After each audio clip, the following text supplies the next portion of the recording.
Ladies and gentlemen, it is showtime and go time. Episode number 367 live here at the late night place to be at the most must-see show on Twitch TV. We are the very best in fantasy wrestling excellence, bar none, period. We are the Archiverse TV. Welcome to WCW Starrcade, where Vinny K's roster is going to set more fuel to the fire of that already blazing path that is the road to Fall Brawl. And tonight, champions are going to be tested, even the ones that earlier today just claimed championship gold, like Drea Phantasma, the new WCW Women's United States Champion, and of course, Tons of Funk, the brand new WCW World Tag Team Champions that dethroned the Circle in the WCW World Tag Team Championship Gold Rush Tournament earlier today. They are in action. They will be defending those championship title belts. No rest for the wicked. So we have an absolute fire show. 9 matches on the card tonight.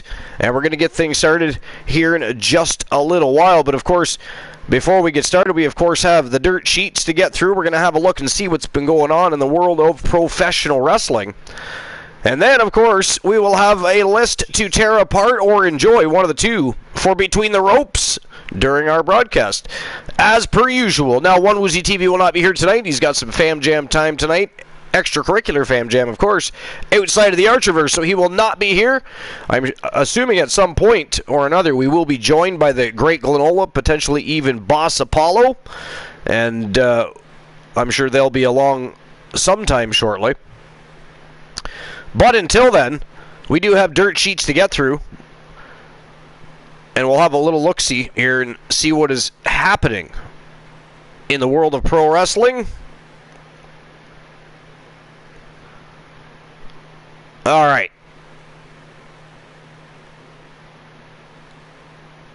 Another round of WWE releases revealed from today. Interesting. This is from an hour ago.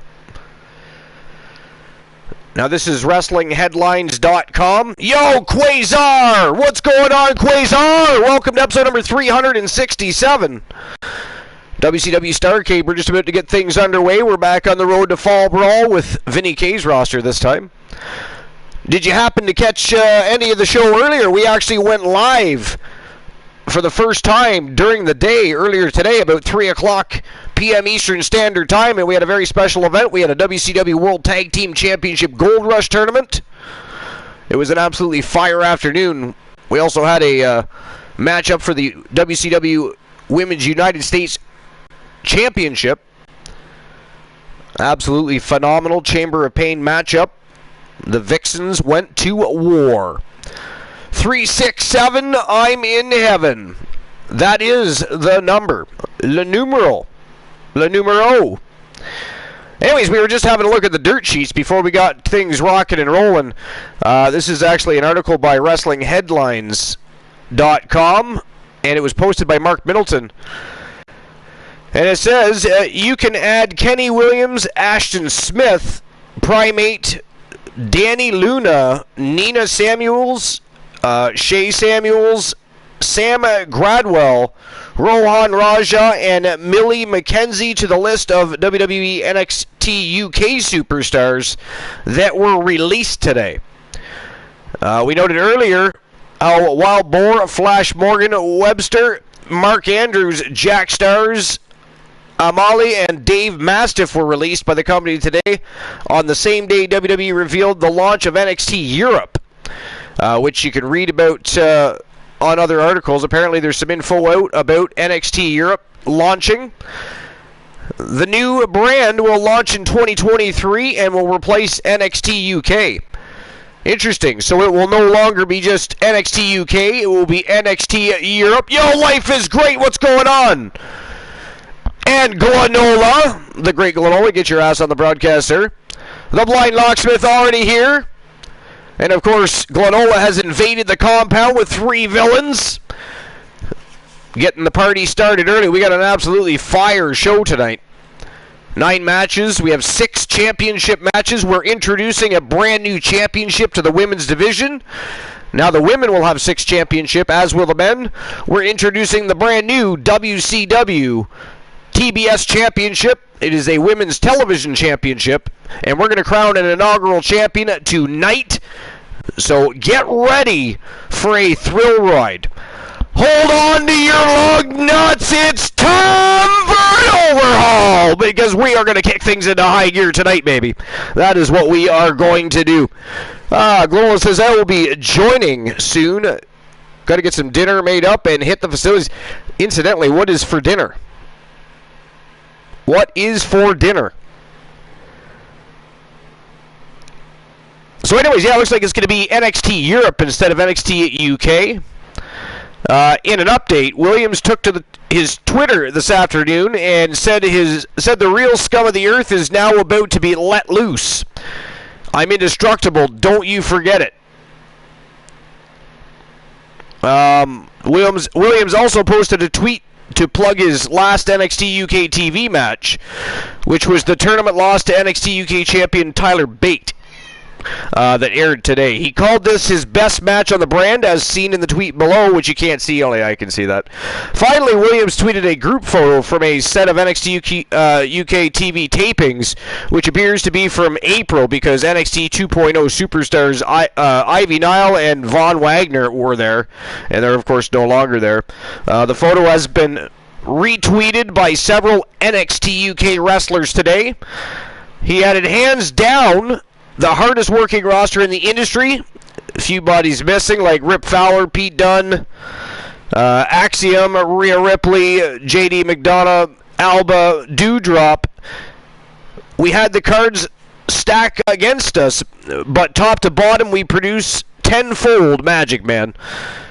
Williams debuted on the May 15, 2018 edition of WWE 205 Live, working a fatal four-way that was won by current NXT UK champion Tyler Bate. He then participated in the WWE UK title tournament, losing to Mastiff in the first round. Williams has not wrestled since losing to Bate at the July 6 NXT UK TV tapings in a tournament match for the vacant NXT UK title. That match aired today, shortly after Williams' departure was revealed.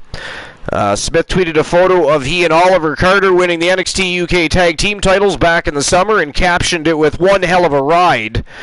Smith debuted with WWE at the 2018 Download UK Festival. He then participated in the WWE UK title tournament in June 2018, losing to Travis Banks in the open round. Smith and Oliver Carter captured the NXT UK tag team titles from Mustache Mountain on the June 2nd episode, but they were vacated on June 23rd when Smith suffered a knee injury. Primate took to Instagram and issued a statement on his departure. He thanked the company and looked ahead to the next challenge. Said, as of today, I am no longer under contract with WWE. He wrote, I want to thank them for all the opportunities they gave me over 3 years. And considering I never started wrestling until 2014, I'm extremely proud of what I've achieved. On to the next challenge and achieving the impossible. Primate captioned his Instagram post with, as stated, I'm no longer under contract to WWE, but I'd like to... So he basically said the same thing.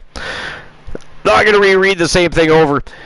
Primate debuted with WWE on December 26, 2018 NXT UK episode, teaming with Wild Boar for a loss to the Dyad, FKA the Grizzled Young Veterans. He has not wrestled since losing to Josh Morrell on July 7th NXT UK episode. Luna, who tweeted us subculture photo with a heart emoji, also issued a post-release statement and said we will see her soon. I'm sure I don't need to say it. In a couple of months, she'll be sick of me already. Luna debuted with WWE during the NXT UK TV tapings held at the 2019 Download UK Festival, teaming with Mercedes Blaze for a handicap match, lost to Jazzy Gabbert. She has not wrestled since defeating Stevie Turner on the November 11, 2021 NXT UK episode, and Luna was most recently in the Subculture stable with Webster and Andrews. Nina's first post-WWE booking has already been announced for Thursday, September 1st in London at Eve Wrestling's Thursday Night Riot event. She commented on the future and said she hopes fans have enjoyed the Nina Samuel show on NXT UK, revealing that she has recorded more content that will air. Hope you all, basically just recapping, hope you all enjoyed the Nina Samuels show. I've recorded some gems for you to enjoy over the next few weeks, so tune in tonight to NXT UK, Nina wrote. Then there's a big wide world out there. Needs more Nina. Now, Nina debuted with WWE at the June 2018 Download UK Festival, teaming with Lacey Evans and current Raw Women's Champion Bianca Belair for a loss to Dakota Kai, Candice LeRae, and Tegan Nox. She went on to compete in the NXT UK Women's Title Tournament that August, losing to Kai. Samuel's last match was a loss to Amalia at the July 6th NXT UK TV tapings, which aired today, right around the time her departure was revealed. She used his catchphrase and thanked everyone, including WWE. I'm now really skint. Thanks for the laughs, and it was a joy. I appreciated the opportunity, WWE. She also tweeted a photo of he and his former co-workers hanging out and captioned them with, "We had the best times and no one can take that away from us." And then it looks like there's a few more people that decided to speak out about their departures, but it was basically much of the same thing. Here's something from 6 hours ago from Wrestling Headlines. It says CM Punk has threatened to quit AEW. Backstage updates on Punk and Adam Page heat more from 6 hours ago by Mark Middleton again. AEW World Champion CM Punk reportedly came close to no-showing last night's House of Dragon edition of AEW Dynamite from Charleston, West Virginia, and he has reportedly threatened to quit the company. We noted earlier that how Punk reportedly went into business for himself during the opening Dynamite promo where he took shots at Hangman Page. It was reported that Punk's comments came as a surprise and that there's no plans for a Page versus Punk rematch at AEW All Out next month. A new report from Fightful Select confirms that the Punk comments were not planned. It was also noted earlier today how there were some issues between Punk and Page during the build to their match at AEW Double or Nothing earlier this year. And it's been said that they did not see eye to eye on some promo material that was used in the Dynamite build to that match. This new report notes that the issues were so bad that Punk met with AEW higher-ups about the context of Page's promo. A new report from Voices of Wrestling notes that after meeting in May, Punk reportedly told others that he would never do the job or lose to Page. Regarding last night's Dynamite, multiple sources within AEW have said they feel the situation was unfair to Page if he wasn't aware of it ahead of time. One source said, even if he was aware of it, what would he have done? Charged to the ring past Tony Khan, interrupted a promo he knew wasn't supposed to be part of it? There was no way Hangman could have won in that situation. Page was backstage during the promo, but there's no word yet on how he responded, if he responded in any particular way at all. Some sources noted that Page is not a confrontational person and is generally well liked among the others on the roster. There's belief among multiple AEW wrestlers that Punk believed Page went into business for himself during the Double or Nothing build, and that Punk may have seen that last night's Dynamite promo as a receipt to Page for what he previously said. It should be noted that this is locker room speculation and not something Punk has said to anyone directly. From Punk's end of things, Page's previous promo alluded to his issues with Colt Cabana and came during a week where Punk wasn't at Dynamite while Punk's shot at Page happened while Page was backstage. AEW sources report that Punk has often verbally expressed his displeasure, including recently, and so blatantly that they thought he might end up quitting the company. Sources close to Punk said that he might have almost decided to stay home instead of coming to last night's Dynamite, but they don't think he would have quit. There's been no indication that Punk plans on leaving AEW, but one veteran talent said they have heard of threats being levied. We noted before, how Punk versus interim AEW World Champion Jon Moxley in the title unification match was originally announced for AEW All Out during last night's Dynamite, but after an angle between the two, the match was booked for next Wednesday's Dynamite. Word now is that Moxley versus Punk is taking place on August 24th.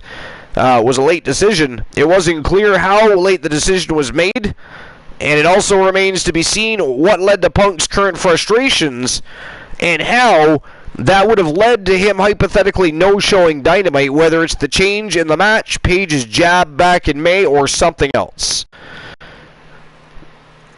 And that's all there is to that article. But very interesting. Very, very interesting. Cladola says, imagine BM Punk throwing a tantrum. Brian Locksmith says, oh no, not CM Punk. Whatever shall we do if he leaves? I know, right? I mean, he hasn't done anything for the company anyways, except for, put himself over, win championships, and done nothing for ratings. He's not doing anything extracurricular to help that company. So, let's see what else is going on. As 2 AEW stars express frustration after being squashed on Dynamite. This is from 2 hours ago. This is WrestlingNews.co, and it is by Paul Davis.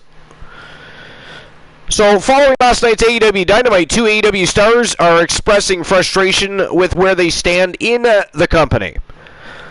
Imagine that. AEW stars being disappointed with where their stance is with the company.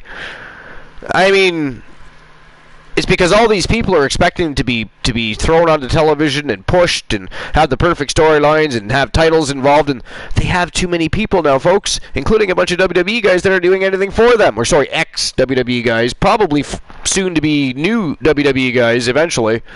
Whatever. Anyways, so yeah, last night the Gun Club defeated the Varsity Blondes in just seconds. The match was so quick that Brian Pillman Jr. was never given a chance to tag in. I hope Pillman ends up. Brian Pillman Jr., of course, right, the loose cannon Brian Pillman's son, and he is phenomenal too. I hope he ends up in WWE. I really hope that Triple H sees value in his body of work. So the match was so quick that Brian Pillman Jr. was never given a chance to tag in. Pillman and Griff Garrison sent out some tweets that indicate they are frustrated. One of the tweets was from someone saying that the Varsity Blondes deserve better. Another one pointed out that Pillman didn't have a chance to get into the match. There was another retweet from someone suggesting that Chris Jericho take Pillman under his wing so he can help make him a star. And that's not a terrible idea at all, actually. Chris Jericho, you should do that. Or maybe it's time for these gents to spread their wings elsewhere. Who knows? Another retweet from Pillman. Great to see the roster that carried AEW through the pandemic era getting treated like this. Awesome. Love it. There were several other tweets and likes that shared a similar sentiment, including one suggesting that they turn heel. Griff Garrison simply tweeted, frustrated. It's not clear if their plans are for what plans are for them right now, but several months ago, there was an accidental super kick spot that seemed to tease a possible split, and one of the Varsity Blondes turning heel, so this could all be just a slow burn for one of them to turn heel. After last night, it's clear that if AEW is going to push them, then they need to be repackaged because they have just lost a lot of steam since Julia Hart has moved into the House of Black stable. So 2 more superstars of AEW not happy with their current status and standing, and it's understandable. Oh, look at this. As of 9 hours ago, Shawn Michaels promoted to WWE Vice President of Talent Development Creative. Wow. So this is a WrestlingNews.co article by Andrew Ravens. Shawn Michaels has been given a promotion Following his retirement in 2010 after losing to The Undertaker at WrestleMania 26, HBK took time away from wrestling to be with his family and do other things while occasionally making an appearance on WWE television. Michael started helping the Performance Center in late 2016 before becoming a trainer for the finishing class alongside Terry Taylor. The following year in 2018, he started working as a writer and producer for the NXT brand alongside Triple H, who oversaw the creative of the brand. Michael stepped up in September 2021 when his good friend was sidelined due to health issues and started running the day-to-day operations of NXT and being in charge of creative. As previously reported, WWE announced today that NXT UK will be rebranded as NXT Europe starting in 2023. NXT UK will go on hiatus before the relaunch. NXT UK will be part of the premium live event Worlds Collide with NXT next month. Brandon Thurston of WrestleNomics pointed out that Michaels has been given a new title of WWE Vice President of Talent Development Creative. Shawn Michaels is referred to... Oh, that's just repeating. That's just... He sent out a tweet saying exactly what I had just said.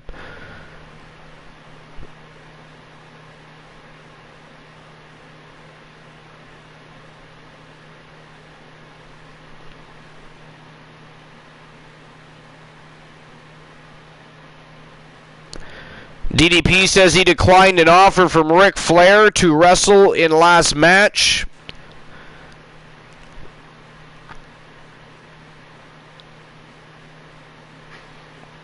Yeah, there doesn't seem to be a whole lot going on with the dirt sheets.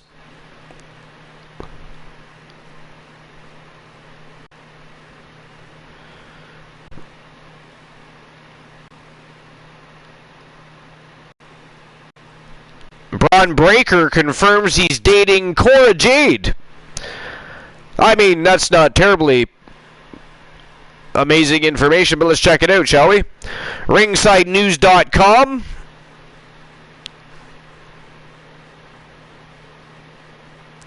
And it's Subhajit Mukherjee, and we, of course, have read articles from him before. So, Braun Breaker has been on a roll after his debut in NXT 2.0 back in September last year. He has been booked very well as the NXT champion as well. He also confirmed his relationship status with Cora Jade. Last week, Braun Breaker and Cora Jade made headlines after they uploaded a photo of Breaker from what seemed like a date that the two recently went on. Fans were naturally curious about this. Braun Breaker took to his Instagram and confirmed that he is dating Cora Jade by uploading a photo of himself alongside Cora Jade. He simply wrote W in the caption, signifying that it is a win for him. Breaker successfully defended his NXT championship in the main event of NXT Heatwave against JD McDonough before being confronted by NXT UK champion Tyler Bate. It is likely the two will clash at an upcoming event next month, so we will have to see how WWE will be booking this feud between the two.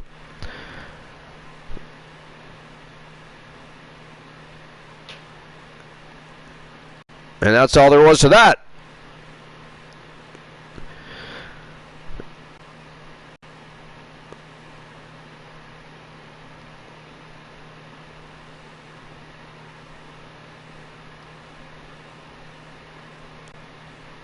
Alright, let's see here.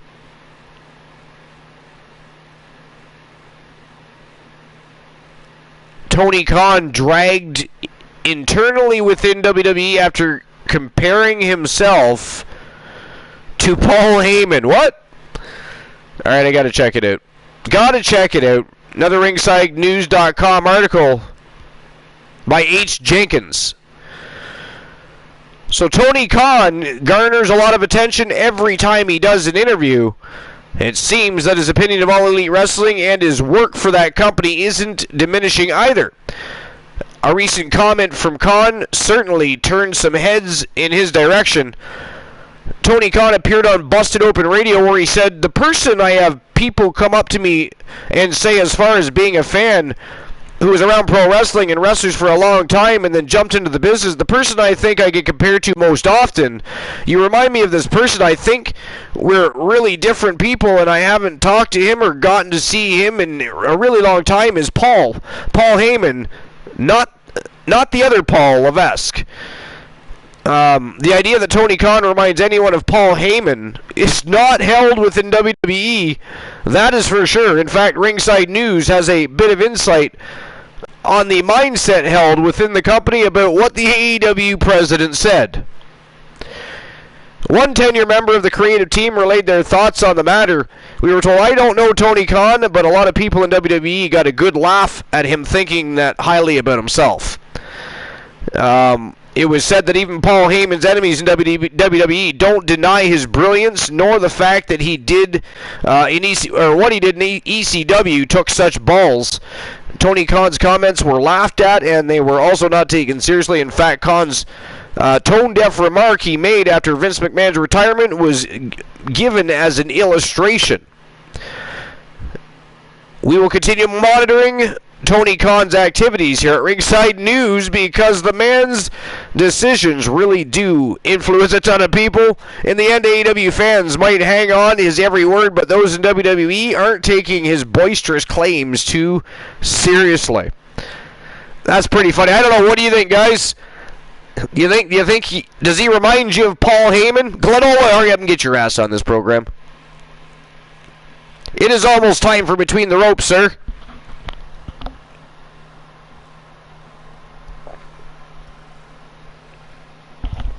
How dare you take this long?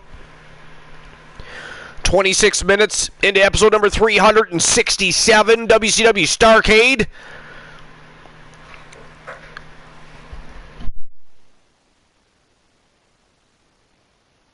Is cooking. That means you're not eating the food, which means you could be talking on the broadcast. Also ghastly. You just buried yourself in a deeper hole, sir. And you're probably not cooking it yourself.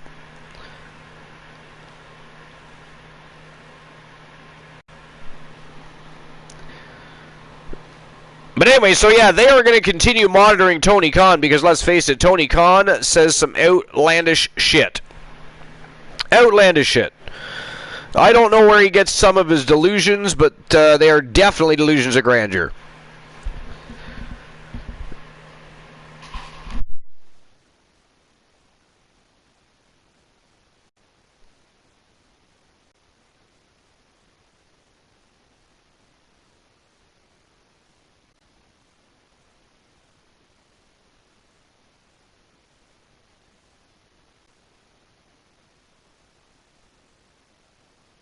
Glolo says, I am cooking because no one else is here.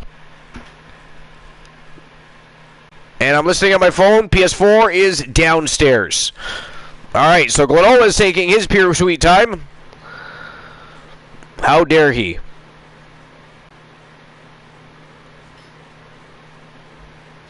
Alright. Let's see what else is going on. Former WWE star interested in returning to the company. Now this is from yesterday. WrestlingNews.co, Andrew Ravens. Oh, this is about Johnny Gargano. And we already kind of discussed this yesterday. He's, of course, open to returning to WWE. Now, I assume that the plan is already set in stone to have him, right, come back. I mean, he went over to Impact Wrestling to support a friend, made an appearance over there. But we also know that the WWE doesn't mind opening the door for Impact Wrestling folk.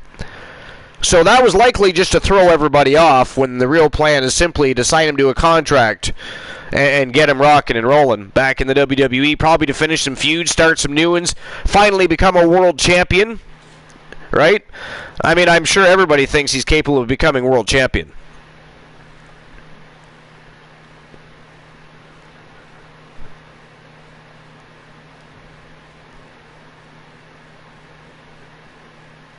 Alright, let's see here. I don't see a whole lot of additional interesting information in the dirt sheets, really, to be fair.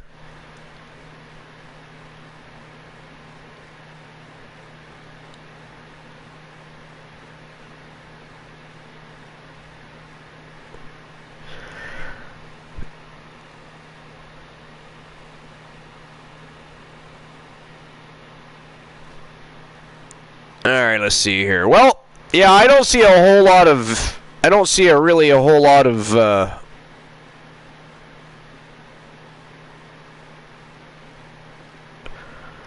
additional dirt sheets that are I mean, mostly it's stuff we've already discussed, and I've even opened some of them up and looked at them, and they're literally things we've discussed either today or yesterday, worded slightly different with a touch of new information that we don't care about. Life is Great says, I'm still here, not sure how long, as I'm curling up in bed next to a snoring fiance, but I'm here. How dare he sleep during episode number 367? Ban him from the bed. Ghastly. Alright, so, until Glenola gets here with one of his lists, I do have a list to go over for Between the Ropes while we wait.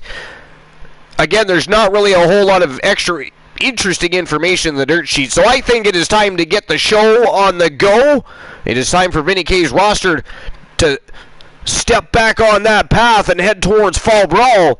And again, we have 9 matches, 6 championship matches. We have a contract case matchup, and it is a night of absolute fire. So, Froggy Moth Legs, life is great. Glenola, what do you think? Is it time to get the show on the go? Or should we wait longer? I mean, we can always wait longer. We can always set a timer and just start later. It's all good. It's up to you, of course. I can always make a coffee. Actually, I already have one.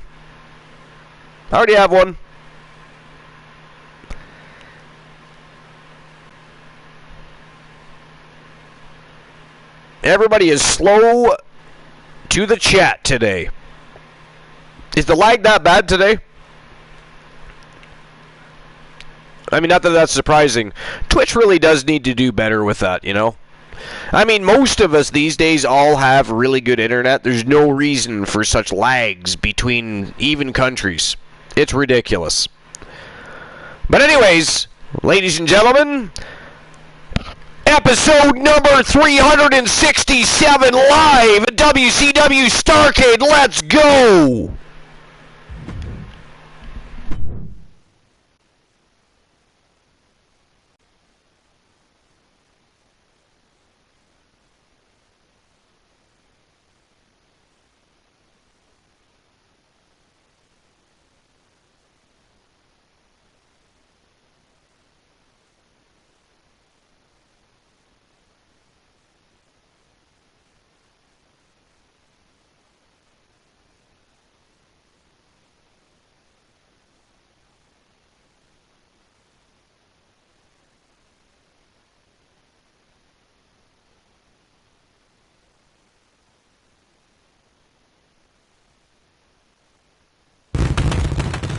And here we go. 9 matches of pure fire. 6 championship matches, a contract case match, non-stop elite level professional wrestling action, only found here at the late night place to be, and the most must-see show on Twitch TV, and of course the very best in fantasy wrestling excellence, bar none, period. You know who we are. We are the Archerverse TV, baby.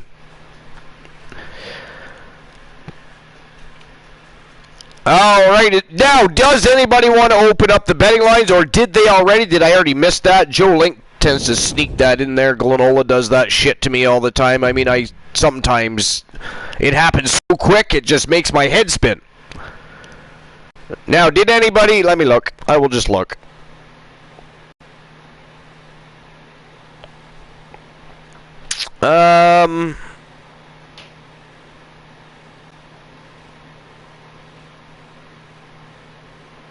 No, it doesn't look like anybody's opened the betting lines yet. Whoa, Jesus Christ. Glenola, you scared the hell out of me. Good. Welcome to Wolfpack Championship Wrestling. Here we go again. The man's been drinking all day. You can't control him. Wolfpack Championship Wrestling in the house.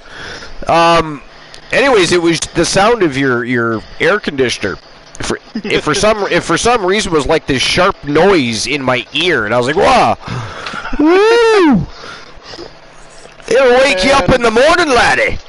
Go ahead and open them up. Open those betting lines up to it now. All right. I mean, I don't care for being bossed around, but fine, I'll do it. How dare you? All right, let's see here. So, the first match of the night that is going to set the tone of the evening, Adam Hangman Page, coming out in tow, of course, with one of his partners in crime from the AEW Exiles, The Circle, MJF, taking on former multiple-time champion and most recently former WCW World Heavyweight Champion, the Omega Marshall Omega from Team The Night Undying, and of course in his corner, his partner in crime from Team Tony USP, the future Anthony Draven. This is going to be a very high-octane, fast-paced matchup, so get ready for a thrill ride in this one to open things up. All right, so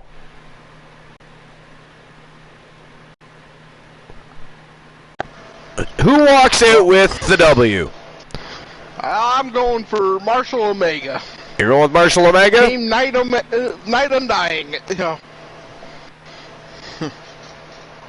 Well, I mean, there's many reasons that one should vote for Marshall Omega, but Adam Hangman Page and the Circle have been absolutely stellar lately.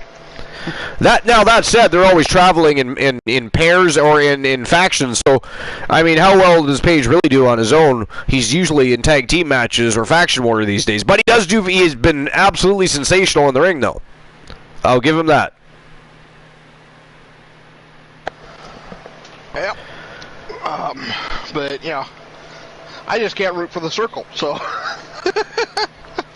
as much as I love Chris Jericho, I can't root for the Circle. Well, I mean, do any of us really want to root for the Circle? But sometimes people like to toss cash on the wrong side of the fence, hoping it's gonna grow a money tree and slingshot back their way.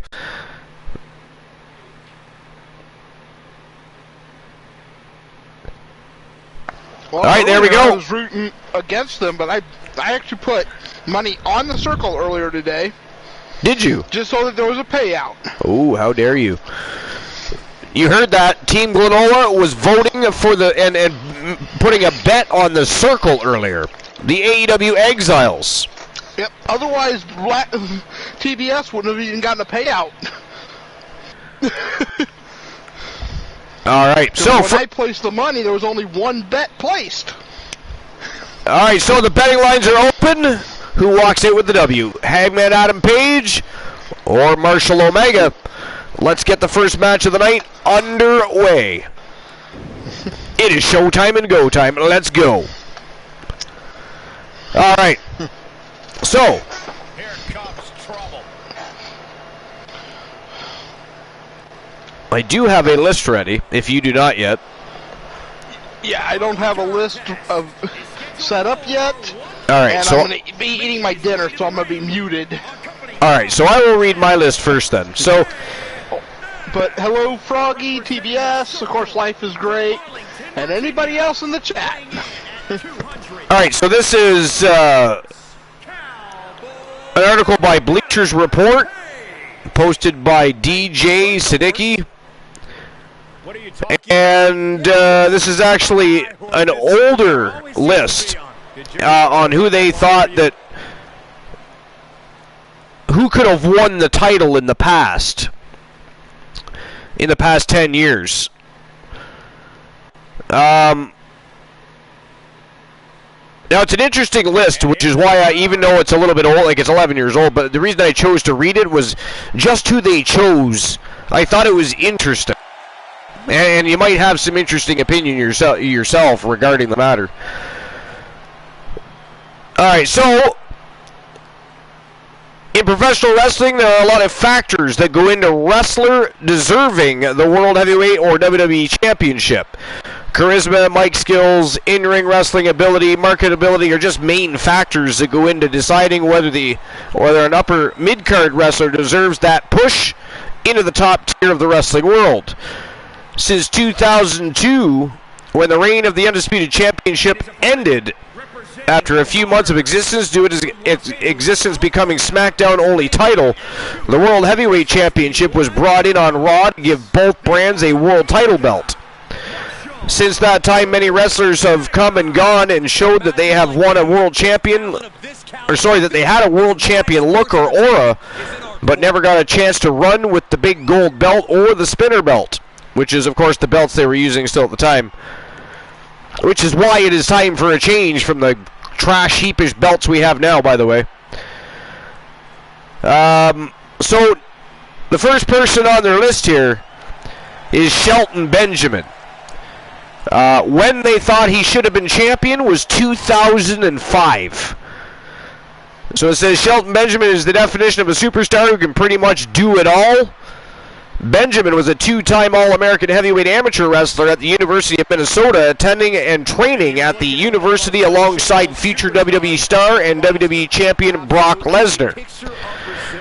Benjamin is a guy that had the look, being a guy who was 6'2", at about 248 pounds. He had the athletic ability, having been an All-American at the University of Minnesota and becoming well known for his daredevil theatrics in ladder and Money in the Bank matches. He was also a guy that had the crowd behind him, which he very much did. In 2004, when Triple H was an unstoppable heel on Raw who couldn't be beat for about 2 straight years, Benjamin upset him not once on Raw, but 2 times in 2 consecutive weeks. After that, the crowd got fully behind Benjamin. What did the WWE do with him after that? They saddled him with one of the worst gimmicks in recent memory. They paired him in late 2005 with an obnoxious woman who played his mama.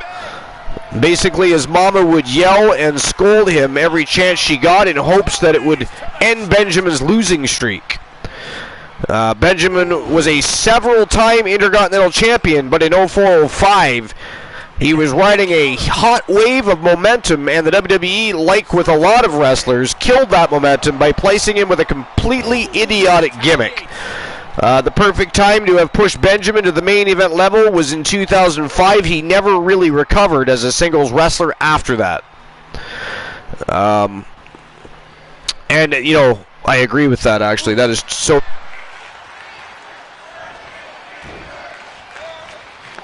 I actually agree with you. Agree with that because Shelton deserved better. And I wasn't a huge Shelton Benjamin fan, but he definitely deserved a better storyline than that. Do you remember it? You probably still watched a bit of wrestling, or at least more wrestling back then, but... Oh, I remember the mother, Shelton Benjamin's mother.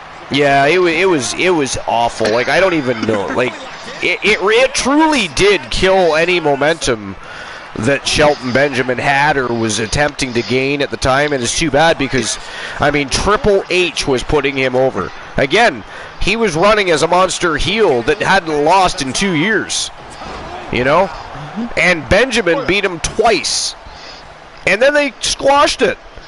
Yeah, I wasn't, like I said, I wasn't the biggest fan. It wasn't that I hated him. And I held nothing really against him. It just, he wasn't the one that I would say, oh, did you see Shelton Benjamin last night? Yeah. But personally, I found him slightly boring only because pro wrestling, it's great to have your matches where it's straight pro wrestling, but you got to have some entertainment on the show as well.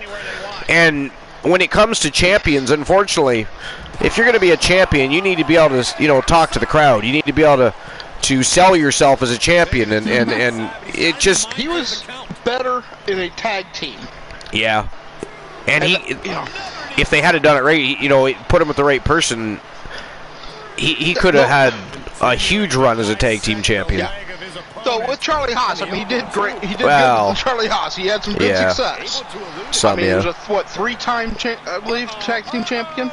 Charlie Haas, there's another guy that was an awesome wrestler, but absolutely no charisma Like, zero.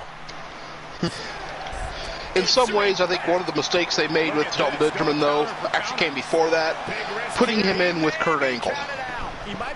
You think? You know, I actually liked that. I do. Well, no, here's the problem, is they didn't exactly push that right either, did they?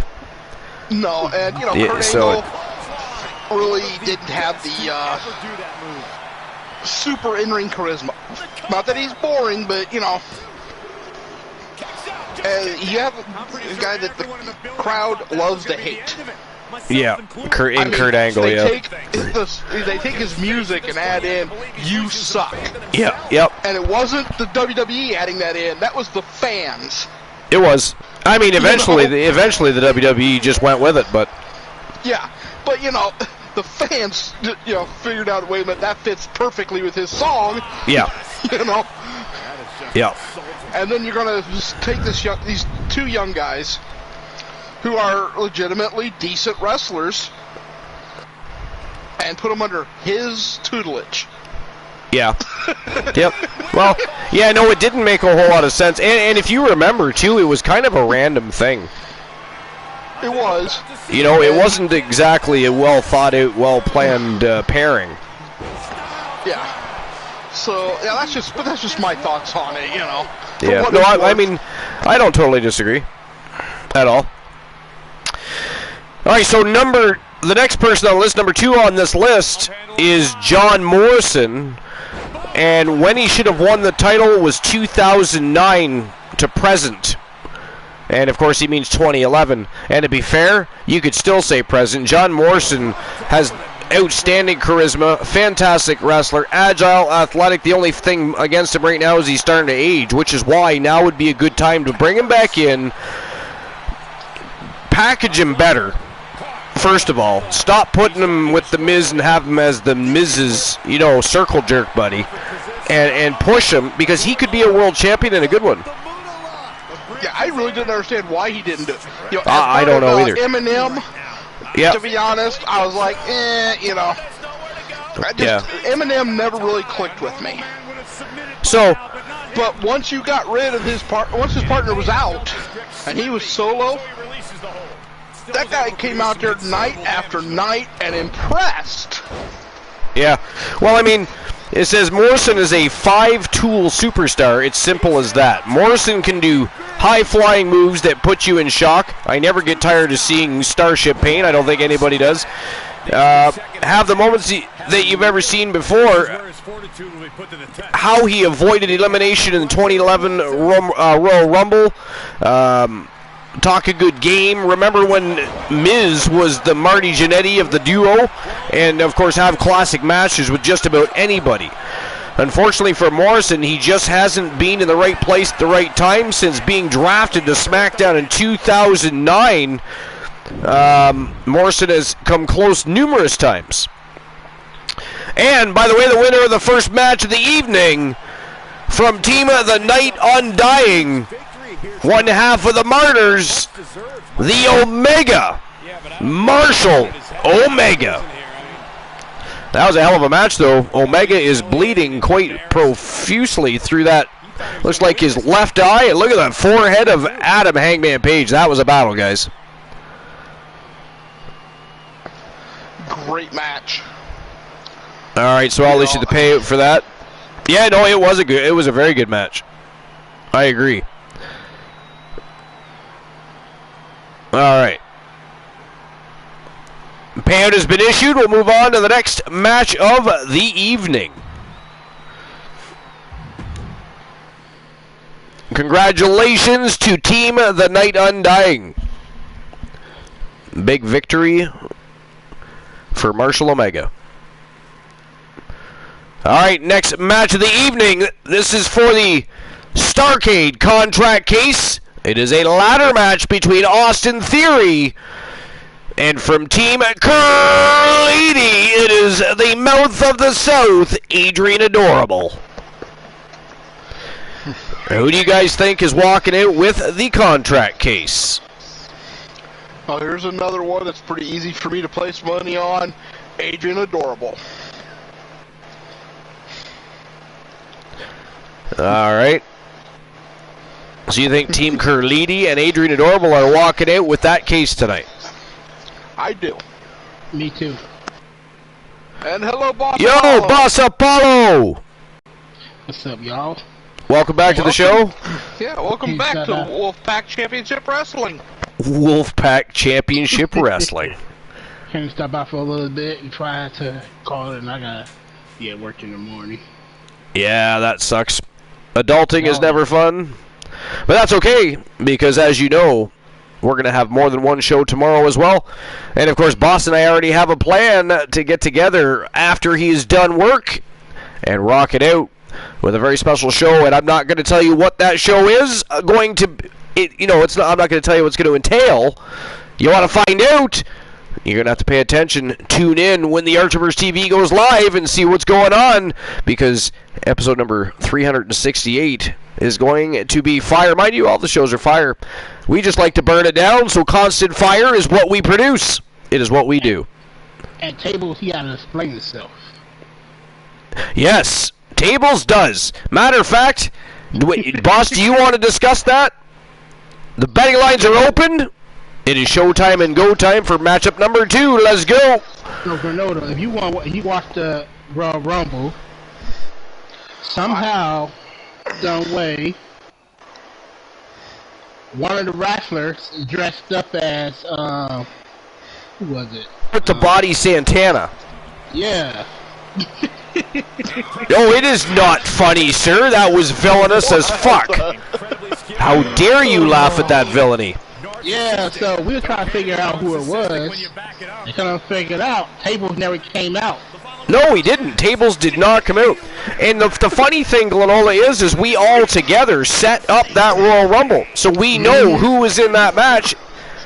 But yeah, Tables never came out. But yet suddenly, after King Kylos is eliminated, part of the corporation that was in the Royal Rumble, suddenly, later on, a second Robert Santana.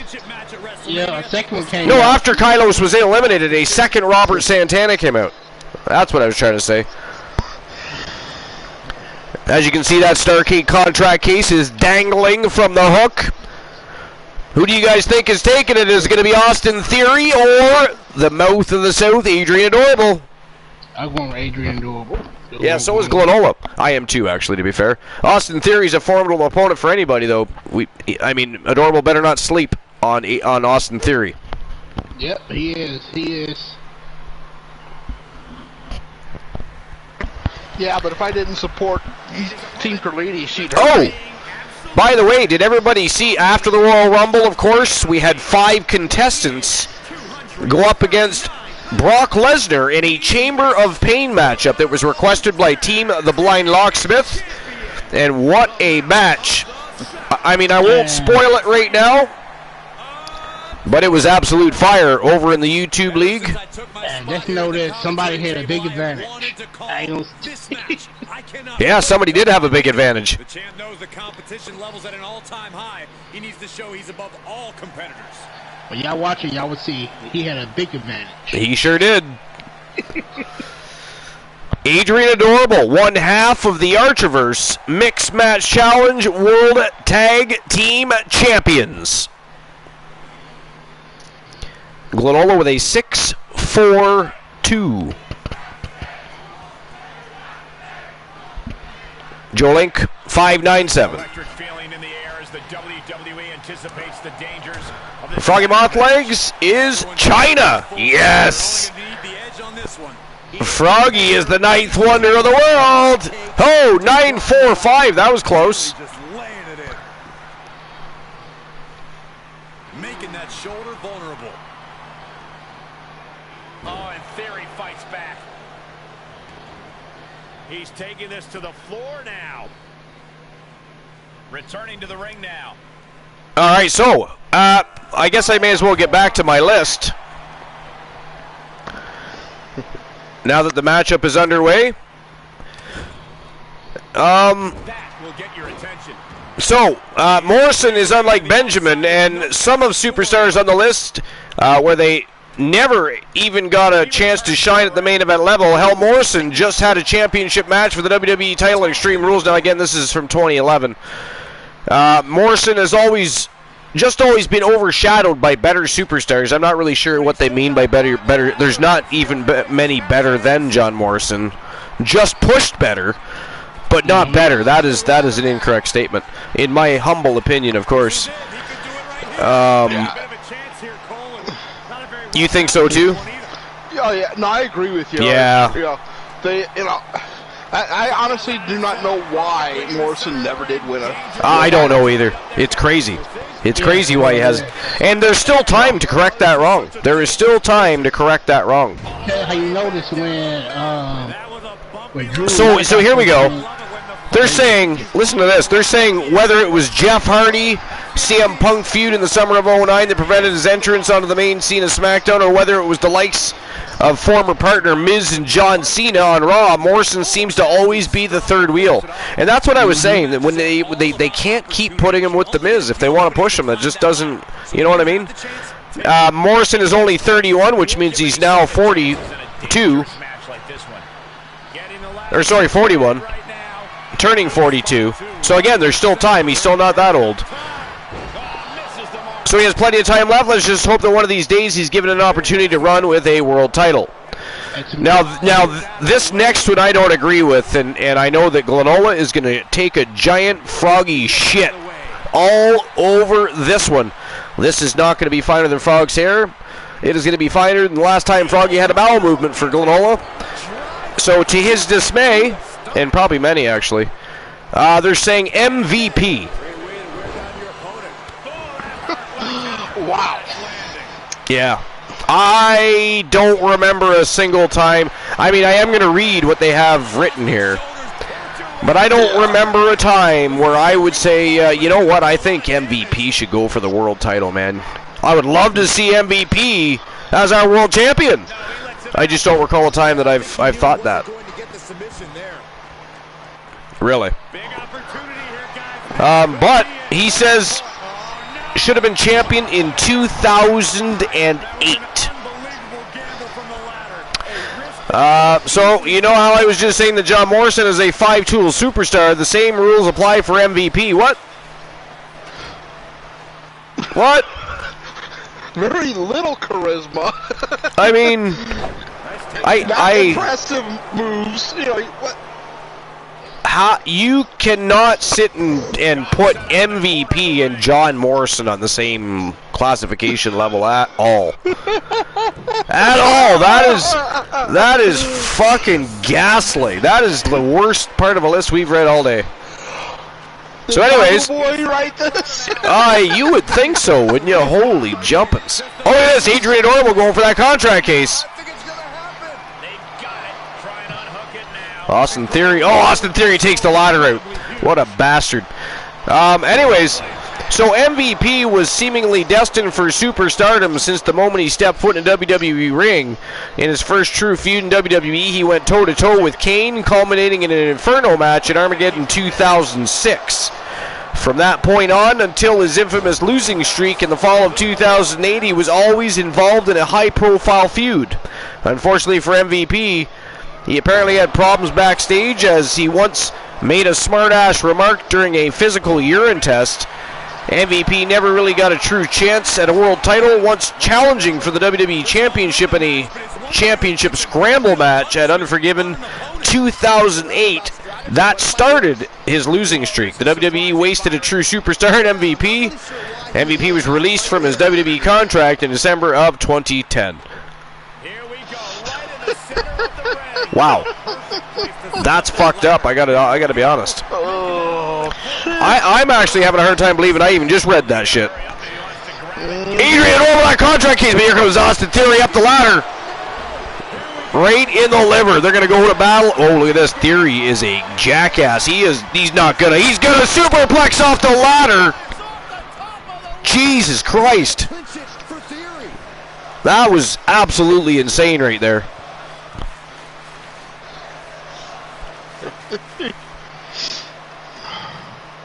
Austin Theory's not sure if Adrian Adorable is still alive. He says, fuck it, I'm going up the ladder, let's go. He's looking to grab the whole of that contract case, but here comes Adrian Adorable. And Adorable better work. Oh, no. Oh, Whoa, that was close. Just about had it off the hook. Austin Theory just about walked away, the new #1 contender. Caught the leg. Theory is out of the way. Oh, here we go. We're going to have a fisticuffs at the top of the ladder. Nice retaliation. No, don't do it. Don't do it, Adorable. He's going to... Oh! Whoa. Holy fuck, they both. Are they alive? Are you alive? Do we need a... Jesus Christ. They both went over the top rope. That is insane. And he just jumped off of the apron. Now he's just flying around. This is absolute insanity.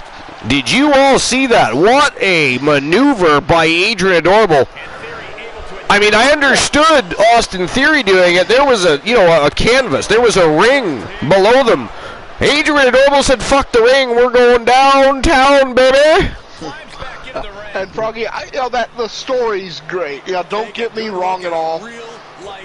But also, in the ring, in the look at business, this. Austin Theory sucked. Austin Theory's outside the ring showboating, and Adrian Adorable has the case. No way. Whoa, Adrian Adorable did it. Austin Theory is a jackass. Wow. The winner of the match and new Starrcade contract case holder and new #1 contender to the WCW World Heavyweight Championship from Team Curlini, the mouth of the South, Adrian Adorable. Wow. Austin Theory. I mean, he is never going to hear the end of that nonsense. That's insane. His new name is Ass. Right? Wow, so much going on. And by the way, in addition to the Brock Lesnar match, did anybody see the introduction of the new Internet Wrestling Grand Prix Championship? We had some of the finest wrestlers that have ever stepped foot in a ring lace them up and go head-to-head to crown an inaugural champion. It was fire. Did you see it, Glenola? Not yet. I haven't watched the match yet. What about you, boss? No, not yet. Shameful. Shameful. I apologize to the masses. I have terrible co-hosts. Oh, They're behind in the times, lacking in information. All right, I'll issue the payout for that.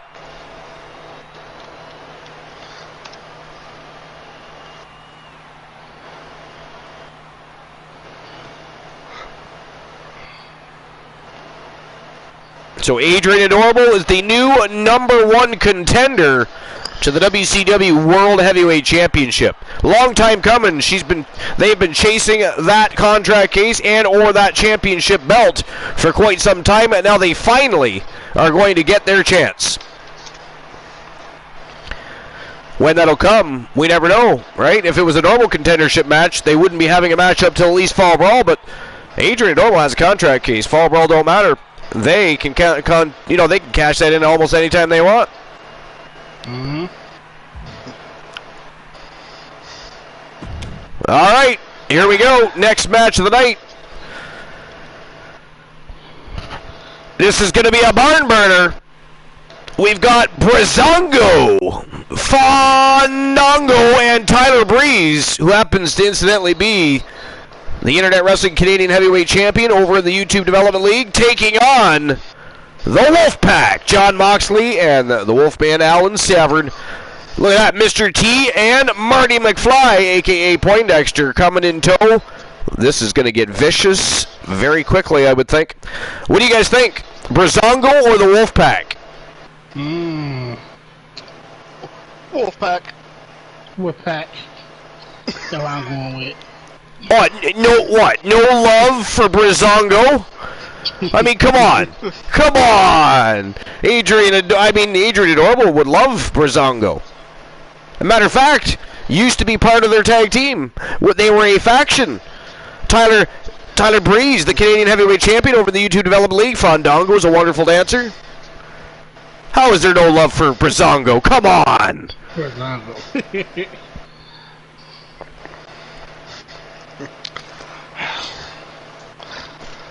All right, so who walks out with the W? Just to let you know, Archer, I just added like 7 different lists to my collection. Holy shit. That make no sense. Let me get through my list, damn it. How dare you try to upstage me? He got a suitcase. Somebody ban Glenola, please. He got a suitcase full of... He got... That's crazy, Glenola. You got a... I mean, he's going to have to trade that briefcase in for, like, a safe. He's going to have to go buy, like, a fireproof safe for that shit. He gonna have to. Usually, I only find 1. He found 6. Right? I know! I'm still on my first list. He keeps finding more. Plus, he's got a briefcase, stuff stuffed in his back pocket, his underwear, which, by the way, is disturbing. Yo, Brawler! The mod with the most in the house! Can we please get a non-shout-out for Brawler, please? Which basically everybody just tells Brawler to fuck off. I mean, do not shout him out. He will kill all of you. I am not even joking. You tell him to fuck off, he will probably like you forever. He just tried to ban me. Well, that is what Bromer does. That is what... But Froggy, don't do it. You're lucky you got that wrong. But I mean, he will send Kyle Brewer after your ass.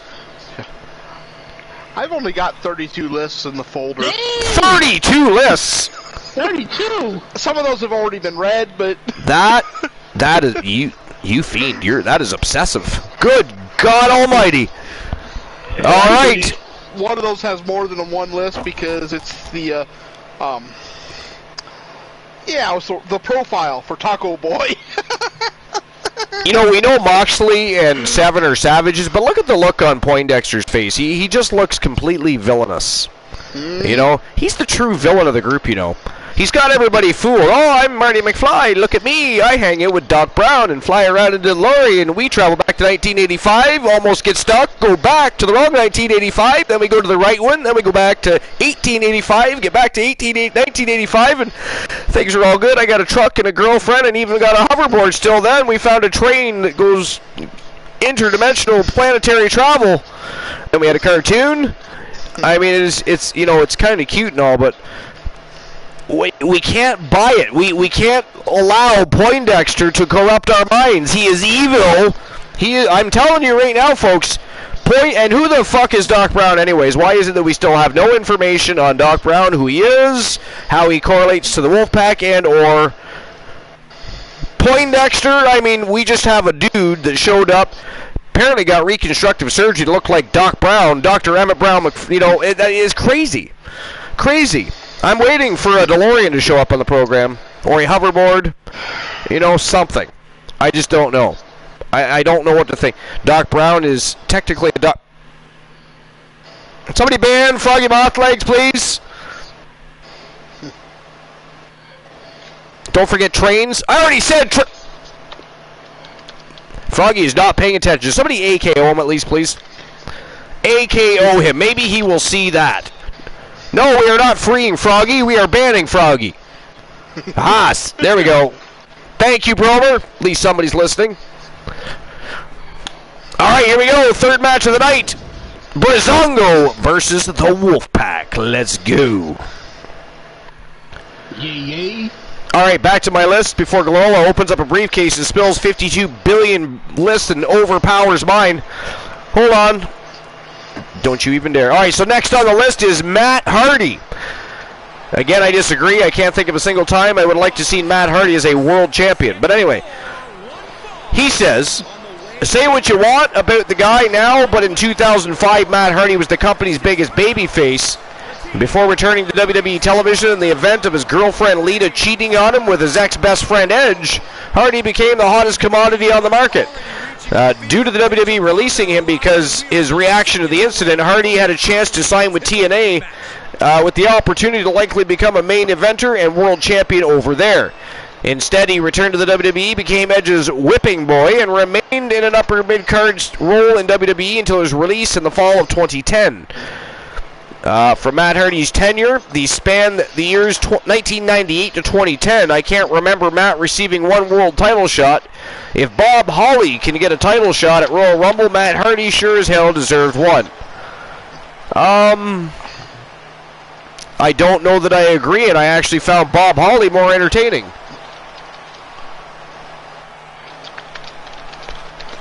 I mean, what about you guys? Yeah, I thought he did, but that probably was later. I thought I heard that Matt Hardy had a title shot, but yeah, I'm really, and we kind of discussed this earlier. Matt was good. He did. Don't get me wrong, but Jeff is the one that really had everything. Yeah, Oftentimes with teams, I'm not going to sit here and... Yeah, go ahead. Didn't have equally high level was the ability to quell his demons. And of course all the yes men around him. All the yes men around did not help. Yeah. But, unfortunately, I hate to say it, because I am a Hardy Boys fan. I loved to watch the Hardy Boys in the ring. Oh, hell yeah, I'm still a Hardy Boys fan. I liked Matt Hardy back then. I still like Matt Hardy, I just don't think he's world champion. Yeah, Intercontinental, U.S., maybe, yeah. Tag team? Yeah. Well, of course, tag, but, for singles, the mid-card titles were great for Matt. I just don't see him as that main event title,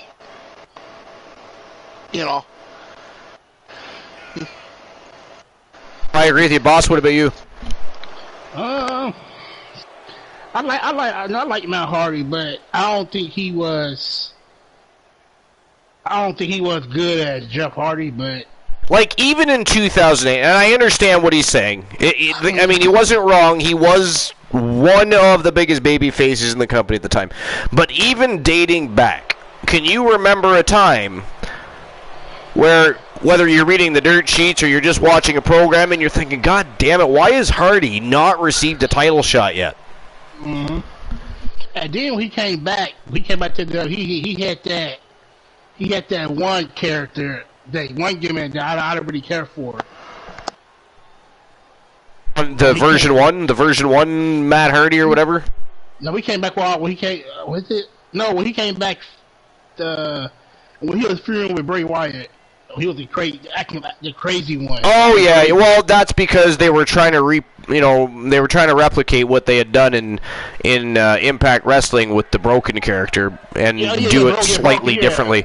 I mean, they should have just used the Broken gimmick. I mean, especially now knowing that they don't have a problem working with that company, so why not just utilize the gimmick at that point? Mm-hmm. Especially considering Matt Hardy made it, like him and Jeff developed it anyway. I really care for that character. I really care for it. Oh, that hurts. I actually, was it last night? I think I discussed the Broken gimmick. Or was it earlier today? I don't know, because we just did a show earlier today. I think it was earlier today that we... Was it earlier today? Yeah, okay. Because No, it was... No, it was earlier today. I did the Taco Boy, wasn't it? For God's sakes, would you please make up my mind? What is wrong with you? It was the last Taco Boy list. Was it? About the worst SmackDown superstars. Is that which one it was? The end was in sight. Yeah, at this point, I'll take your word for it. Because they had Matt Hardy on the list. Yeah, at this point, I'll take your word for it. SmackDowns. Yeah. He's got him scouted. I just don't remember if that was today or yesterday. I think it was yesterday you talked about it. It could be. He was yesterday, I think. So check this out. Here's one I actually agree with. Believe it or not. Because, we haven't exactly seen eye to eye with this fella since we started this list. Carlito. I think at one point they could have definitely made an argument for that. So when he should have been champion, 2005 to 2006 is what they're saying. And I think that's about right, actually. So Carlito was another guy like MVP who had superstar written all over him. No, Carlito was better than MVP. Stop with the comparison of people. My God. Why? What is it with this guy and his love fest for MVP? Carlito was better than MVP, but that's not saying a lot. Well, I don't know. Carlito was really good. He was really good, and he's bred into the business. So I just never could really watch Carlito. He just did not. That's crazy. He was awesome. But anyways, Carlito debuted on SmackDown in October of 2004, winning his debut match against John Cena for the United States Heavyweight Championship. In his first 3 years in the company, he was placed in high-profile feuds, even coming close to winning the WWE title in an Elimination Chamber match at New Year's Resolution 2006, where he was the final participant eliminated. In late 2007, Carlito requested his release from the company, from the WWE, but was convinced to stay. From that point on until his release in 2010, Carlito was nowhere near the top of the card like he was in the first 3 years in WWE, and that's the part that sucked, is because he should have been. Yeah. So next on the list, this one I don't agree with, simply because the man, we just discussed this as well, the man was too injury prone and wasn't, he was a liability and he wasn't the man to put the title on.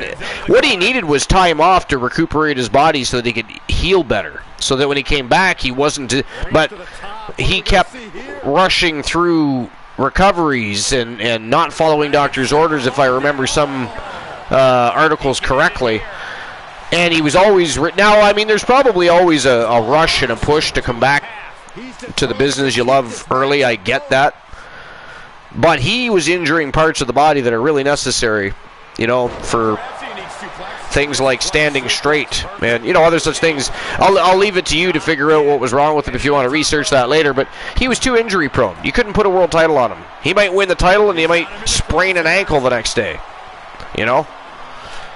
Just is what it is. My opinion only. I don't speak for anybody else. But Mr. Kennedy.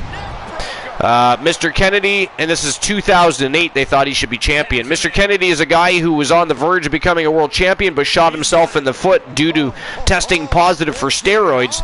Well, okay, there was that too. But I mean, what professional wrestler hasn't done steroids? And even if it's not steroids, there's supplements, and those are just legal steroids. They're the drugs that the administration chose to say are legal. Still steroids, just not labeled steroids, right? Supplements are things that transform an unnatural, you know, it may give you an unnatural body, right?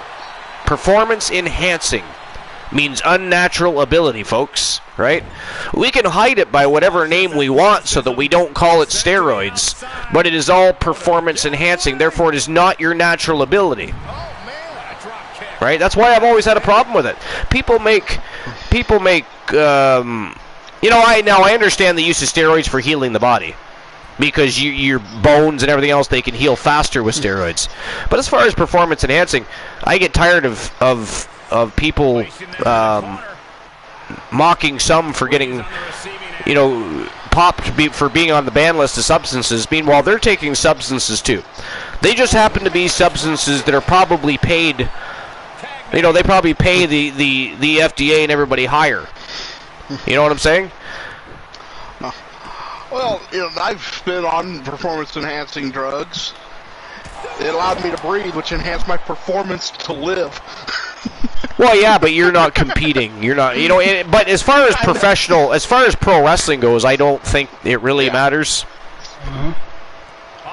In combat sports, however, if you're punching somebody and knocking them out after performance-enhancing supplements, and again, hide it behind anything you want, then you knocked that person out with an unnatural ability. It wasn't who you are. You weren't necessarily capable of doing that, but that extra boost to your body to make it grow and strengthen unnaturally gave you the capability of doing that. So, I mean, should we allow that kind of thing? I don't know. You know, to be honest, that's why I think that the whole, you know, congressional hearings thing from the 80s was a total waste of time and a load of bullshit. You know? Yeah, I totally agree. You know? That sucked all the air out of this place. It looked like a done deal. But anyways,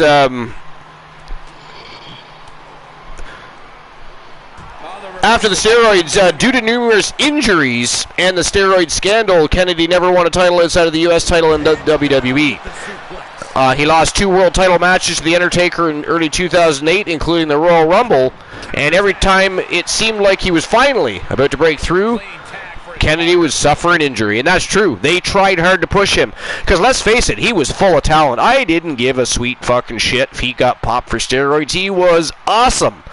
You know, he was on the path, but again, he was injury prone. Therefore, I agreed with not putting the title on him. You don't put a title on a liability. Here's where we disagree on one thing. I never thought he was that great anyways. I don't understand how you. I don't know how you would come to that conclusion, because he was full of confidence. He was his charisma was through the roof. He was great on the mic. He was very good in the ring. So I don't some of the people you say you don't like. I don't care. I'm not disagreeing with you. You can dislike anybody you want, but I don't understand how you would come to that conclusion over somebody like him. To me, because he just never seemed that great. You know. Yeah. Don't get me wrong. You're not the only person I've talked to that borderline, you know, with where you hit that border between, you know, confidence and just pure arrogance. Yeah. Well, I mean, you're not like he always stepped over the line into arrogance. Well, who was the person again? Mr. Kennedy. Oh, Mr. Kennedy. See, I liked Mr. Kennedy. I mean, he had a lot going for him. I mean, he should have been world champion. But, I mean, again, neither here nor there. Whether I liked him or nobody didn't like him, he was too injury prone to put a title on, is my point. And again, Glenole, you're not the only person that I know that doesn't like Mr. Kennedy. I just personally, like I said, he was great on the mic. He had great technical ability. He was full of charisma, and I just thought he could have been something, but it was so disappointing because, again, he was a guy that didn't know when to take time off, and therefore it affected his fan base, his performance, his push, and therefore, as far as I'm concerned, it kind of puts him down where Glenola's level is, and say, like, looking back, I shouldn't have wasted my time even liking him, but I did at the time, though. Yeah. So I gotta say, you know, I don't remember if it was for injuries or if that was with the steroids, but he wrecked such an opportunity with what could have potentially been an amazing storyline, but turned into somewhat of a joke. Yeah. And that was the illegitimate son. Oh, God! Oh, do we have to talk? You know what? I gotta pee. I have to pee. Talk about that while I pee. Talk about that while I pee. I only have a couple more. That is a lot of noise on your end. I only have a couple more people left on my list. A couple of them I certainly agree with. But I'll be right back. I just have to use the facilities. But Glenola is going to go ahead and talk about, well, that. And I'm gladly going to miss that. So I'll be back. No, don't wait. Please continue. We don't need to wait for Archer. We don't need to talk about it with Archer. It had potential. It was ghastly. It was ghastly. I'll be back. It became ghastly when they had to change it because Mr. Kennedy fucked it up. yeah, because they want Hornswoggle. Yeah, I know that. Yeah, and I enjoy Hornswoggle. I like to watch him in the ring and everything. Yeah. But, you know, for that storyline, it just, you know, he really did. He took what could have been a great storyline and forced him to turn it into a joke because, you know, he fucked it up. And I don't, like I said, I don't remember the timing, if that was the steroids or if that was injury.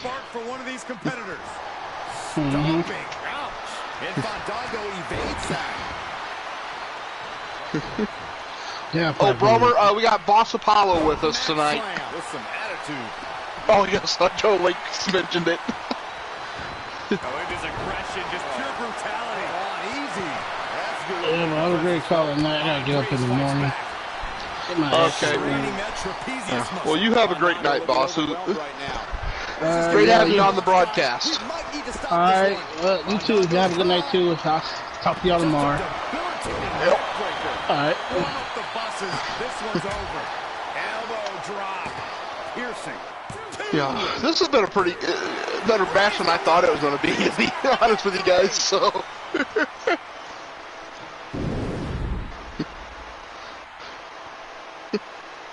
Now let's take another look at these guys in action.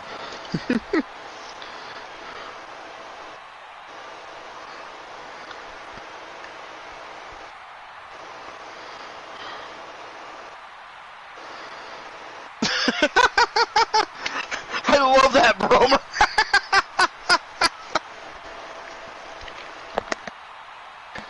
And congratulations to the Wolfpack. An incredibly impressive showing by this tag team. For my money, these two just might be the best tag team on the roster today.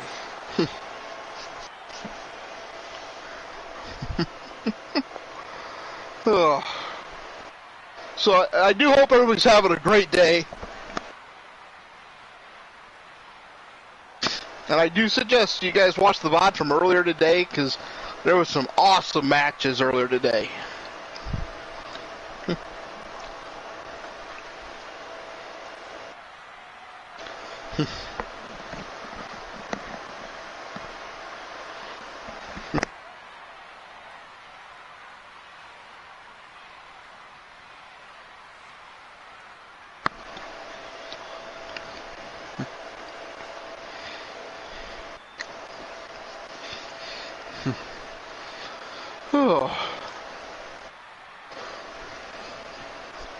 I have returned. I see the Wolfpack picked up a big W over Breezango. I mean, let's be honest, there was no surprise there.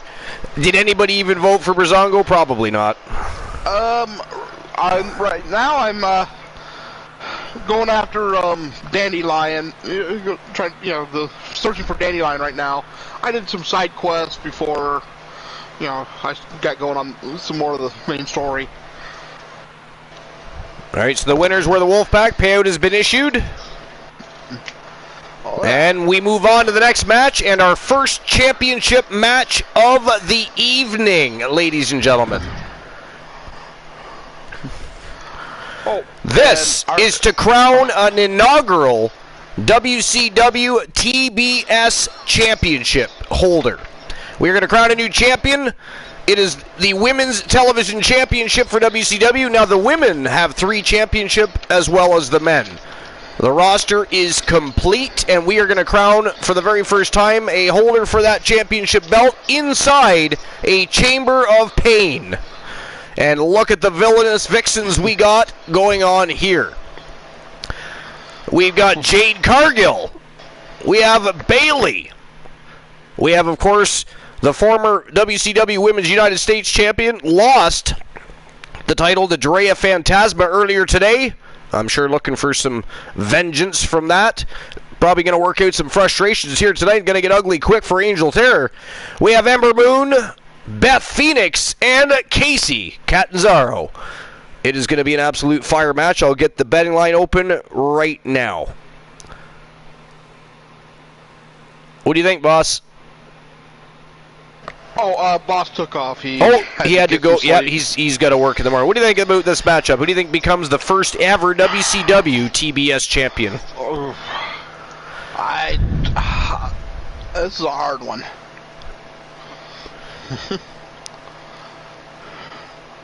But I think, oh man, it is a tough one. It is a tough one. The talent in this ring is that I'm telling. Well, I wanted to put together the absolute best possibilities for not just becoming an inaugural champion, but great feuds could come out of this. Great rivalries.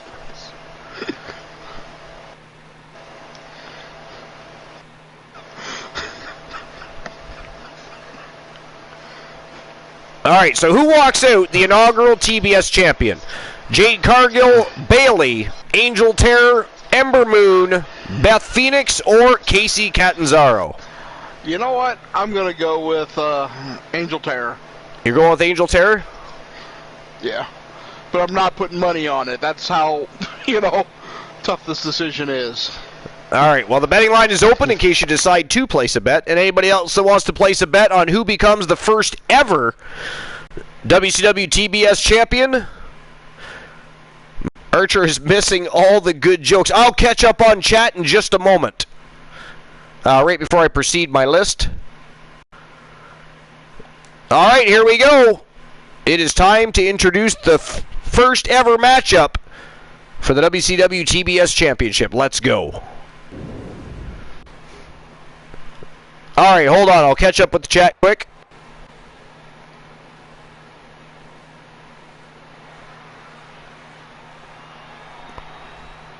She's a one-woman highlight reel. The following contest is an elimination chamber match. And of course, my dashboard was paused, so I don't even see the jokes. So yes, I'm definitely going to miss the jokes. Okay. Well, the first one, Bromer, actually a while back, Bromer said that Cone asked him to stop singing Wonderwall to her. There's more heavy metal enveloped in this ring. So what's he doing? He's singing some Wonderwall. Okay. Where's that? You know, now that I think of it, I can't remember if this is a Chamber of Pain or just an elimination. This might be just an eliminator match. I can't remember. Okay. Bromer says that he's thinking of opening up a conspiracy-themed strip club. Nice. It's going to be called Illuminati.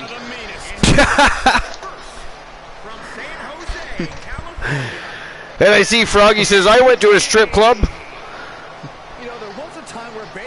And I didn't get to read the rest. I was disappointed there was no bacon. There was no bacon. Nice. But then TBS asked him if he needed bouncers. So I made comment that strip clubs usually provide their own bouncers. Yes. Generally speaking, that is the thing. Yeah. Then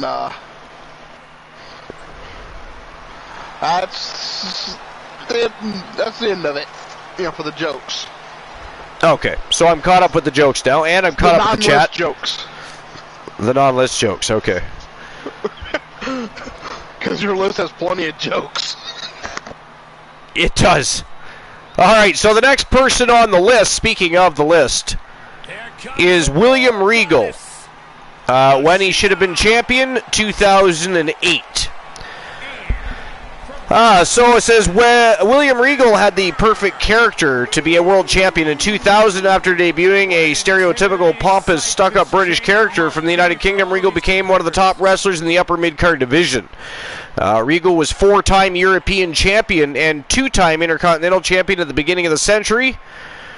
What held Regal was the time period where he was in his prime. In the early 2000s, you had The Rock, Undertaker, Austin, Triple H, Angle, Benoit, Jericho, Kane, etc. all above Regal on the totem pole. It was simply hard to break that ceiling at the time. What hurt Regal was also his 2-year absence from the WWE due to a heart condition from 2002 to 2004, and he didn't return to in-ring competition until 2005. So yeah, that would definitely put a damper on it. Regal still wrestles in the WWE today. No, he doesn't, albeit in a mentoring role. Yes, he does, but not in the WWE. Regal would have been the perfect heel champion in the post-Attitude Era. Yes, he would have. I'm actually surprised he wasn't. Me too. Big time. I honestly thought he had, held the title. Big time. Because Regal is, he's one of those understated, in his characters. Yeah. He isn't flashy. So the his skills and his charisma, telling the story. Yeah. So the next two, I'm not going to read because they've both been world champions since this article. Kofi Kingston and Mark Henry have both been world champions. Here's another one that hasn't, though. This is the final one on the list. I also agree with this one.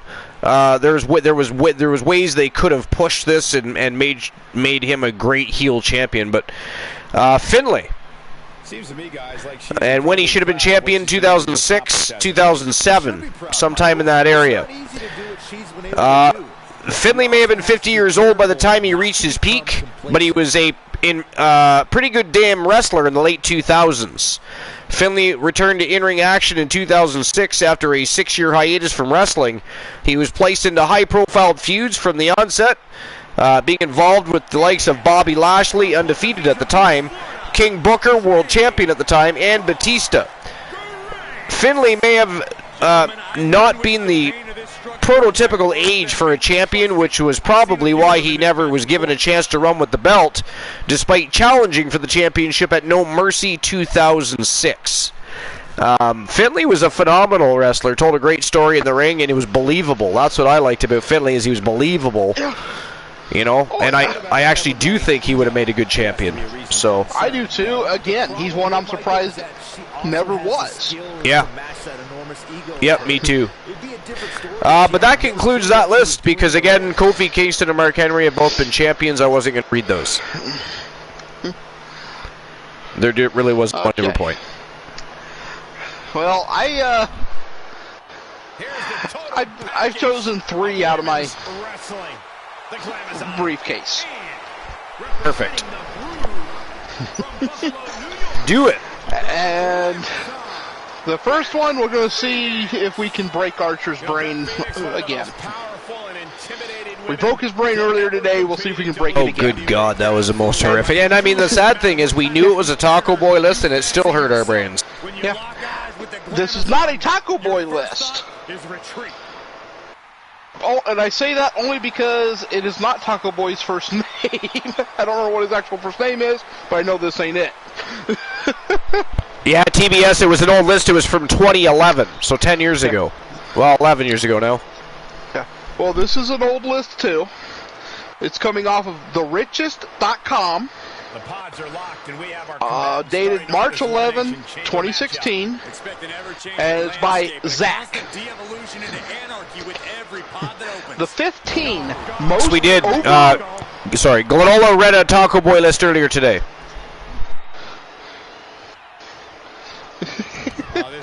But this is the 15 most overrated wrestlers of the Attitude Era. The Attitude Era, okay. Alrighty, are you ready? Number 15. Bret the Hitman Hart. He was an overrated wrestler in the Attitude Era? Yeah. I mean, what? Okay. Now, not all these have Are you sure this isn't a Taco Boy list? Like I said, this ain't his first name. Good God. Okay. Okay, let's see what happens here. Not all these have commentary thing, but this one does. I was going to say, I do hope there's some sort of explanation. Keep your pitchforks and your torches away, everybody, and listen to reason. Bret Hitman Hart was as good an in-ring technician as there ever been in the WWE. Hart also was not a huge draw as the WWF champion, and the best contribution he ever gave the company was being legitimately involved in the Montreal screw job that helped create the Mr. McMahon character and was a turning point of the Attitude Era. I mean, it's not necessarily true that he wasn't a draw. He wasn't a draw in U.S. ratings. He didn't draw as well there as he did overseas and in Canada. So it's a bit of a catch-22 there, you know. But okay, now, face it, the Attitude Era may have never been all that it was had Hart remained in the WWE, and that is what makes him an overrated overall performer for that period. So the fact that it's because of him that it achieved what it achieved makes him overrated? Yeah, that doesn't make a whole lot of sense. That is, yeah. Over and over again. All right, number 14, Val Venus. And a follow-away slam. Well, You know, that one is not so bad. In the beginning, Val Venus was fire, but like a lot of other people, they ended up sticking crazy scenarios that would make him lose steam, and they changed his character. They tried to keep the same gimmick, but yet slightly kept changing, altering the character of Val Venus. You know, and it just, I don't know, they did make him lose a lot of steam. I mean, yeah. Okay, I'm gonna read this. The Vixen in pink is Jade Cargill. See if you get the same I get from this. The gimmick behind Val Venus was that he was an adult film actor who decided to have a professional wrestling career because, well, we really didn't know. As a wrestler, Venus was not at all inoffensive in the ring. That was, however, the only part of the character that was not offensive. So right there, first off, he was not inoffensive in the ring. So that was the only part that wasn't offensive. What? Yeah, I don't know. We remember Venus for the clever promos that he cut. Oh, definitely, he had some great promos for his theme song and for the angle that involved a machete and a portion of Val Venus's body being threatened. Yeah. Okay, here we go. That some have any real positive memories of Venus's work during the Attitude Era is a testament to the character being overrated. Huh. So the fact that anybody liked him is why he's overrated. What? Yeah, I don't get that, yeah. Okay. 13 is Gangrel. Yeah, well, I mean, Gangrel was short-lived to begin with, so I guess... Yeah. You know, he's loved, but yeah, I can understand that. You know, he was slightly overrated because he wasn't... You know, his in-ring work wasn't great. Yeah, no, his in-ring body of work was not great, no. You know, I'll halfway agree that, though that wasn't, you know... Yeah. Okay, number 12. Trish Stratus. What? Yeah. Remember, before you think about throwing your computer screen, laptop, or mobile device outside the window, this piece is about the Attitude Era and not about the overall career. Trish Stratus ultimately became arguably the best women's performer since the term diva became the norm. During the Attitude Era, though, Stratus was mostly a valet who was not all that great on the microphone and who was put into the ring too early. We're glad Stratus was around during the Attitude Era, but that doesn't mean she was not overrated. Bailey did her homework there. Yeah, I don't know. I mean, a large part of her career was during the Attitude Era, so I don't... Yeah. Okay, number 11.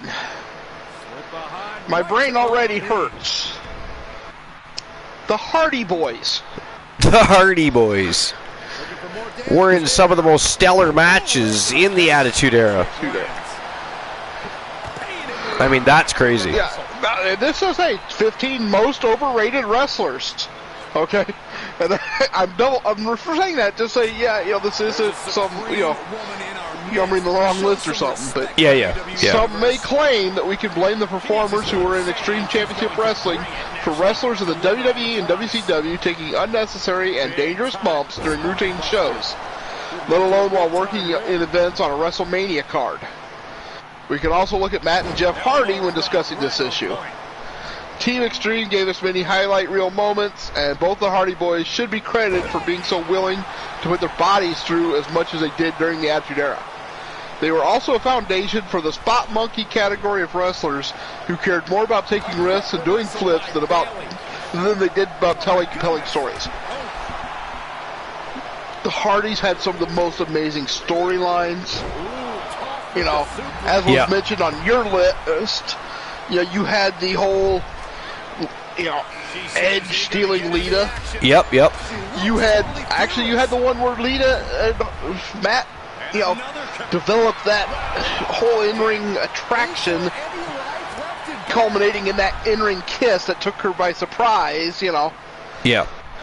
Well, that's what I mean. Like, And not just that, I mean, they helped coin the term extreme during the Attitude Era. Yeah. Number 10 is Psycho Sid. Well, I mean, his heyday wasn't in the Attitude Era, so. Yeah. So, that's what you know, he was in the early days, which makes him eligible to be on the list. Yeah, pretty much. I'm just going to be a moment. I'll be right back. Okay. Those who've gone back to relive the Attitude Era via the WWE Network may chuckle when watching some of the promos that Sid cut on the likes of Shawn Michaels and Kevin Nash. While the character was campy and had a place in the WWE at the time, those who yearn to see an updated version of Sid on shows such as Raw today should be careful about the wishes that they make. It is honestly a small miracle that Sid only suffered a serious injury during the dying days of WCW. Yes, he was that rough in the ring. Okay. And I'm going to actually wait for Archer to get back on this next one. So. Yeah. But this is a hell of a match. Not yet. They just got the shoulder up. I thought that was game over. Pure guts to kick out there. And stories painted on Bayley's face. She thought she had the pinfall. Now she doesn't know what to believe. Yeah. But yeah, my brain actually hurts a little bit trying to read some of this stuff. Gotta respect the strategy to work over the arm. What a match. Bayley turns it around. Shin breaker. Not done yet. Into the dragon screw. Oh, the arm taking the brunt of that. Strikes with a I have returned. Sorry about that. I had to deal with the mini she. Yeah, I decided to hold off on the next one until you got back. Now, there is no comment on this explaining why he's on the list. Yeah. Kane. This one's about to be Was an overrated wrestler during the Attitude Era? Yeah. I mean, what? And there's no... He gave no reason for it. And don't you forget. I agree with Froggy. Kane, he says. Yeah. Man said Kane was an overrated wrestler during the Attitude Era, is what man said. I mean, wow. All right. Again, some of the greatest storylines in the WWF at the time. And yes, I'm going to call it the WWF because that was its name. Right? I mean, was he a phenomenal wrestler? No, but I mean, he was not overrated as far as capabilities, what he was used for, and how he was presented, right? I mean... Yeah, you knew exactly what you would get with Kane in the way of you knew you were going to get a hell of a show in the ring. Life is great says, with that, I'm going to bed. Have a good night, life is great. Oh, I just realized somebody got eliminated. Who got eliminated? I'm trying to figure it out. Beth Phoenix. Yeah, Beth Phoenix has been eliminated. Wow. And as it turns out, this, I think, is a Chamber of Pain match because it seems to be they're looking to knock each other out in this fight. I wasn't sure if it was a Chamber of Pain or a regular Eliminator matchup.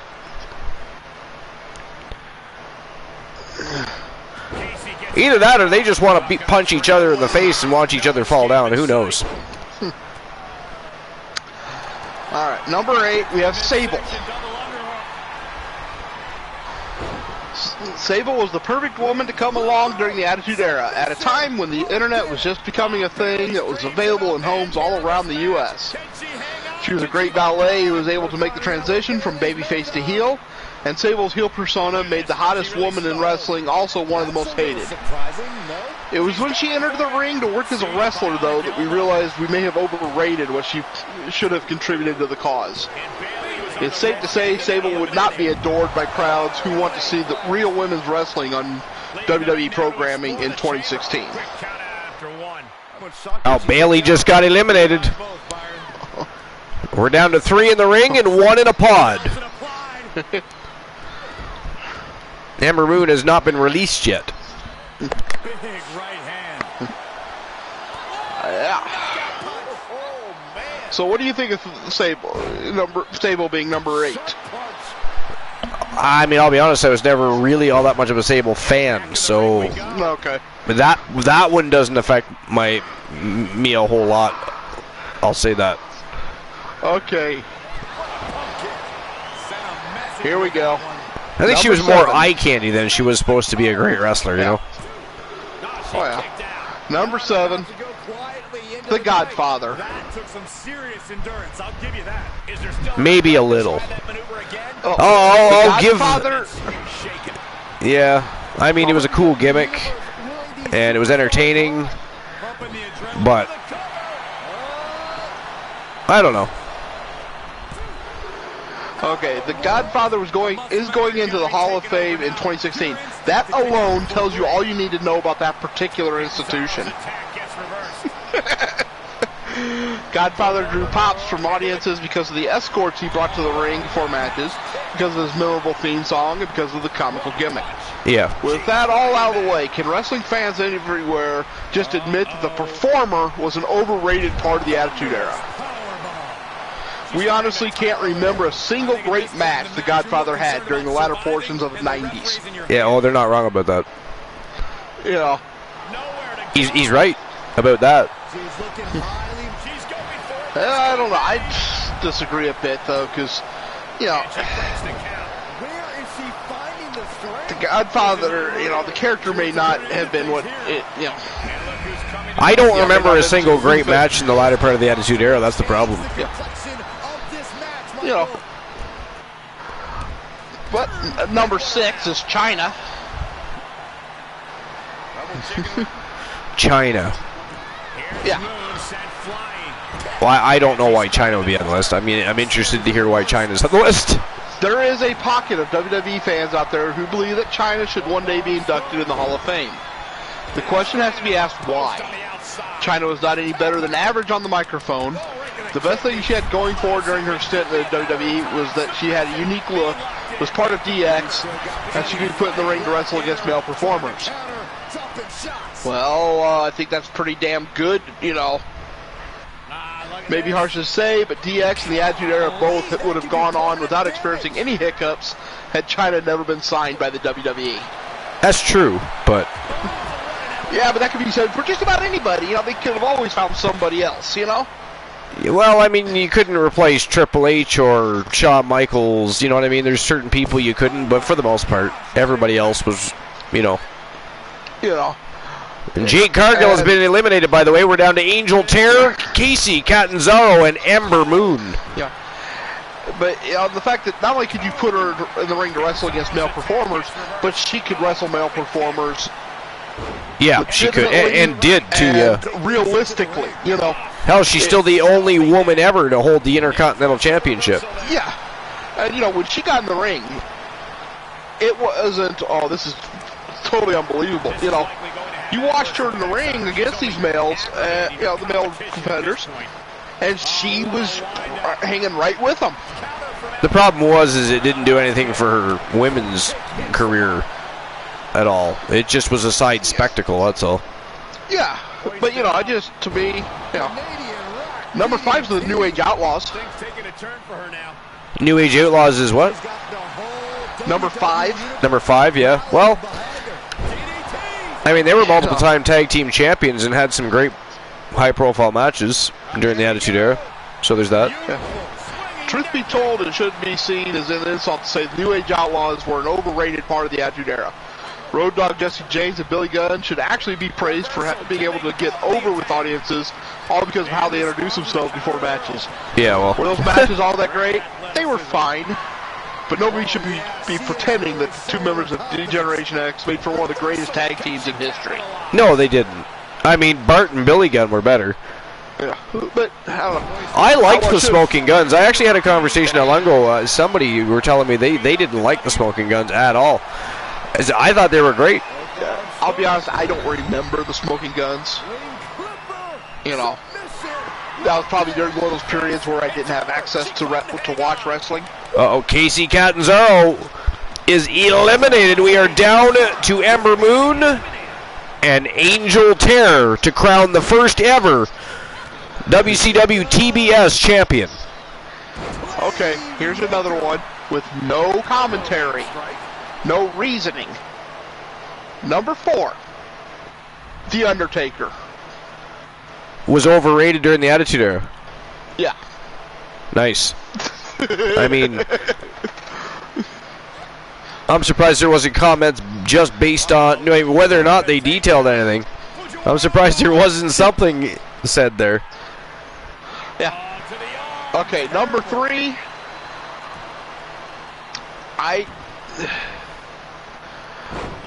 Okay, I'm going to read this. Okay. Stephanie McMahon. Some wrestling fans may take offense at this one because they love the McMahon-Helmsley faction. That was ultimately an earlier edition of The Authority. That was on Raw in 2016. While Stephanie McMahon played a convincing character on television, she was not a great worker in the ring. She was never meant to be a great worker in the ring. McMahon's promo skills also led to her having go-away heat after some time, and that she was made the general manager of SmackDown before the WWE purchased WCW did not help matters. McMahon may be underrated for her work in 2016, but she is overrated as it pertains to what she did during the Attitude Era. Probably at the time, yeah. I mean, I've always liked Stephanie, and she's always been in some great storylines, but I guess there was there. You don't think she had what? Overrated, because she wasn't that huge part of it. She didn't pretend to be this huge part of it. It was just one piece.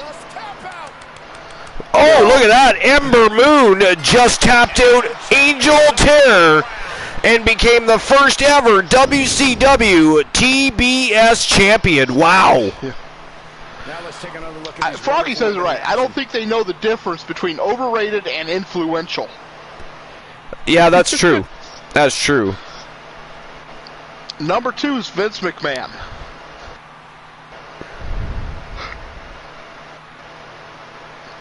Would the WWE have defeated WCW without the McMahon character? Maybe not, but that does not erase the reality. Vince McMahon never should have worked a single match during the Attitude Era. It's true, he shouldn't have. He certainly had no business competing for and winning the title, which, yeah, that's a whole other thing. Which, first of all, the McMahon character led to the WWE holding on to the idea of the heel authority figure up through the spring of 2016. In 2 decades, Mr. McMahon needs to go away and never return. Fast forward, that's happened. Yeah. Ding, ding, ding, ding.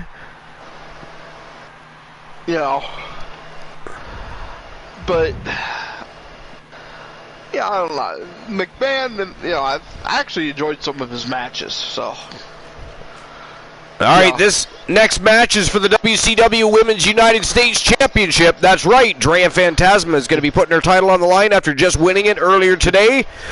Putting it on the line against Stephanie Wolf from Team Soul Embers. And, of course, we have Asuka and the Queen of the Ring, Charlotte Flair. And this is an Iron 4 lockdown match. So who do you think is walking out the Women's United States Champion? Can Drea, after such a great title victory, can she defend against these 3 vixens inside of a lockdown? An Iron 4 lockdown. Okay, now this one here, again, I can't say he's overrated because I never heard anybody say he was this amazing performer. Does he do some great work? Yes, but Shane O'Mac. Did you ever hear anybody say Shane O'Mac was this great performer during the Attitude Era? Nah, just him. Yeah,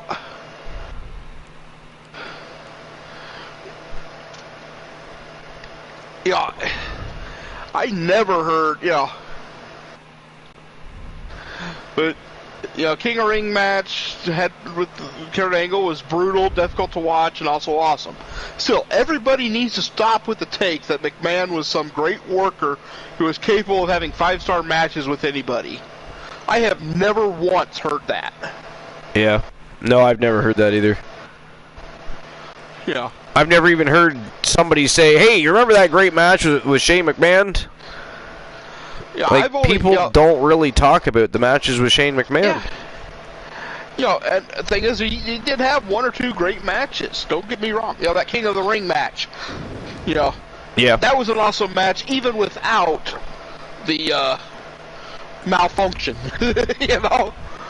Yeah, if that's what you want to call it, the malfunction. The oops. The oopsie. It was a bit of an oopsie, that is for sure. Yeah. But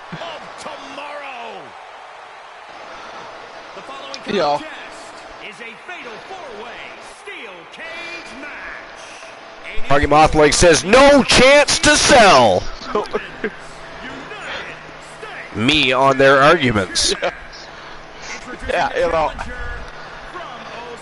So, now this is actually, these 2 lists are sort of connected, so I'm going to let you guys decide which one of them I do.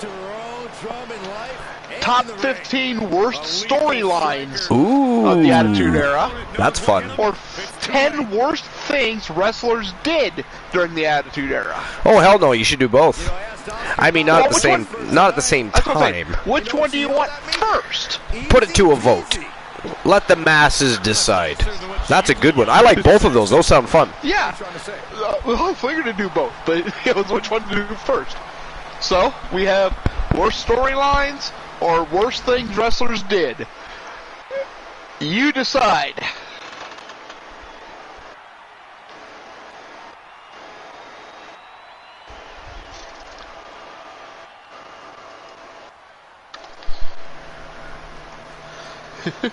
Froggy says worst storylines first. Okay, we'll give it a minute, but that probably... The Nightmare Stephanie Wolf from Team Miss Embers. You're right, Michael, and judging from the response on social media heading into this match, we're likely to see a new champ crowned here tonight.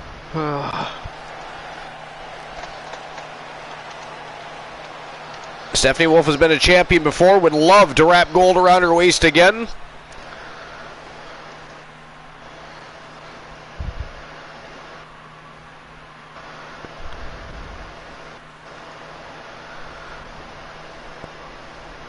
Alrighty.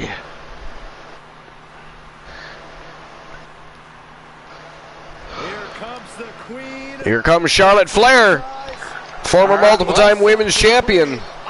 Definitely can't sleep on Flair. Definitely capable of walking out with the championship in this matchup, Glenolo. Oh, yeah. Alright. We're going to do the top 15 worst storylines of the Attitude Era. Alright, let's do it. Number 15, we have the Stooges battle. At first, Pat Patterson and Gerald Briscoe were fun as Vince's henchmen, doing his dirty work and often taking their hard lumps from Stone Cold and others. But it got worse as they were pushed back into in-ring action despite clearly no longer in shape for it, battling out against Chyna and others. In 2000, Briscoe managed to win the Hardcore Championship, and during the celebration, Patterson smashed a bottle over his head and pinned him for the belt. Briscoe hit back by pinning Patterson while the latter was sleeping, but Patterson regained the title. Soon set up the horror of the evening gown match in the 2000 King of the Ring. Yeah, that was a it was a terrible bout in every way, with even Jim Ross and Jerry Lawler groaning over having to watch it. You know, yeah, that was just, that was wrong on so many levels. All right, number 14 is Moppy. It's who? Moppy. Oh, Moppy. Nice. Yeah. It was when you know the story behind it, it's fun, you know. It was a punishment to Perry Saturn for. Oh, it absolutely was, yeah. Absolutely well, actually, was. It was a punishment. He had botched some moves that. And introducing the champion. Oh, what it was is he was in a match where Mike Bell botched some moves, nearly hurt Saturn, so he gave the rookie a beat down. So that's when they gave him the punishment. And you know, the thing is. It wasn't great, no. But you can't say it wasn't entertaining. You know. It's true. I mean, it actually was entertaining. Number 13 is Trish and Vince. Determined to stay atop the division. We'll see if she can do just that. Yeah. Yeah, that one. I don't know. That one was pretty bad. And there was a lot of Vince McMahon storylines that were bad. Lots. Yeah. Oh. So I think they're confusing characters and storylines a little bit. Because number 12 is Beaver Cleavage. Beaver Cleavage. Woo! You know. I don't consider that a storyline. That was just bad. You know, bad character. It was. 4 walls to keep you in and everyone else out. This match is brutal.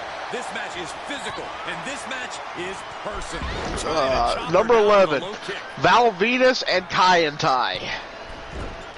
I actually thought that was pretty funny. Yeah, you know, that was... Drops the hammer right on the lower back. Charlotte a step ahead. We can't agree with everything. Yeah. An anonymous gifter gifted a Tier 1 sub to Froggy Mothlegs and the Blind Locksmith. Whoever the anonymous gifter is, thank you very much for the gift subs to the community. I'm sure they appreciate that. And welcome to episode number 367 here at the Archiverse. WCW Starrcade well underway. Right now an Iron 4 lockdown matchup, which is a fatal 4-way Iron Man rule set inside of 4 sides of steel. A lot going on. We are on the road to Fall Brawl, but anonymous gifter, I'm wondering if an anonymous gifter, it makes me curious. I feel like it could be a few different people. I have one thought right off the top of my head, but... I was thinking Dabs. No, I wasn't who I was thinking of. Just happened to be talking to Dabs earlier today in KJ stream, so I just... No, I was thinking of Cool. You think Cool will create an account to gift a sub under an anonymous gift? I don't think so. He is too lazy for that, Well, no, sir. you can, Wrong. You can actually select it to be anonymous when you get the sub. I thought. He likes the glory. True. That's true. Now, number 10, I totally agree with PMS and Meek. Froggy says it's the stalker.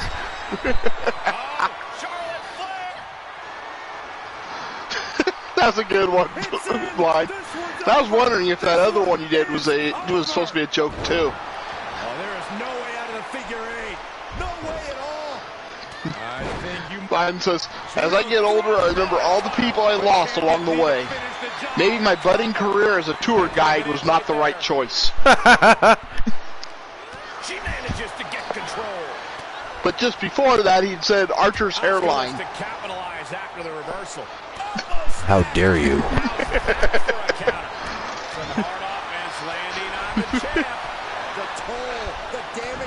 Okay, number 9, I don't remember, but the Jericho screw job. You know, if your mama wouldn't rub my head so hard, I wouldn't have this hairline. How dare you, son?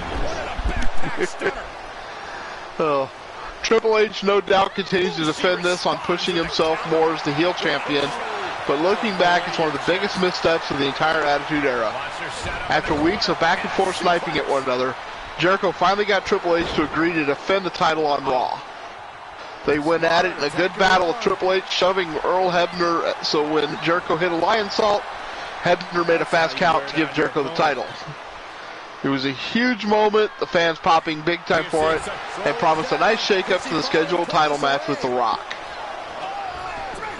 Seeing that crowd reaction, you think WWE would realize the smart thing was to let Jericho hang on to the belt. Instead, Triple H forced Hebner to reverse the decision and gave him the title back, then fired him. This led to Linda coming out to announce Stone Cold would be the special enforcer for Backlash. But to many, Jericho should have been involved instead. It was a blow that would sink his main event. Yeah, I think so too, to be fair. Yeah, I don't remember that one. But yeah. All right, number 8 is the Brawl for All.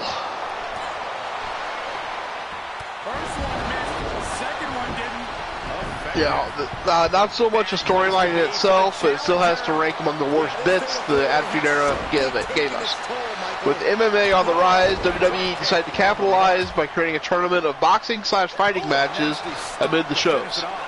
It was thought up by Jim Ross, who planned for Dr. Death Steve Williams to win the tournament and thus be an instant challenger for WWE champion Steve Austin. Putting aside the idea of Steve Williams as a main eventer in '98, the entire thing was marred by the fact that the bouts weren't rigged. Thus, when Williams was knocked down in the first round by Bart Gunn, the whole plan was thrown out the window. The fights got worse, several injuries occurring, and the fans booing loudly and chanting, "We want wrestling," with each bout. It all ended with Bart Gunn winning and his prize being knocked out in 30 seconds by Butterbean at WrestleMania. WWE themselves don't hold back today, citing this as one of the biggest failures the company ever had. Yeah, you know. I mean, it didn't. No, it wasn't. It was a total farce, even for a company that was all about farces. You know what I mean? Yeah.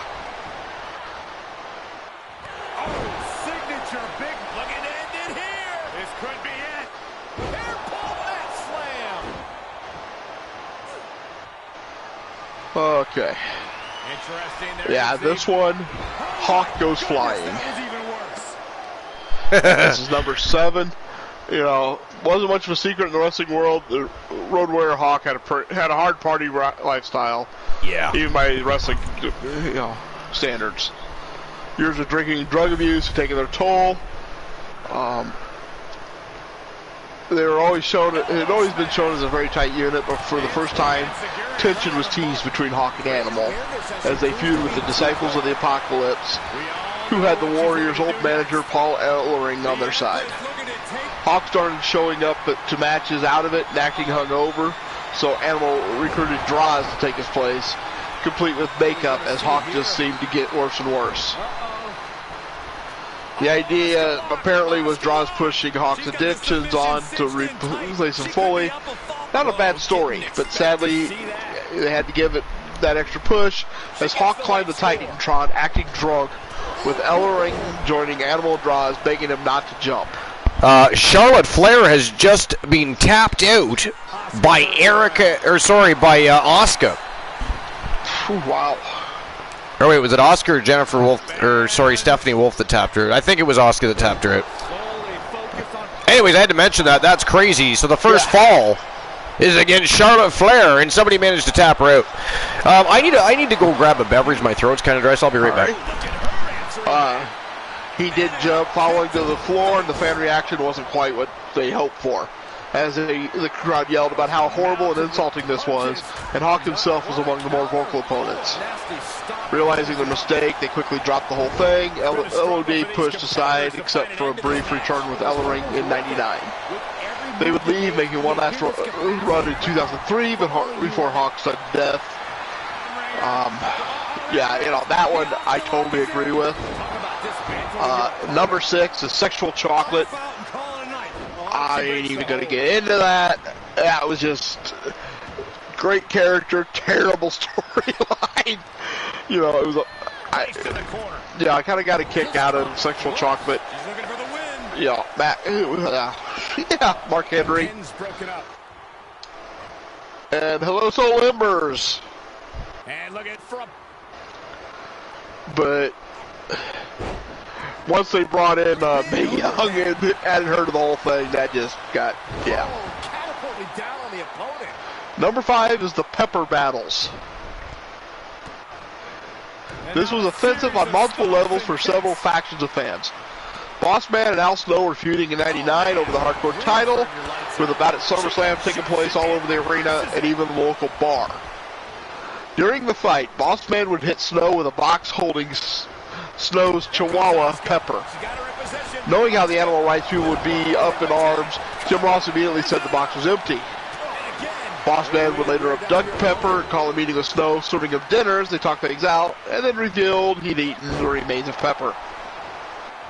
Yeah, that was another one that, you know, that one just outright sucked. Number 4 is Boss Man crushes a funeral. It's supposed to be the, you know, Big Show's father's funeral. And Boss Man showed up at the funeral, and yeah, that was just another really bad one there. Number 3 is Mae Young's son. Enough said, I ain't even gonna, yeah, put you through the description of that. Number 2, I disagree with. I actually think it was a pretty decent one overall. And that was Who Ran Over Stone Cold. Yeah. I thought, you know, that was actually pretty decent. Now, granted, it wasn't handled great. No, it could have been done better. But yeah, I totally think that one should have been a decent storyline. What they did is, you know, Stone Cold needed time off for neck surgery, but I have arrived. Been advertised as being part and of the or Survivor returned. Series. Welcome back. So they had somebody drive a car to run him over, basically. Talking about the Stone Cold incident? Yeah, Who Ran Over Stone Cold? That's number 2. Yeah. Yeah. That had a lot of potential. It could have been handled a little bit It did drop better. the ball, but yeah, exactly. You know, but I don't think it was the number 2 worst storyline. And number 1 is the Greater Power. Yeah, well, I didn't care for that either. So I don't have a whole lot to comment on that, but I am interested to see what they have to say about it, though. It actually could have turned out okay, but instead was a huge mess. As '99 went on, The Undertaker was taking on a much darker aspect, including boasting real supernatural powers and trying to sacrifice Stephanie, which forced Vince to turn to Steve Austin for help. We had the bizarre side of Austin basically crucified on a hanging symbol, and then Shane McMahon joining The Undertaker to form the corporate ministry. It seemed Undertaker answered to a greater power as a hooded figure was shown taunting Austin and pushing Vince to the extreme. Finally, the mystery came out as Vince showed up on video yelling for the Mastermind to reveal himself. Pulled off the hood to reveal Vince McMahon. Yeah. Yo, Soul Embers, welcome in, buddy. Welcome to episode number 367. What's going on? As you can see, Miss Embers has her client in the middle of an Iron 4 lockdown match. And it is for the WCW Women's United States Championship. Yeah. And she just scored a pinfall. That ties it 1-1. We believe it was Asuka that scored the first. That's awesome. So, yeah, I'm glad to see you here. I popped in for the cool party the other night. Nice. Yeah, well, I remember you being there.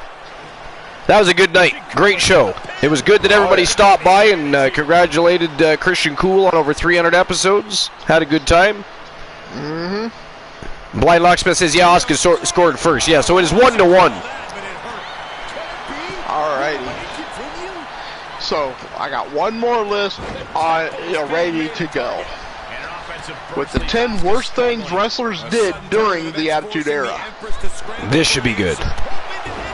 Yeah. So number 10, Triple H crashing Test and Stephanie's wedding.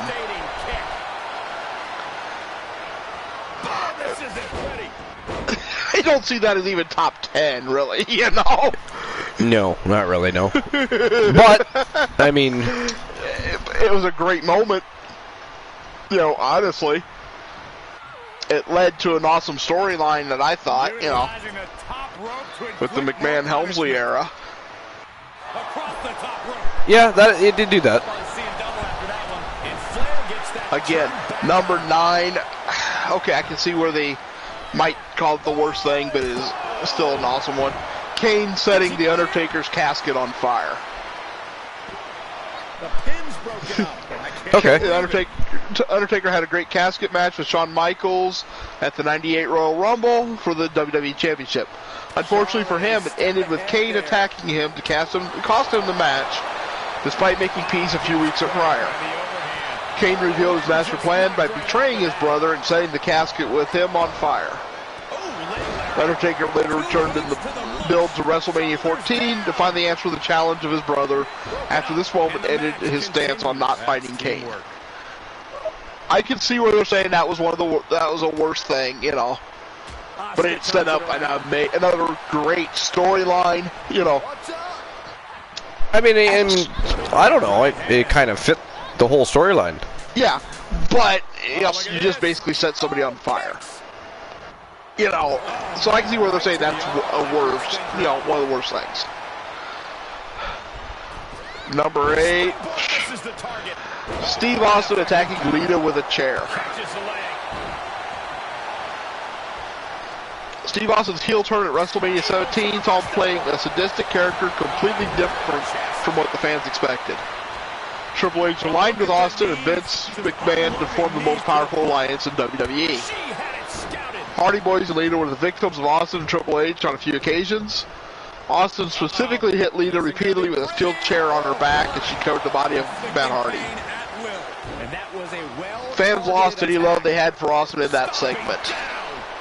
You know, I just think that was I don't know about that, but yeah. Yeah, and that was just really good heel.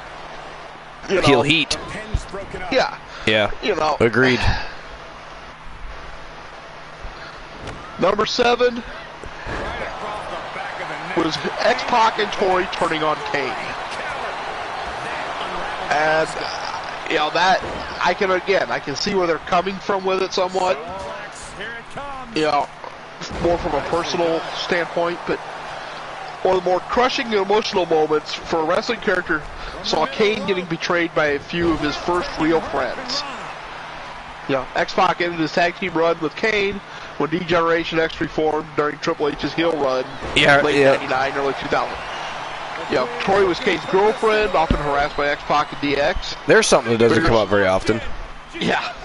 Bigger Swerve saw Tori also turning on Kane to date X-Pac. You know, and emotionally, you know, and has somebody who actually has had a friend turn on him. That hit me hard when that happened. You know, I remember that. You know, anybody that says, you know, that Kane cannot portray true emotion, you know, well, did not see that match. It looked like a man who just had his entire world ripped away. You know, it was. And it's doubly hard to do wearing a mask, but still getting that through. You know? But I remember that. Number 6, Undertaker abducting Stephanie McMahon on Vince's order. Now this fits. I mean, you know? I didn't have a real problem with it. No, it's a great moment. Don't get me wrong. But like I said, if you look at it as the worst thing done, you know, as a, you know, setting somebody on fire and, you know, that sort of thing. Not, well, this is one of the worst storyline things, you know. I don't. It'd be interesting. I don't know. Yeah. But Undertaker's character shift in '99 saw him playing a demonic cult leader of sorts with the Ministry of Darkness faction. One of his worst acts saw him abducting Stephanie McMahon and trying to force her into marriage. Austin eventually saved Stephanie, but it was all the master plan of Vince to have Austin let his guard down. Regardless, both Undertaker and Vince looked like the worst people in wrestling for taking part in such an idea. You know. Now, this one was just an amazing moment. The Rock hitting Mick Foley with 11 chair shots while handcuffed. Well, see, now that I think was excessive, actually, but... yeah, but it was still, you know... I don't know. It was an amazing I mean, I like violence and extreme matches and all, but I mean, that was excessive. I mean... Yeah. If it was 11 chair shots... But, you know, to the different parts of the body, maybe, but it was 11 chair shots to the head. I mean, that was... Yeah. I don't know. Now, even then, I didn't enjoy that. Oh, was, I say, number 4 should be one of either of the top 3. Big Show, or the Big Boss Man crashing Cho's dad's funeral. That was hilarious. I don't care. That was hilarious. Was still, you know, that was... Yeah, it was bad. I agree that one actually was bad taste, but it was funny, though.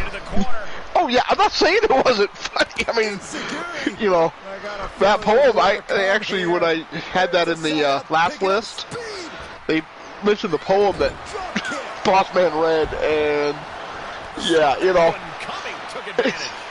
funny, yes, but, you know, come on. You know. Definitely taking things a little far, yeah. Number 3 is Undertaker throwing Mankind off the cell. Come on. Now, that was one of the most amazing moments in pro wrestling history here, folks. If that didn't happen, I mean, you know, I don't know. From a, you know, again, from a visual, you know, the visuals, you know, that could be considered one of the most, you know, the worst things ever done to somebody is he hurled him off of the cage, you know, through the announce table, you know, and all this. Number 2, Austin dropping a car with Triple H from a forklift. That was definitely risky. Wow, Charlotte Flair picked up a fall there. I have lost count here. And then number 1, again, it was kind of an amazing character moment, but I have to agree with it. Bubba Ray powerbombing Mae Young through a table. Yeah, well, yeah. That was definitely bad. As a character development for Bubba Ray Dudley, great, you know. It depends on how you feel against violence against women, right? So. Yeah, but you know, for the character development of Bubba Ray, you know. Yeah, I don't know. I think most would not care about the character development of Bubba Ray when it came to violence against women. I know. You know, but this is when he was getting that whole thing with putting people through, you know, the women through the tables. You know. But being Mae Young, you know, at 76 years old, you know, and doing it through a table off of the stage, you know, I agree with that one, you know. Yeah, I didn't enjoy it either. But yeah, I would have at least moved number 4 to number 3, you know. Delivers the knee. Really just laying it in. That unraveled on Asuka. Now, that list, by the way, I forgot to do this, was from thesportster.com. It was dated July 19, 2020, and it was Joey Haverford that wrote the list. Interesting. He usually writes better articles than that. Yeah. But can't win them all, I suppose. Or in our case, we don't win many at all. Yeah, I didn't read the intro, so I'm trying to see if maybe We get a little clarification here. The Attitude Era was a special time for wrestling thanks to them taking chances, taking wrestling in a different direction. Reaction to the Attitude Era was polarizing when it came to graphic violence, sexual content, foul-mouthed promos, and just negative overall product. However, even the fans that didn't like some of the direction went due to the star power. WWE lucked out by having Steve Austin, The Rock, Triple H, Mick Foley, Undertaker, and about a dozen more future legends on the roster. Soul Embers is China. There's a crucifix. Nicely done. This could do it. The wrestlers from the main event picture to the lower card featured moments of crossing the line with their actions on screen. Find out just which actions were the worst things done by wrestlers during the Attitude Era in storylines. So they don't even, it doesn't even tell us what criteria they're using as the worst thing. You know? Guys, with 20 seconds left, I think Asuka is in the lead to win this United States Women's Championship. We're going to find out in 10 seconds.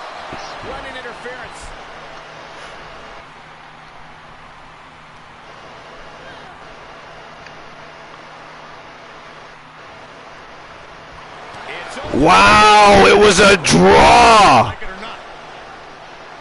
Oh my good God, that is ghastly. What a contest that was. It ended in a draw. Wow.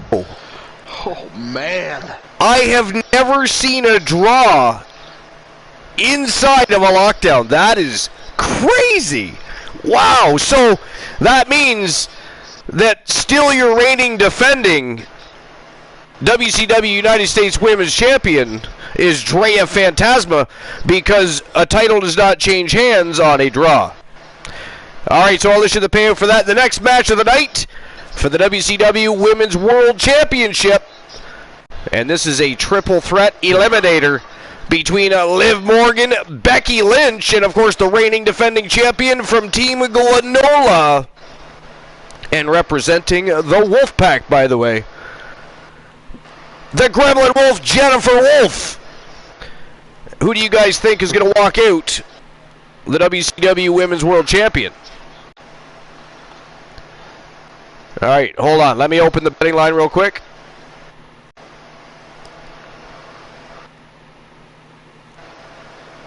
Actually, I got to issue the payout first. That'd probably be best. And actually, there was no winner, so I just have to issue refunds. There we go.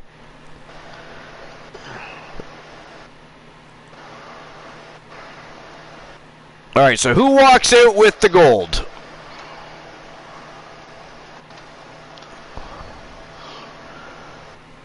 Is it going to be Liv Morgan?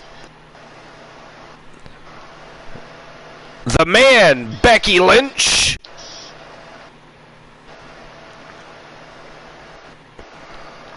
Or the reigning defending champion from Team Glenola, the Gremlin Wolf, Jennifer Wolf?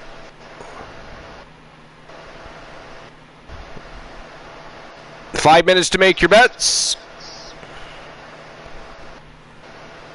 And there you go, you gambling fiends. Bet away. And it is showtime and go time for the WCW Women's World Championship. Let's go.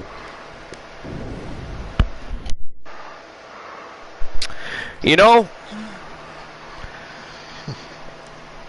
for fun, I know you've got other lists, but I'm going to see if I can find one. Don't you dare pull out another list right now, sir.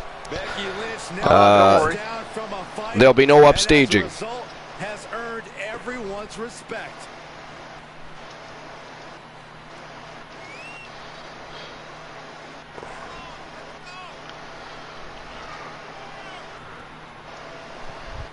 All right, let's see here. Is a triple threat falls count anywhere match, and is for the WCW Women's World Championship. Introducing the challenger from Dublin, Ireland, Becky Lynch. Okay, here's an interesting list. Now this is a year old, but it is the. Now I don't care for the wording here, right off the hop for the record, but the top 10 most decorated WWE Women's Champions of all time. And it is by a site called Michael and posted by Arundum Powell. WWE is her passion. Used to wrestle with her brothers in their New Jersey so backyard. Looks like Trish and Charlotte. Oh, it's just an image. Never mind. One of the brightest stars in WWE's women's division.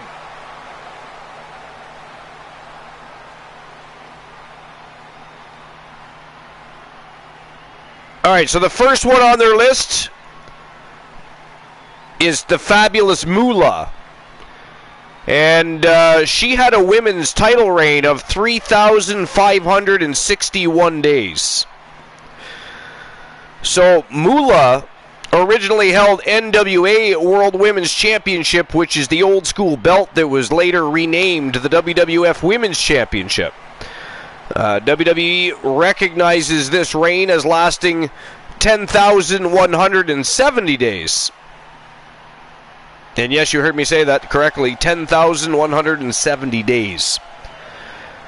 September 18th, 1956 until July 23rd, 1984. I mean, that is crazy, right? From Salem, Massachusetts, she is the WCW. So, as they do not recognize the title changes of the NWA World Women's Championship from 56 to 84, but the actual record book shows Bruna Sammartino of women's wrestling had lost the belt in Japan and also undergone several title changes at live events. The next one on the list, Nikki Bella, two-time Divas Champion, longest reigning Divas Champion. Back in 2012, people were still characterizing Nikki Bella as the personification of the Divas term. Her lack of wrestling was a soft target after her first reign lasted for exactly 6 days. 3 years later, she emerged as a powerhouse to strengthen her Bella army by becoming the longest reigning Divas champion in history, 301 days, before moving out of the equation due to a neck injury. That particularly second reign of Nikki Bella is helmed as the missing link between the WWE Divas and women's era. This match could spill out to anywhere in this arena. Next on the list is AJ Lee. 3 Divas championship reign. So many would consider that AJ Lee's tenure as the WWE Divas was the most significant for the entire Divas era, and I actually agree with that. With a lack of talent, Lee's work with real-life friend Caitlyn was something meaningful that made the women's wrestling watchable in the year 2013, which would later go on to become the women's revolution in the WWE Universe. Also, her on-screen chemistry with Daniel Bryan, CM Punk, and Dolph Ziggler makes her one of the most popular Divas champions. Unfortunately, she opted to leave WWE after just being there for just 3 years. She was there 2012 to 2015. Next on the list is Lita, 4-time women's champion. So alongside Trish Stratus, Lita is most commonly known to make women's wrestling relevant at the time of the Ruthless Aggression era. A 4-time women's champion, she was the first woman in history to introduce the high-flying Lucha Libre style. The unique thing about her was that people would look up to her not because of the look, but for her ability. The underrated star would eventually go on to become a part of the Hall of Fame down the road.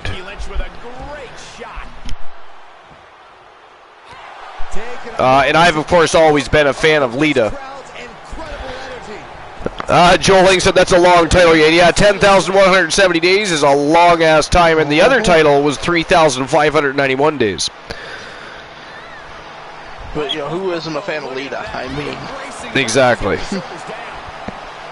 All right, so next on the list is Bayley, 4-time women's champion. After winning the SmackDown Women's Championship in 2019, Bayley became the first WWE Women's Triple Crown champion and first Women's Grand Slam champion, as she had held the WWE Women's Tag Team Championship with Sasha Banks. Plus, she made history by capturing the SmackDown Division Gold for more than 500 days combined. Below her single titles wins: NXT Women's Championship 1 time, Raw Women's Championship 1 time, SmackDown Women's Championship 2 times. Next on the list, Becky Lynch, who is actually, right in front of your face right now, wrestling with Liv Morgan and Jennifer Wolfe for the WCW Women's World Championship. So feast your eyes on the man. But Becky Lynch, a 4-time Women's Champion, longest reigning Raw Women's Champion, one of the 4 horsewomen in the WWE history, would go on to add a completely new dimension to the women's evolution. Becky Lynch was the inaugural SmackDown Women's Champion, and she's the only superstar to have held both Raw and SmackDown titles at the same time. She clinched the record in the only all-women's WrestleMania main event while pinning Ronda Rousey in it. Lynch is also the only woman to pin the UFC Hall of Famer during her WWE career, or was at that point. The man is also longest holder of the Raw Women's title at 373 days.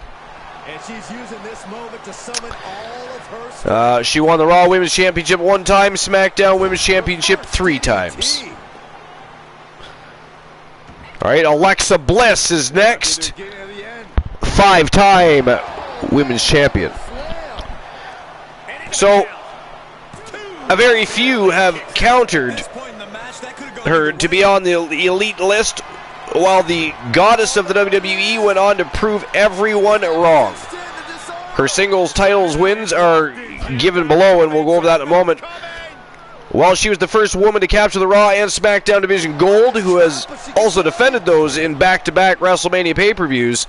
Also, Bliss made history by winning the second ever Women's Money in the Bank match in 2018, as well as the first ever Women's Elimination Chamber match in 2018. She is also the first ever 2-time Women's Tag Team Champions in WWE. She won the Raw Women's Championship on 3 occasions and the SmackDown Women's Championship on 2 occasions. Next on the list, the boss, Sasha Banks, who happens to be tied with Trish Stratus for the amount of Women's Championships at 7. Now, we all, of course, know that Charlotte Flair has surpassed both of them, but the standard, or the blueprint, of the WWE's women's division has lived to the gimmicks primarily introduced for her heel, legit boss character. At one glance, her title accolades go as follows: NXT Women's Championship 1 time, Raw Women's Championship 5 times, SmackDown Women's Champion 1 time. The current SmackDown Women's Champion has also made history for being part of 3 Hell in a Cell matches, an all-time record, and numerous other main event matches, who just promises to be better with each passing day. Alright, so next on the list, Trish Stratus. And again, a 7-time Women's Champion.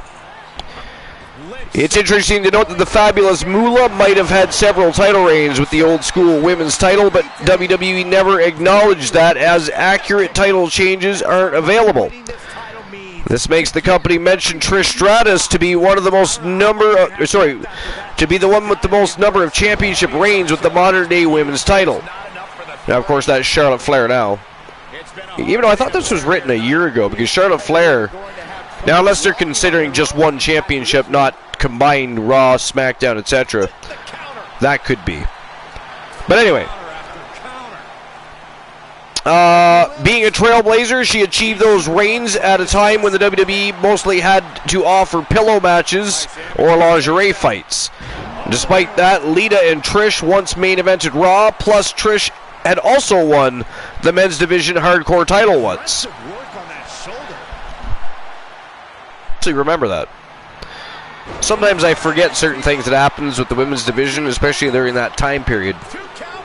The women's division was not very good then, and the Divas division was worse. AJ Lee was the best thing about the Divas division. All right, so last but not least on the list, Charlotte Flair. And of course it says 13-time women's champion. I believe that is 14 now. But Charlotte Flair was born to carry the legacy left by her father Ric Flair. If not, she would surpass it one day. No other woman in the history of professional wrestling have clinched so many championships like her. Flair was the last Divas champion and the inaugural Raw Women's champion, which at the time was known as the WWE Women's Championship. She is also the only woman to have held all of the below-mentioned titles, along with the women's tag team titles, and the standard bearer of the female roster of WWE. NXT Women's Champion 2 times. WWE Divas Champion 1 time. Raw Women's Championship 4 times. SmackDown Women's Championship 5 times. And it says Divas Championship 1 time, but it already said that, so. Oh, there was a difference between the WWE and the regular just Divas Championship for a bit, wasn't there? I believe that's what they're talking about here. And that is the, that is all 10 of the most decorated WWE Women's Champions of all time. Not a bad list. No, not at all. Not at all.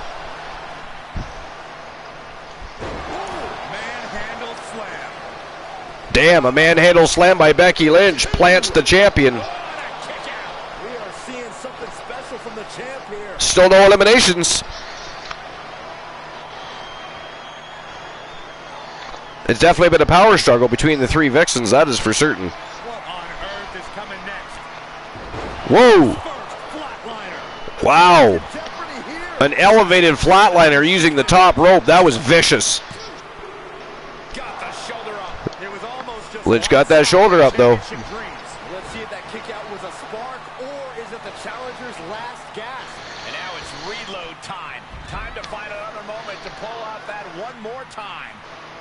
Oh, the reversal by Becky Lynch. Big elbow to the midsection. Look at this. Liv Morgan firing back on all cylinders. Not taking anything from the man. The man will dish it out. Liv Morgan's not going to receive it, apparently. To the floor. Froggy Mouthlake says, elevated flatliner. New band name. Wow. Always thinking about band names is Froggy Mouthlegs. She shoots up the top rope.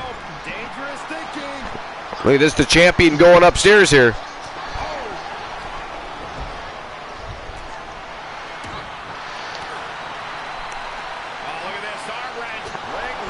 Whoa, big heel kick to the face of Becky Lynch there by Liv Morgan. And to the champion, wow. Liv Morgan's on fire here, Glenolo.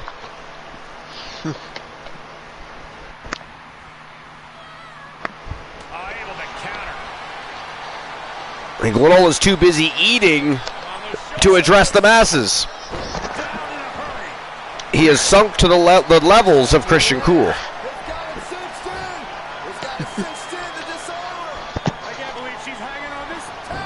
Oh, the champion tapped out. Wow, we are guaranteed a brand new WCW Women's World Champion, guys. Who's it going to be, Becky Lynch or Liv Morgan? Wow.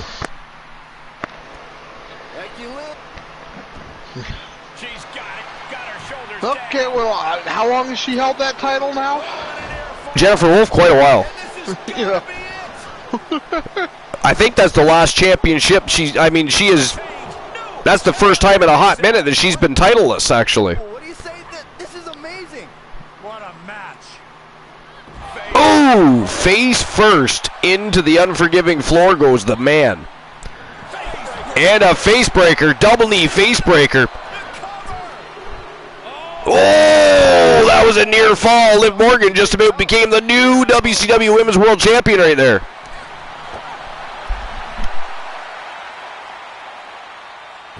Oh!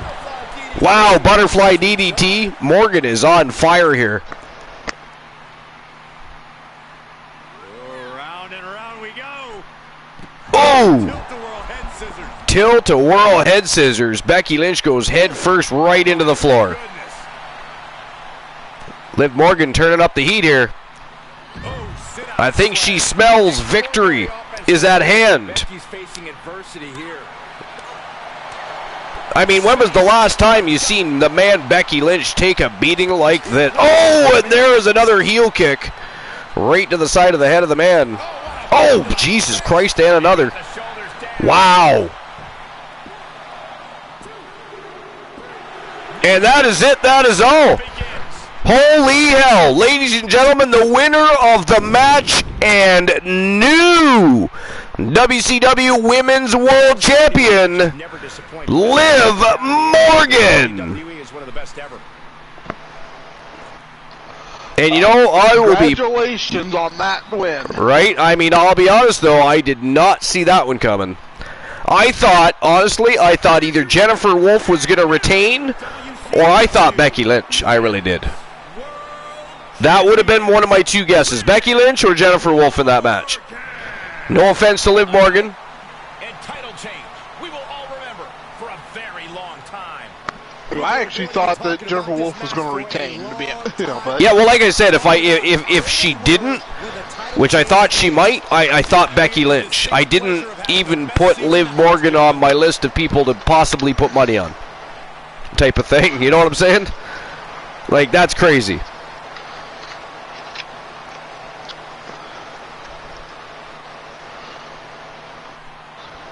All right, the payout has been issued, and it is on to the championship rounds, baby.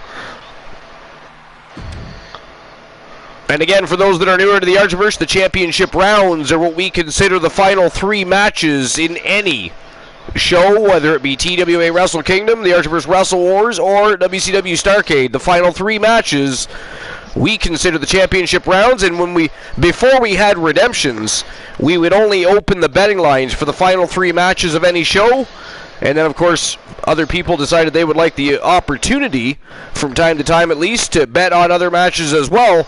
So there is an opportunity you have. You can open a betting line, or you can open all of the betting lines. So you can do it individually for certain matches, or most of the time, Glenola or Woozy, Joe Link, somebody just opens them all up for everybody, and we simply have some fun, and you can bet on matches if you have the opportunity.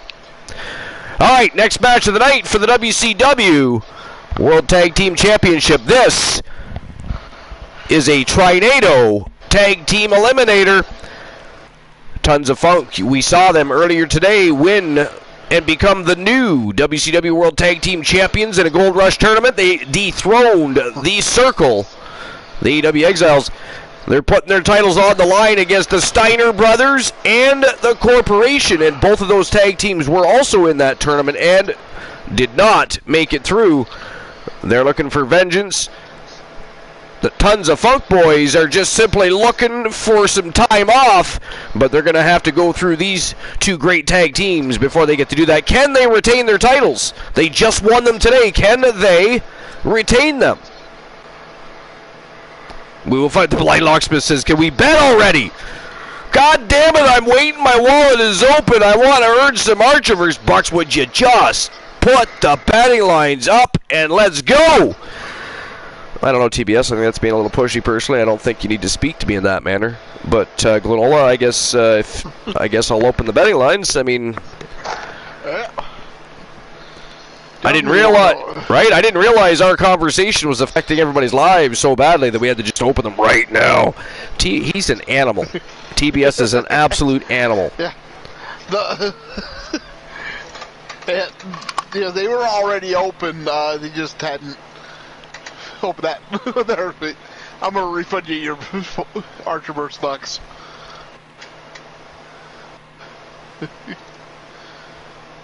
I mean, I was just gonna let him spend his money just because he was being a dickhole. And you're just, you know. He hasn't had many big wins lately. You know, he's been running a little low. Ouch! Oh, took a low blow shot at the blind locksmith. I don't know, you better be careful. He might sick chairs after Alan Severn over at the YouTube Development League or something. I mean, you don't need that hassle. Hey, you know Severn's philosophy? If you want some, come get some. If you want some, come get some.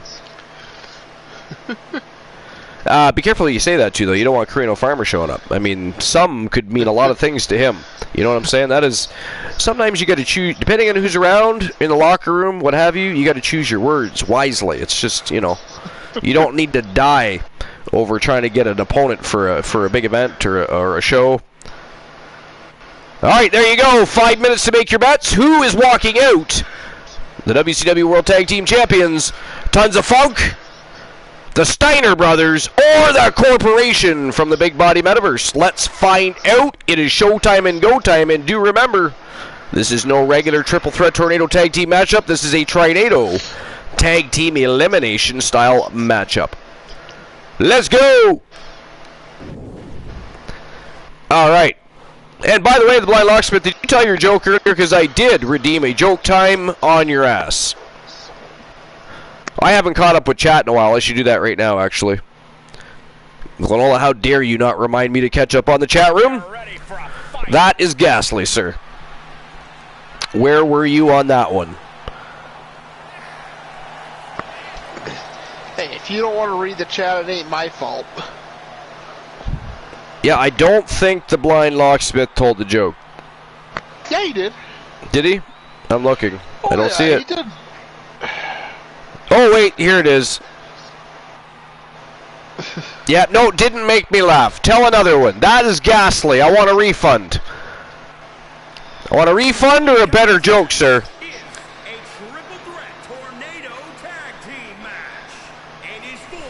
You did laugh with the thing about the tour guide when I read it out to you. Only a little tiny bit. Only a little tiny bit. How dare you?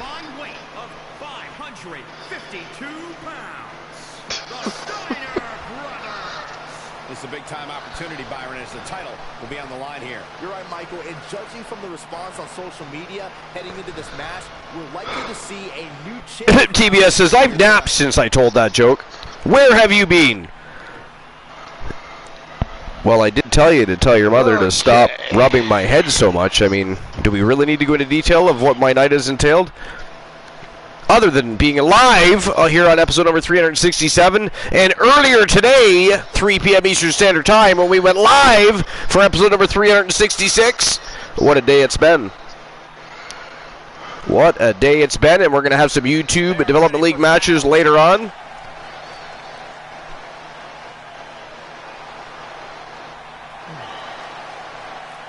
Froggy Mothling says, that's why she was rubbing her knuckles. Yes, that is why. Sorry about that. I was, I had a little bit of extra energy I had to burn off, if you will. Here come the tag team champions. Corey, what do you think of the champ's chances here tonight? I love them. I'm not like everybody else, Cole. It seems like everybody's ready to write the champ's demise. But not Well, one of the most decorated tag teams in Archiverse history, now becoming one of the most, or are going to attempt to become one of the most decorated tag teams in WCW history. For most of their career, they were on the Archiverse roster. Vinny K managed to swallow them up. And I'm going to grab myself a coffee real quick because my water is not doing it for me. So I'll be right back. Shouldn't take me long. But I did give you a tree of knowledge or forbidden fruit. I'm trying to think of a good one. Oh, don't you go there. You've got lots of stories. But you will have to recap it. If you don't, if I'm not back before you begin it, you're going to have to recap it because I got to hear this. I know. That's why I'm waiting. I'm trying to come up with a good one while you go away and get your stuff. So, yeah, go get Puppy a cup of coffee and then come back. At a combined weight of 566 pounds, the Corporation. Remember, guys, the title is on the line here in this one. Oh, that was a good one. TBS, that was good. might just be the night the title changes hands.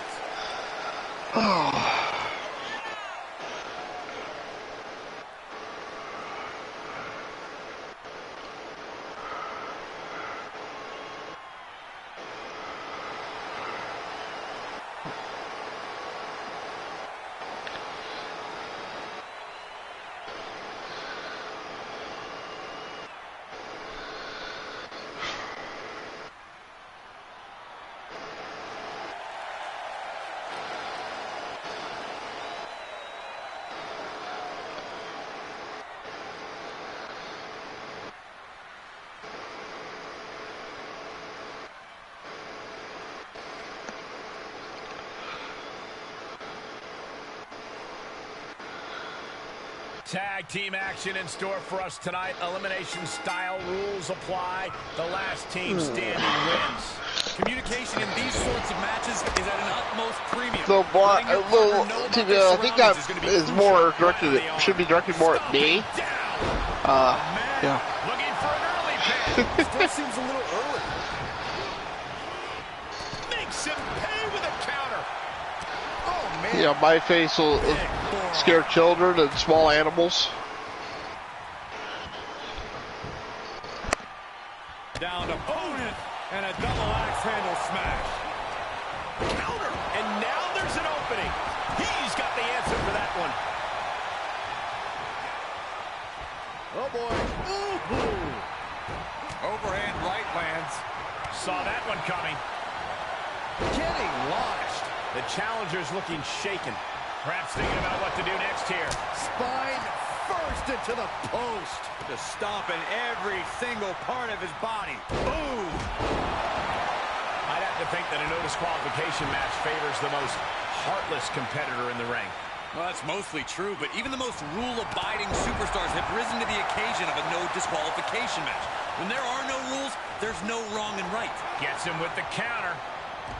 Here it comes, Michael. Byron, you should try this once. Pull the hair into a mat slam.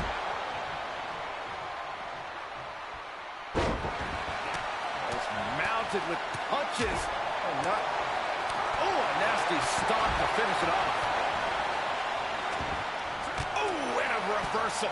And he's able to reverse. Oh, that's gonna sting. Connects on the kick. Oh, and soon we could be seeing a submission here. Choke slam. Ooh, dropped right on their face. Give up now. I have returned as much better than water. Nice counter. Sometimes water just doesn't do it. Waist lock.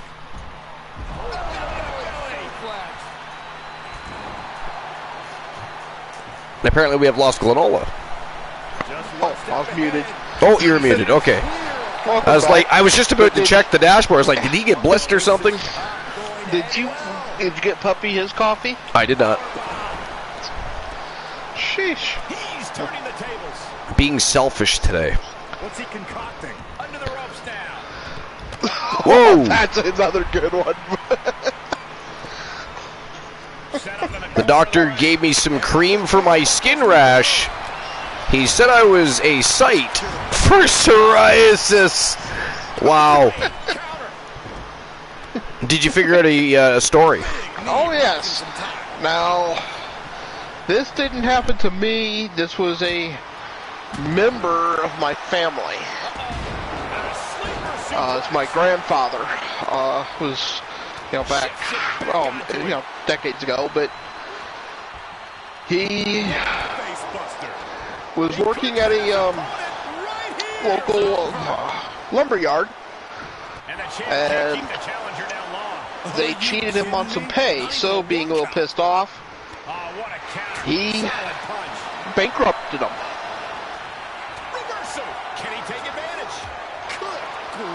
And did it totally legally.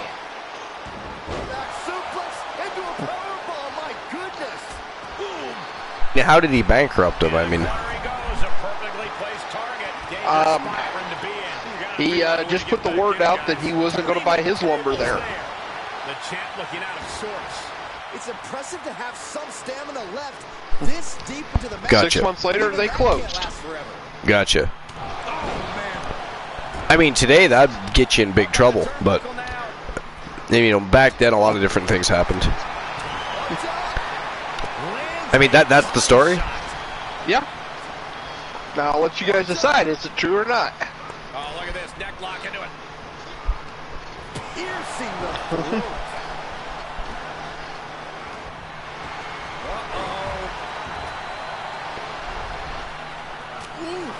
Lands the haymaker.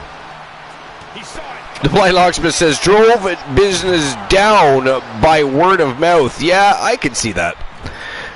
Well, and I mean, you're talking decades ago, so I mean... Yeah. Bromer says I'm going with no.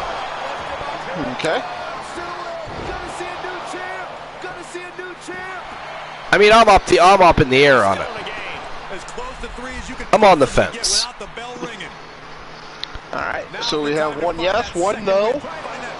One straddling the fence, which has to be very uncomfortable on the ball. It is uncomfortable. It hurts the nutsack just a little bit. It is not finer than frog's hair.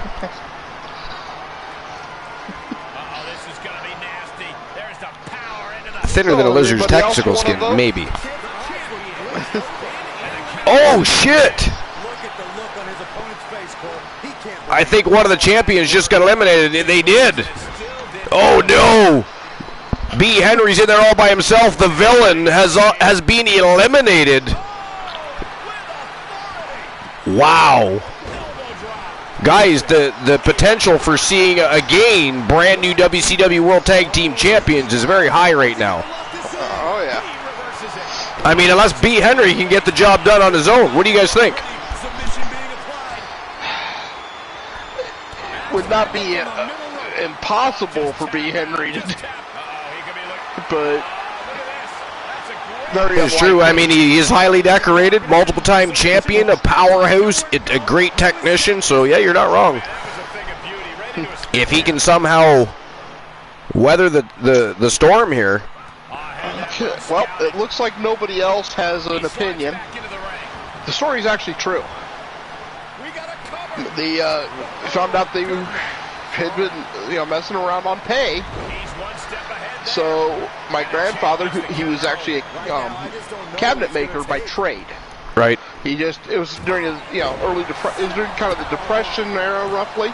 Yeah. To where, you took whatever job you could get.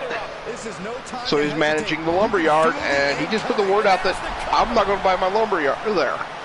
6 months later, they were bankrupt. Wow. So it's either an extreme coincidence or he actually made them close.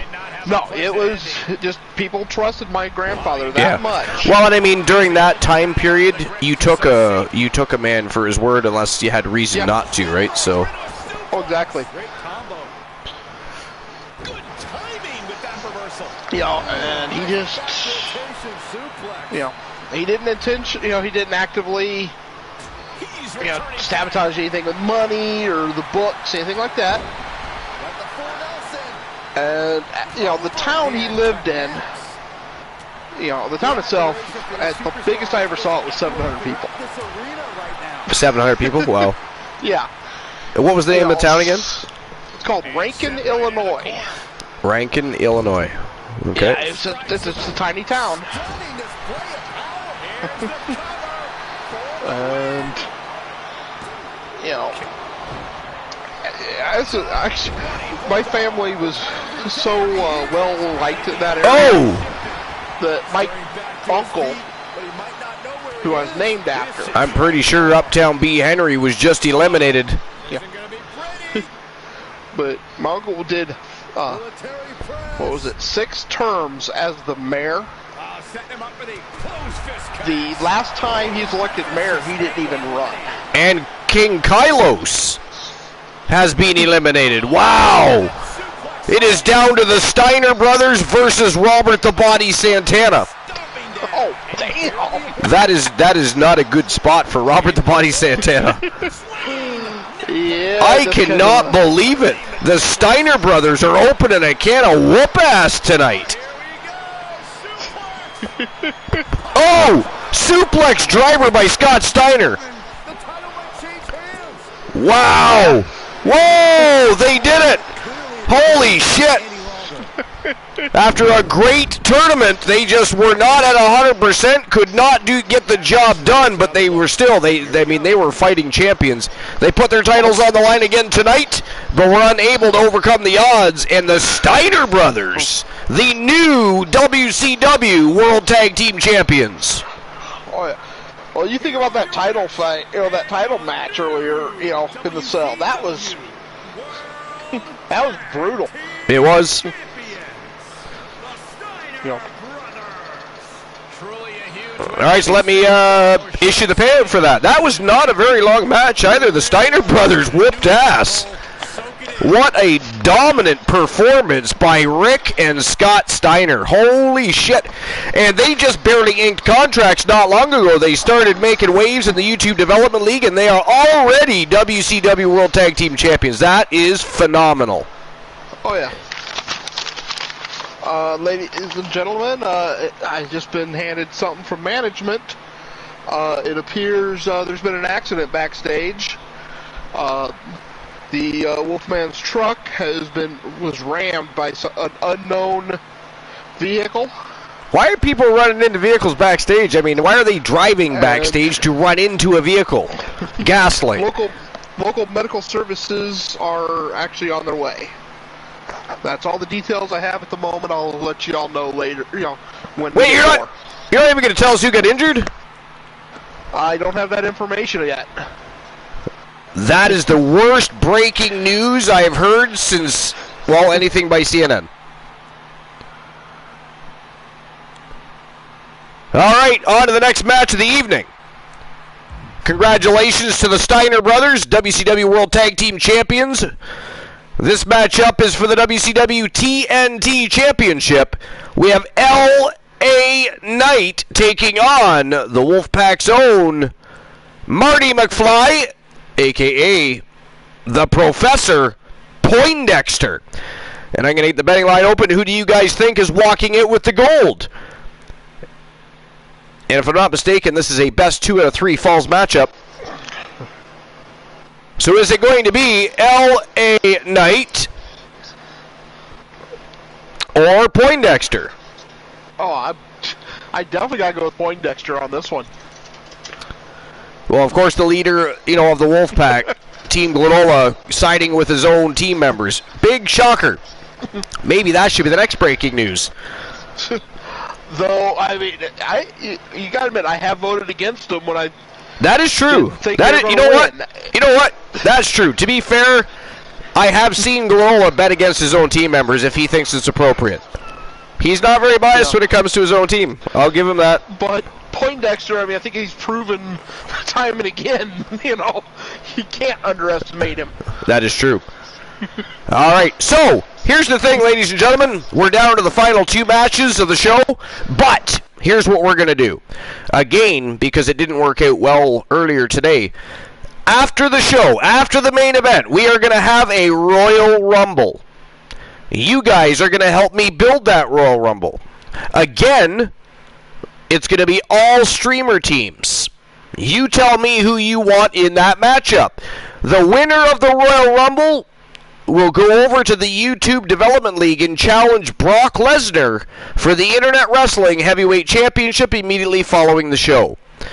Okay, so there's still lots to look forward to. We have the co-main event for the WCW TNT Championship. Then we have, of course, the main event of the evening for the WCW World Heavyweight Championship. Then we have ourselves a Royal Rumble. The winner challenges Brock Lesnar for the Internet Wrestling World Heavyweight Championship over at the YouTube Development League immediately following the show.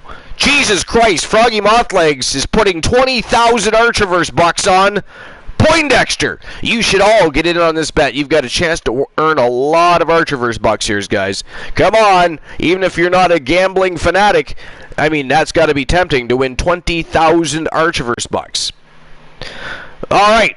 But here we go for the WCW TNT Championship. L.A. Knight versus Poindexter. Let's go.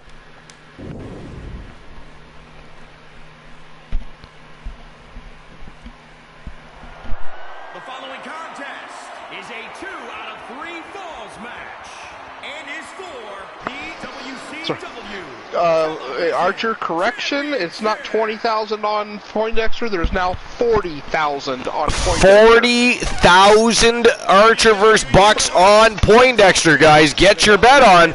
You still got 3 minutes to try and win some cash here, guys.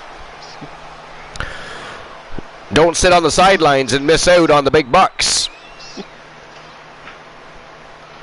Think about what LA Knight has accomplished so far. He actually won the LA Knight strutting down with confidence, looking focused, but is it focused enough to beat the Professor Poindexter, a very dominant individual from the Wolfpack?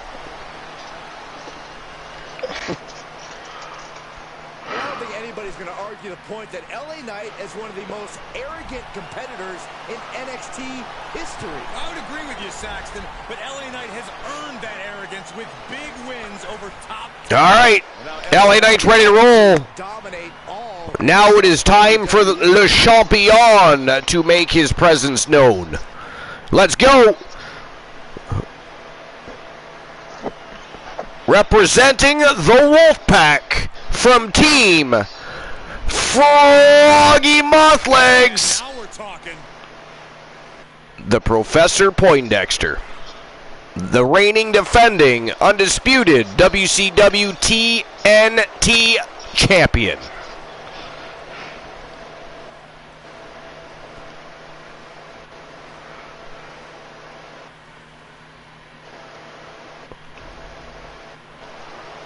Froggy says, "You son of a bitch, Lock." Of course, the title is on the line in this one, guys. The Prodexter Poindexter. The champ has looked good as of late, but I'd say the opposition has looked just as good, if not better.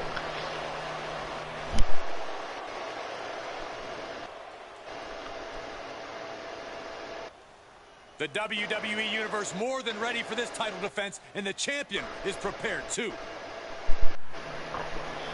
I mean, I actually like the Prodexter Poindexter, I'll be honest.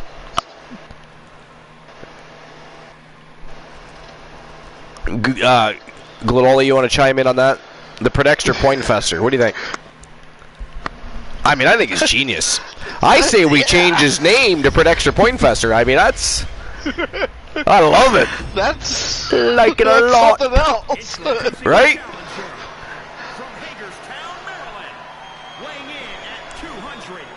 Nobody's come close to the 777 yet. Who came close to the 999 though? Who was that? Oh crap! I don't remember. It started out as you, but then somebody bumped you off. No, that was earlier today where I was close to the 777. And then got bumped off. Oh, that's right. Somebody did win that one. But the 999, somebody was close tonight. Well, I didn't see any reason to have two jackpots in one day. I know we had two shows, but I kept the same. But so somebody has already won technically. I got 777 earlier, and Froggy almost has 999. Okay, it was Froggy that came really close on the 999. All right, so are they both right now in contention to be one then? 954 by Froggy, so the answer there is no. How's that no? That's 45 off. Yeah, no, I'm just kidding. I just wanted to see TBS blow his mind. You ruined it, but anyway.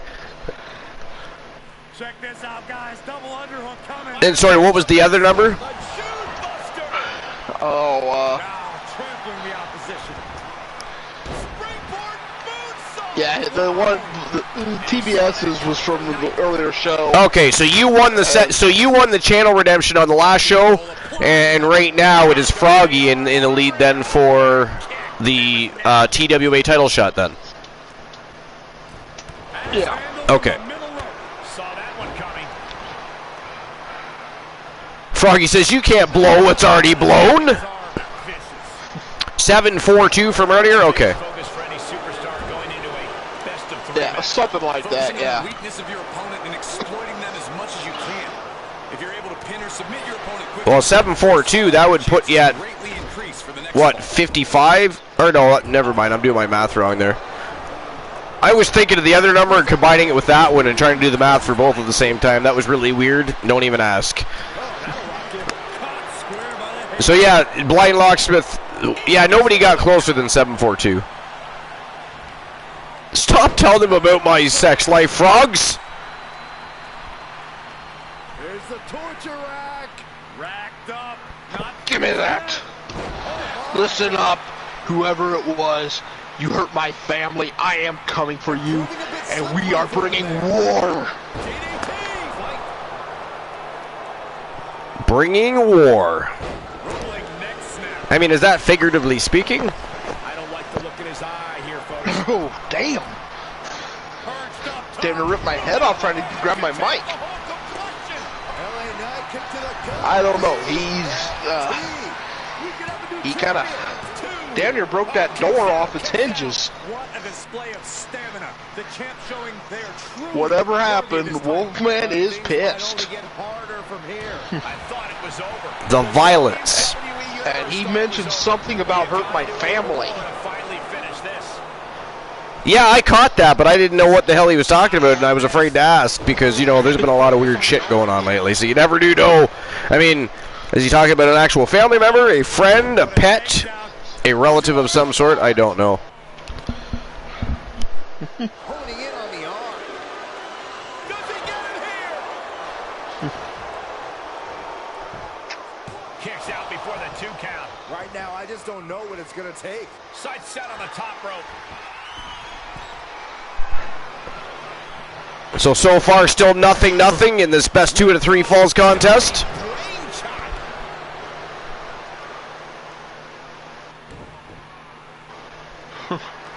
The Blind Locksmith says the ladies just went back. Jennifer Wolf. TBS suggests maybe Jennifer Wolf was injured. The ladies just went to the back.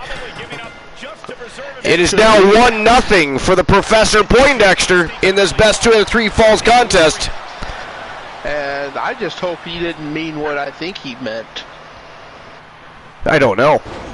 I mean, War is his baby brother's name in every wrestling promotion he's ever been in. so you think he's bringing his baby brother? Yeah, in which case, all hell's about to break loose. All hell has been breaking loose since Severn inked a contract, so I mean... LA Knight could not tap out Poindexter. As resilient as they come is Poindexter. His brother's the kind that ain't happy unless he's inflicting pain on somebody. So he's like a lot like Severn. Lovely. Just what we need, more Severns run around. Targeting the stomach. Stiff punch. LA Knight opening up a can here outside the ring on Poindexter, looking to gain some momentum. Vicious Russian leg sweep right into the barricade.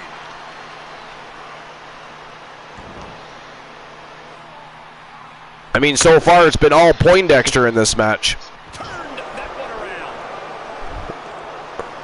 Wow, nice float over DDT by Poindexter.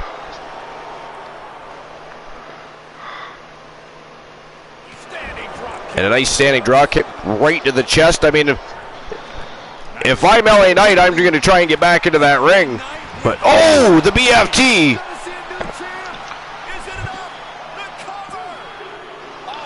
Oh, near fall by LA Knight as Poindexter kicks out at about 2.5 there. I was trying to read what Froggy said. Alpha Particle claims a point. Oh yes. That was a delayed comment. I see, okay. 2 3/4, Froggy says. Froggy Mothblake says there was fire in Severn's eyes. Oh, spear out of nowhere. Dex covers him up. LA Knight gets that shoulder up though. still in it to win it. 1-0 for Poindexter still as this bout continues.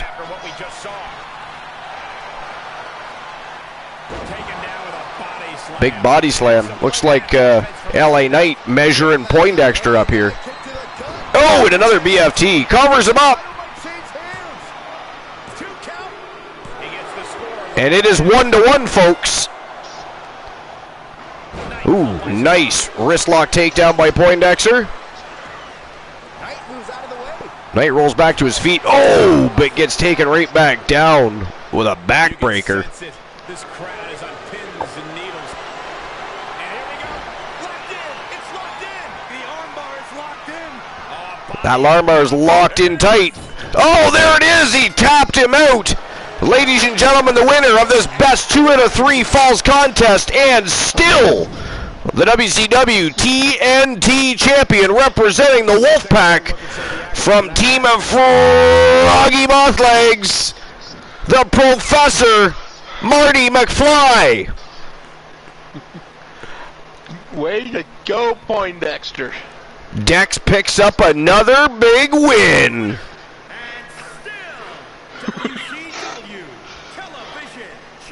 All right, I'll issue the payout for that.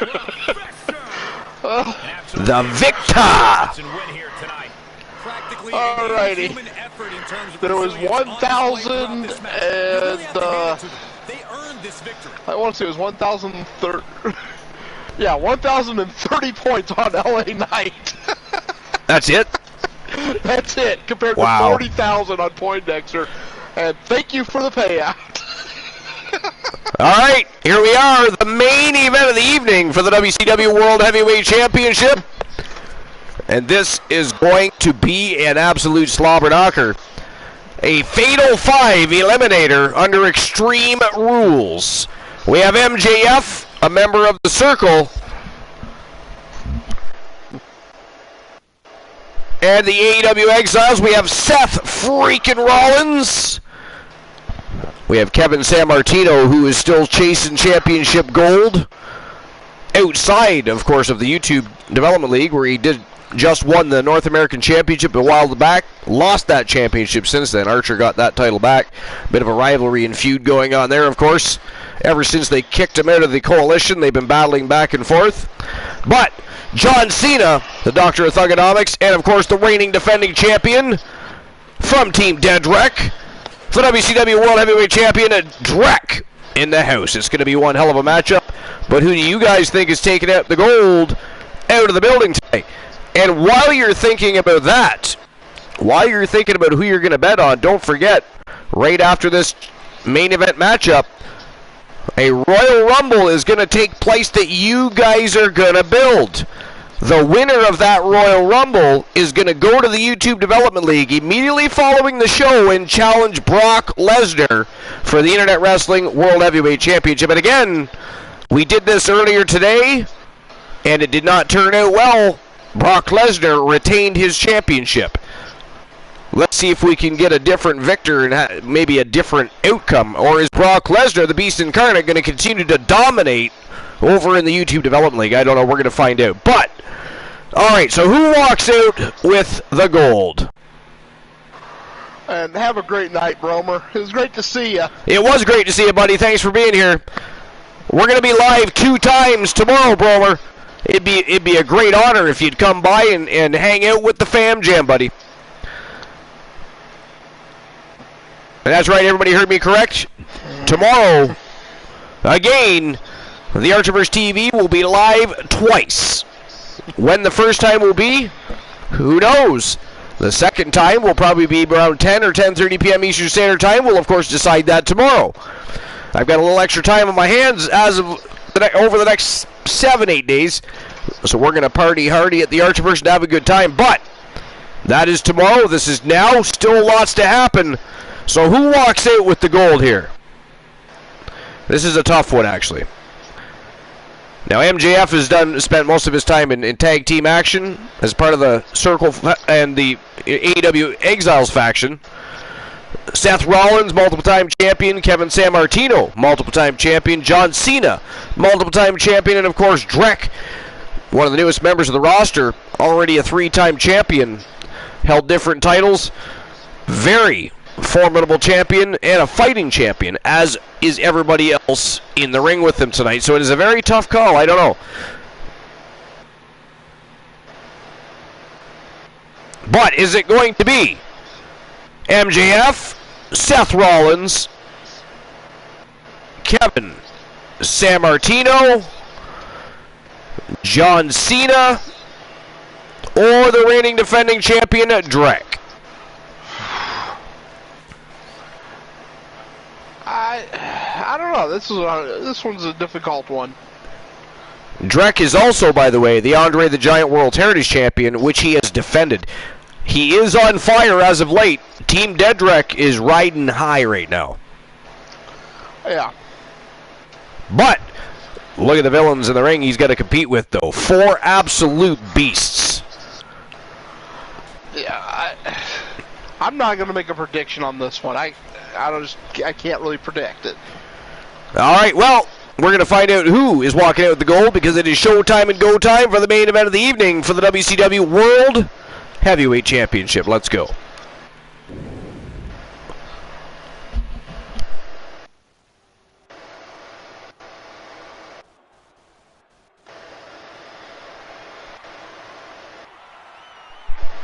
And here comes the former member of the Coalition and former multiple-time champion, the self-proclaimed savior of the Archerverse, Kevin Sammartino.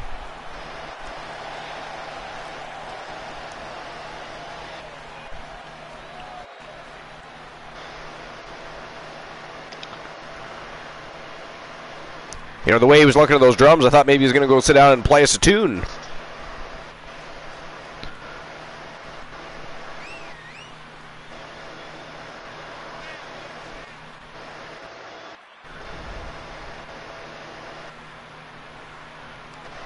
So following this match together, we are going to build a Royal Rumble.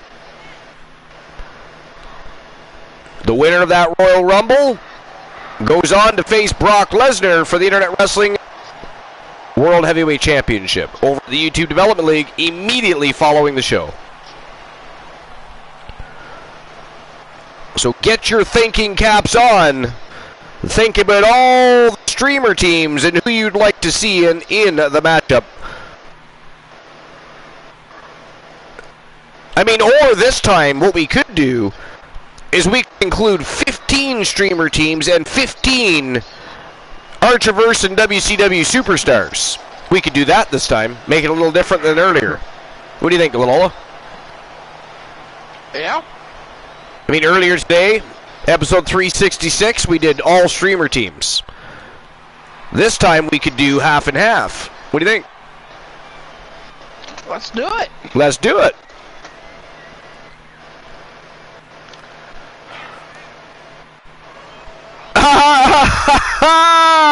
That happened to Glenola last night. I think it was you. What? When you bet on somebody and it put the money on the wrong person? I think that was at the Cool. Was it Cool? I think so, but yeah. It happens once in a while. No, last night's where I went to redeem something, and my redeems jumped a spot. So it ended up redeeming, I want to say it, I want to redeem something, and then it gave, like, said, repair the cords or something, you know. You weren't even banned, and yet, you know. Froggy Mothleg says, I think he's going to snake it.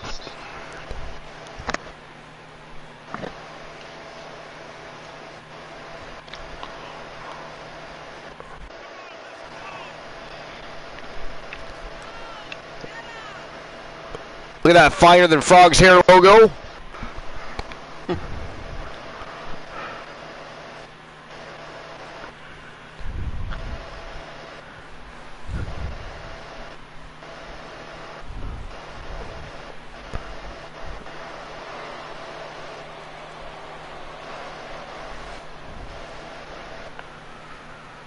Seth freaking Rollins ready to burn it down. Will he do it? Will he get the job done? We're going to find out.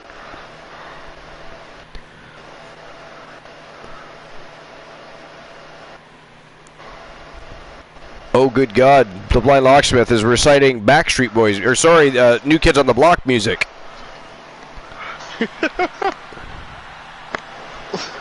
Wow.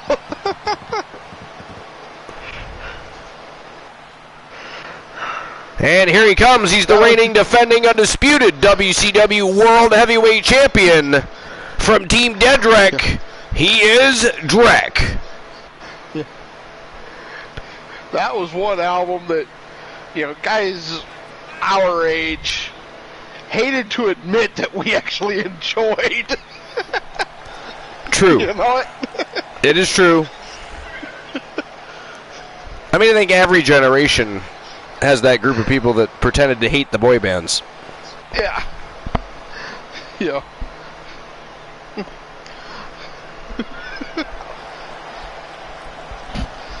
That was actually one of the first cassette tapes I owned. Was it really? My parents Ghastly. gave it to me for Christmas. They gave me that one, Thriller, and there was one other one I don't remember. But I also got an actual boombox for Christmas that year. Really? Yeah. Like an actual boombox? Yes, the Very monsters. Cool. Yeah, they were awesome. And, like that one right there, for instance.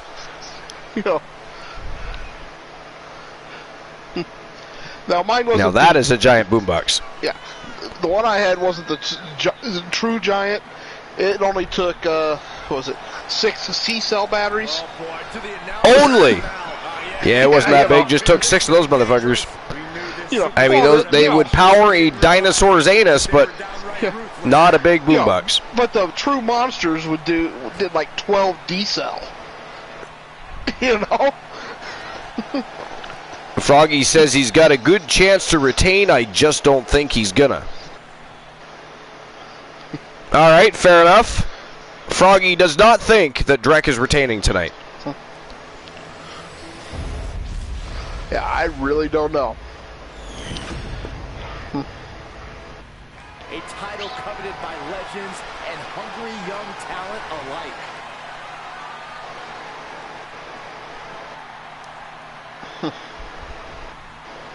Over the years, we've seen a lot of All right, here we go. forklifts, Fatal 5 Eliminator. balls moving into the crowd. Always a great time. One thing I've learned over the years, Michael, is blink as little as possible. If you do, you might miss a historic moment in this one. Well, I've learned that you got to Okay, I just received a little more information from management backstage. Nice. Well, it's about goddamn time somebody follows up. Jennifer Wolf has been taken to local medical facility. Very serious condition at the moment. And it does appear to be a hit and run. A hit and run. And, yeah. What, did somebody drive into her fucking locker room? What happened? No, they hit Wolfman's truck. Oh, right. So then we're talking parking lot here. Yeah. Now we don't. I don't know all the details yet. That's just, All right. Well, this is going to be an interesting one to keep tabs on. If it is the Gremlin, then I'm 99% sure that when he said war's coming, he's talking about his brother. Intriguing. I mean, unless you're those that are, responsible. And then I would be afraid. And I guess I will give them a little bit of a heads up. Wolfman's 2 brothers and older sister are bounty hunters. They will find out who did it. They are related to Dog the Bounty Hunter.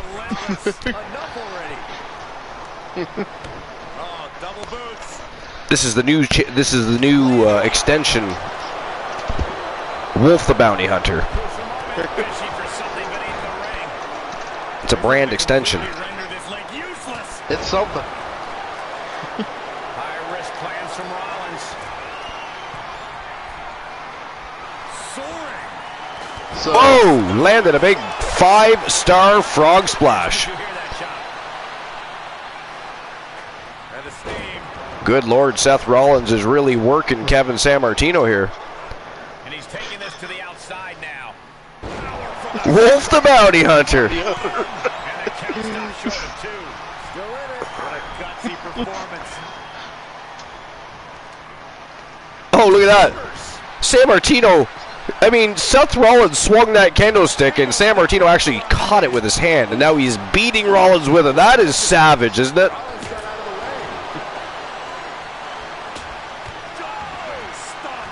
A turning of the tides here for sure for Kevin Sammartino. Oh, man, come on now. Not a sledgehammer.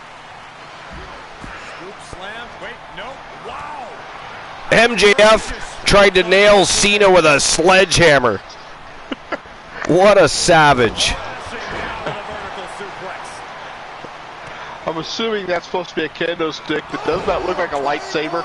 The champ's eyes look glazed over. Yeah, In with the count. it is a kendo stick. It is not a white saber. Heads out of the ring. What's next? As cool as that would be. You know, one of those toy lightsabers. But I mean, we don't need wrestlers dismembering each other in the ring either. Here he comes. Not good for business. Just saying. Right in the kisser. The challenger's looking shaken. Bubba Ray Dudley used a lightsaber a time or two. No worries. Oh, got hit right in the melon with a chair by Drek. It's just a step too slow. And then Rollins thought he'd take advantage of the situation and try to sucker punch him, and Drek is making him pay for it. Oh, Jesus. Drek just about eliminated Seth Rollins. That would have been our first elimination of the night. Buster knee smash. That looks painful.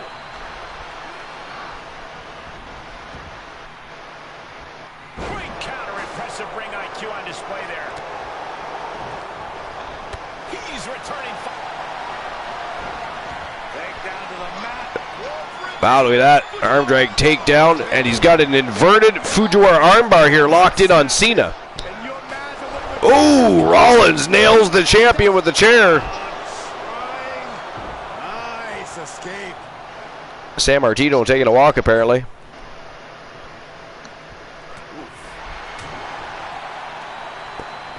Oh, saw it coming. And Whoa! Look at this, the champion from behind. German suplex. Just about bends Sammartino right in half with that one. Oh, this is not going to end well. He's taking him for a ride. Jackknife powerbomb by the champion. hoping to end it here. What's he hoping to find down there?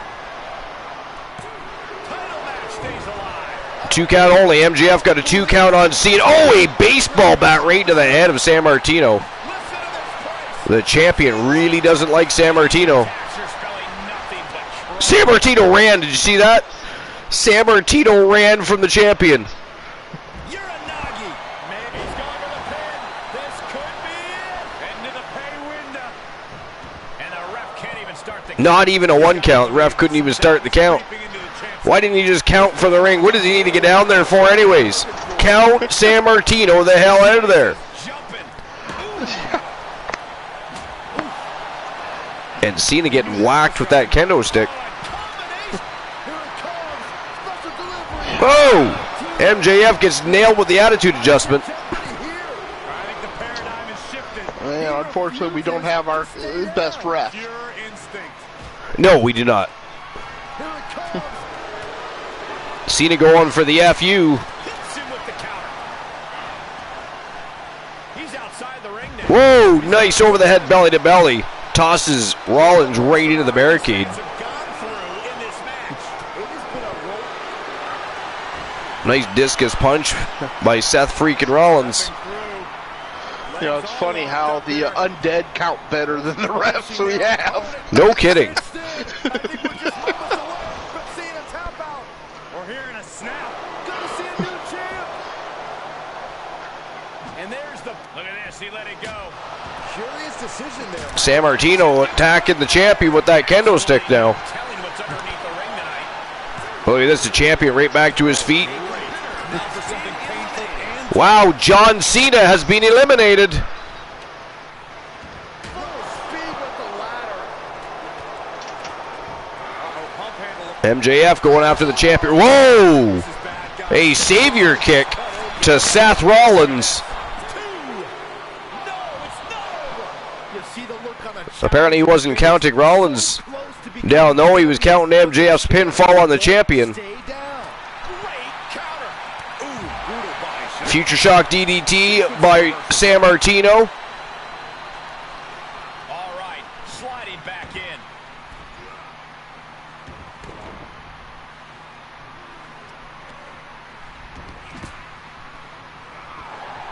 Here it is. Wing clipper. Wow, wing clipper by MJF covering the champion up here. Wow, the champion has been eliminated. Ladies and gentlemen, we are guaranteed a brand new WCW World Heavyweight Champion. It's either going to be Seth freaking Rollins, the Savior Kevin Sammartino, or MJF. This is very, very interesting. That's just Oh, MJF nails Sammartino with the ladder. Froggy says eliminated by the exiled. Ain't that the truth? Look at this. Seth Rollins with another steel chair. Oh, busted open MJF with that shot. evades it. But somehow MJF right back to his feet, right back on the attack. Discus elbow to the face of Seth Rollins. So much damage inflicted. And Sammartino trying to get back to his feet here. He knew it was He's got the coming. chair. And he nails MJF. And again, Rollins assembling an inadvertently hit MJF, Seth Rollins, and Rollins making him pay for it. Stepping through, could be looking for a submission. No, establishing position. Oh! crushing. Wow, he knocked out Sammartino. Holy shit. Even more offense. We are down to MJF and Seth Rollins. Here he goes for the Sammartino is still knocked out cold. Oh my, still alive. How this match is still going on. All right, guys, who's walking out with the WCW World Heavyweight Championship? Is it going to be Seth Rollins or is it going to be MJF? Takedown. Fujiwara armbar. Armbar locked in.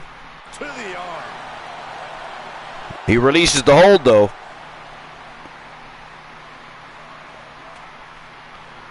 Look at this, MJF going for a ladder. Rollins dodges in the nick of time. Rollins back on the attack. Nice dodge. Evaded getting smashed with that ladder again.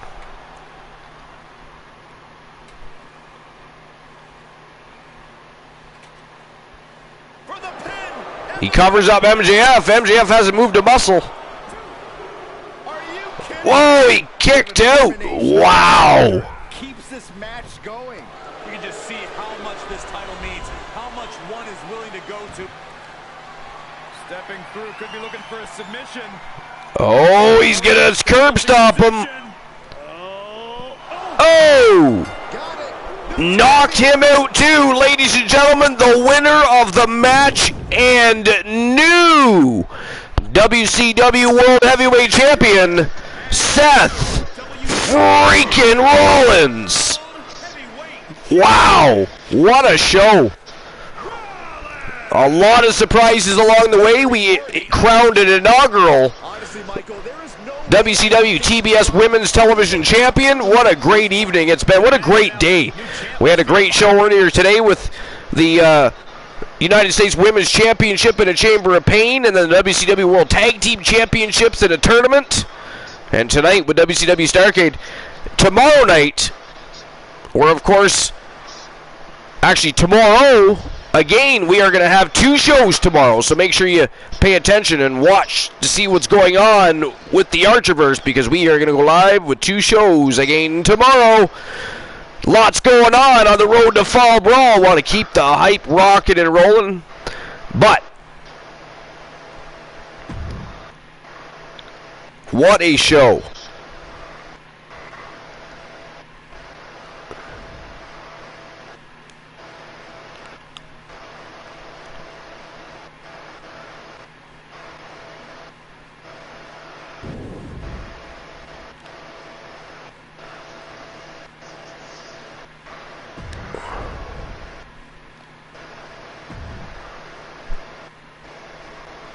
All right, so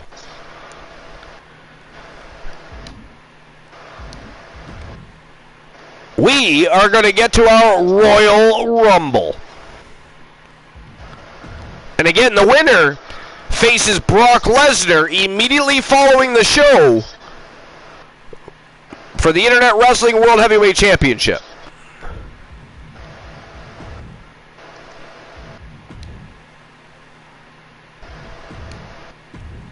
All right, so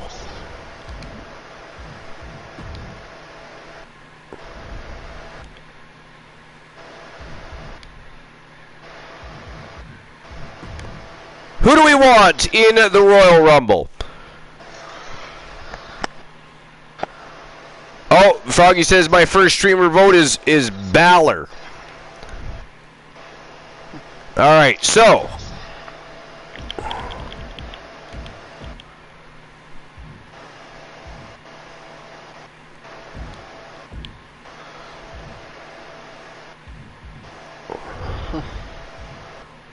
and I don't see him on here, so he must already be on here. I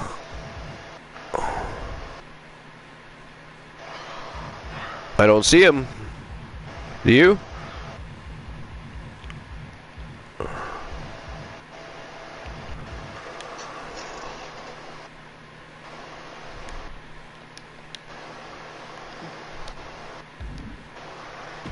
I'm looking.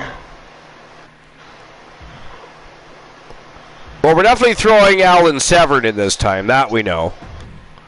Actually, Severn is not in the building.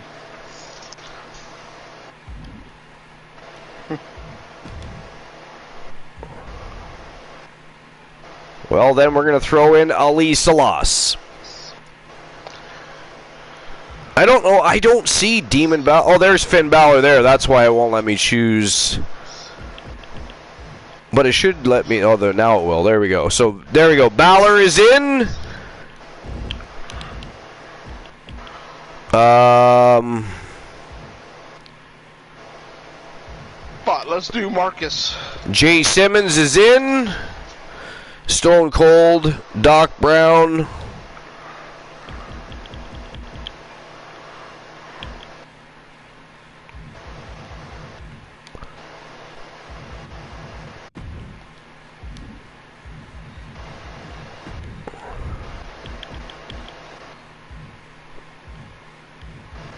All right. The Demon is that no? Okay, so who's next? Demon Razor's there. Should we leave Demon Razor in? Yeah.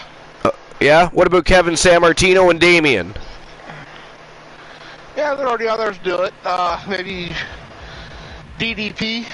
All right, hold on. Froggy says Sheamus.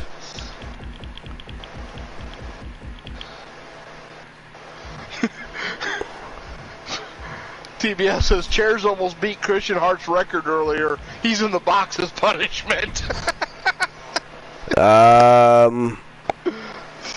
My Locksmith says, so I'm assuming he's suggesting Chairs. No, he's saying Chairs is. He's in punishment. Oh, okay, he's in punishment. He doesn't get to play. Okay. I'm thinking Marcus Stevens. Froggy says Drek. Yeah.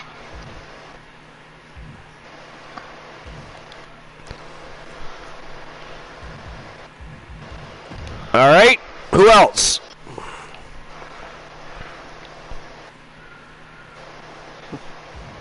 Diamond Dallas Page.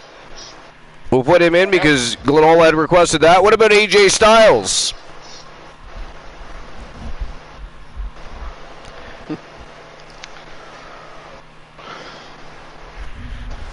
Well,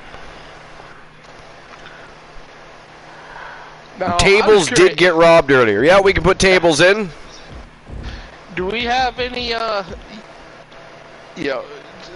streamer teams that are just starting out in the YouTube League that might, since this is for a title on the YouTube League? No, not really. Oh. Okay.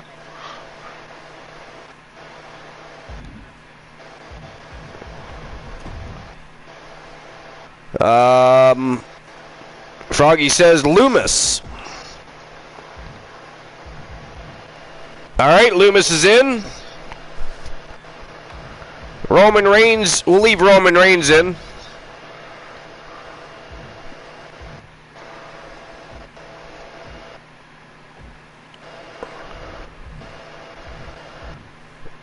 The Fiend, wait a minute, Frank. Okay, don't type anything else yet. Somebody's down with AJ. Next time somebody types something in the chat, you're all banned. Not even joking.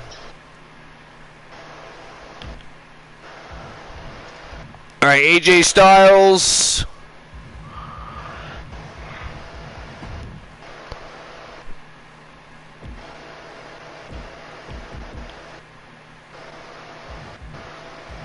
Frank Miller. We'll leave Jay Lethal in there. Why not? The Fiend was mentioned. So we'll throw the Fiend in.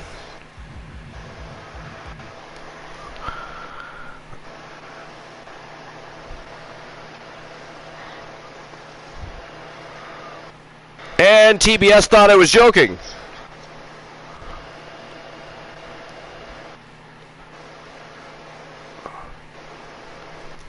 I was not. So the Glenola and I will finish this list. TBS has ruined it for everybody. We'll see each other tomorrow. We have 2 shows going live. Thanks for being here. Episode number 267 is over.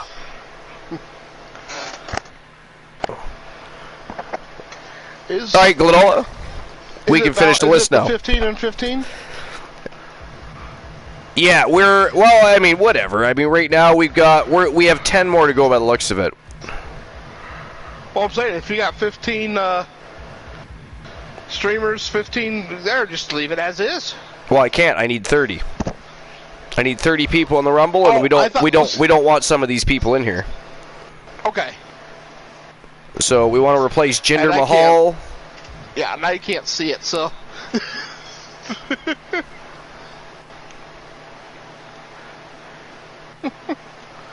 Yeah, I was in with the Raid. We'll put Graves in. Oh, I'm not with the Raid at all. Yeah. I don't plan on being with the Raid. Yeah. We'll put Gabriel Graves in. It moved me over there, so I can't even see the... We'll put Hulk Hogan in. Roddy Piper will leave him in. Fred Chang will leave.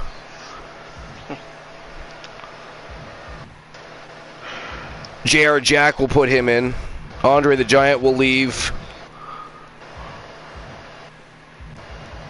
Ooh, Jerry the King Lawler. Let's give Jerry some more time. He got some time in the YouTube League. We'll throw him into the Royal Rumble. Rob Van Dam will leave. And let's put Edge in. Sounds good. All right. Yeah, if you want to actually see the Rumble, you got to go back to the Archerverse channel. I'm still live. Oh, okay. I just sent everybody else away. Yeah. There it is.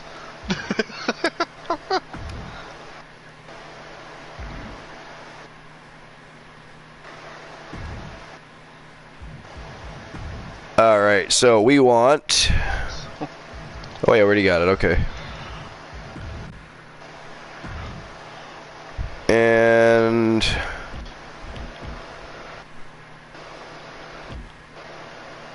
who... we need somebody to I hate how it makes you pick a starting.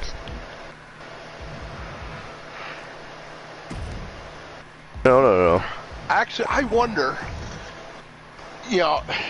if the reason why there was two, was it San Martino or whichever one, is that you had chosen. All right, there we go. Royal Rumble starting. So you and I get to watch the Royal Rumble. Actually, two other people stayed behind to watch it too. And we will get to see who moves on to face Brock Lesnar over at the YouTube Development League. Oh, yeah.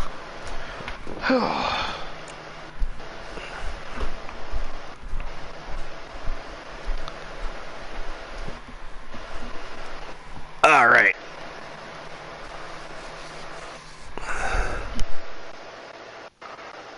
So I'm surprised some of them weren't smart enough to just circle back.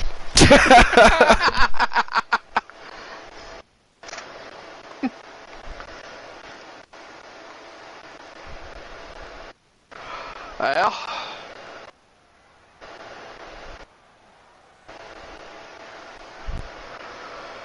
Oh, well.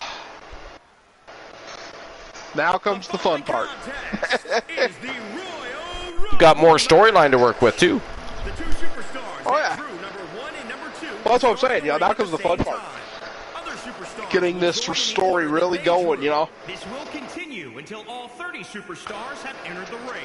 Eliminations occur when a superstar is thrown over the top rope with both feet landing on the floor. The last superstar in the ring will be declared the Royal I'm figuring, and go on to face the champion of their putting choice. something, I gotta figure out how I'm gonna write it, but basically something to the effect of two people seen in a vehicle, faces covered, I think it's a great storyline.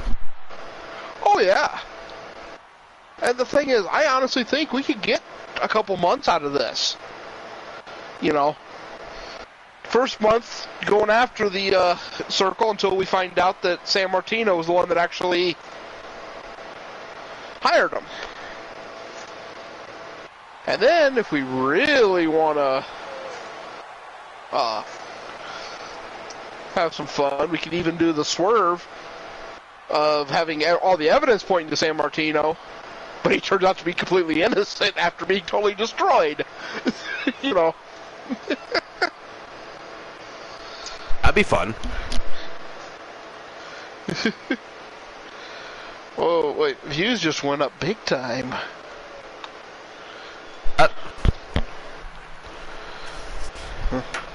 What did you say? Huh. Okay, I guess not. You have to repeat what you said because I didn't hear it. Well, I just happened to look down here and where it has the thing for the number of viewers currently. Yeah. It jumped up to 10.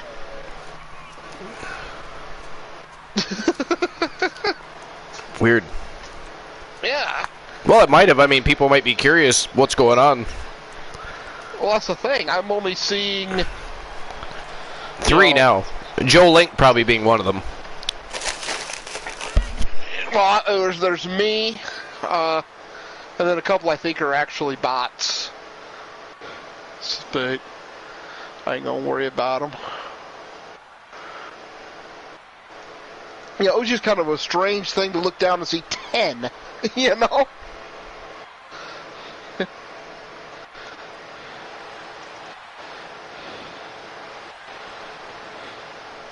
And the only problem still broadcasting, actually, I just thought about it, is what I just said about the storyline just got broadcast. I mean, you had already started talking about the storyline on the broadcast anyway. No, but I meant what I just said to you about, we'll be able to carry it on and all that. Oh, well, I mean, you're the one that put your foot in your mouth, not me. Yeah. That's all that I didn't matters even there. think that we were still broadcasting. We are. We just kicked TBS and everybody out. Oh, yeah. He didn't think I'd pull the trigger. Ha ha. Technically, I just banned the entire chat from the rest of the broadcast. But only because they weren't smart enough to circle back. I ain't gonna say anything about that because I wasn't smart enough until you said something. The pressure is on. Okay, now I just saw on Facebook something that is so true. They've been in WWE for more than a decade, and I shat you not, I don't know who's Jay and who's Jimmy. There are few superstars as uniquely talented. You should easily be able to tell now. They don't even look as much the same because of the way they differently proportion their bodies. And Jay has a cross on his, I believe it's his right shoulder, as part of his tattoos, and Jimmy doesn't. Okay.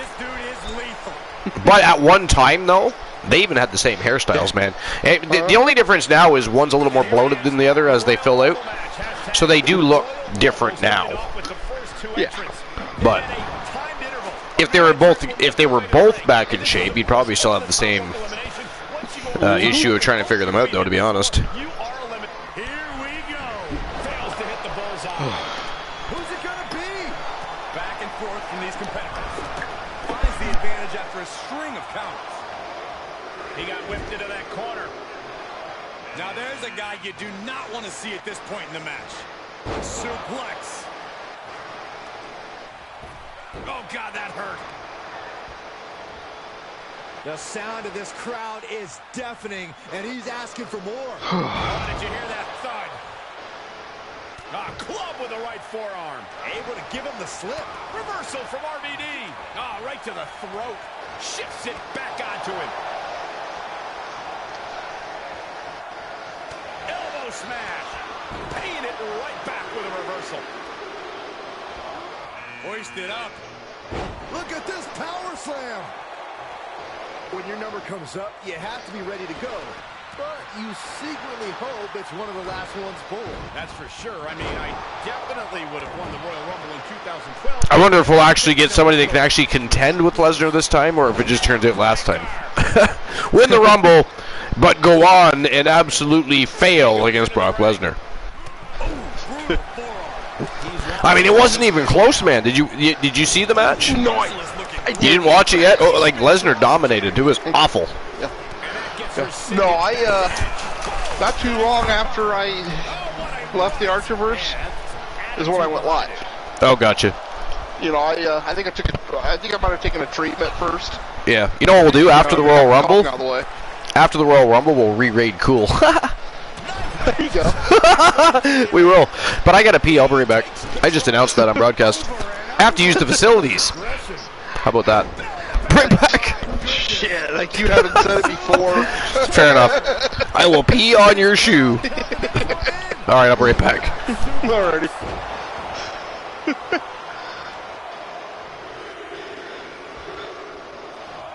Oh, look who we have here.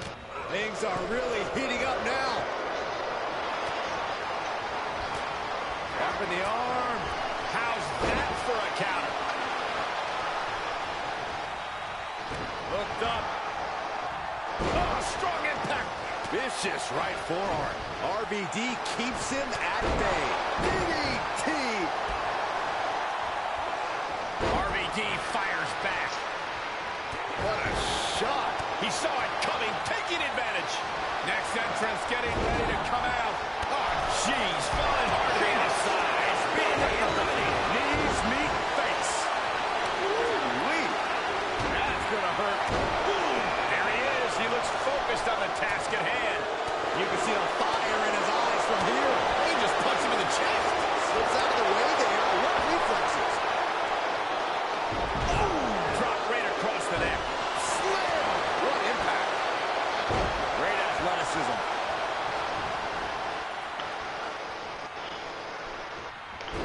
Counters. This could be an opportunity. Ooh, bullseye. That won't separate your shoulder. That'll divorce it. Boy, the time just flies, doesn't it? Looking wobbly in the corner. Great job refocusing to reverse that. Drop kick from behind.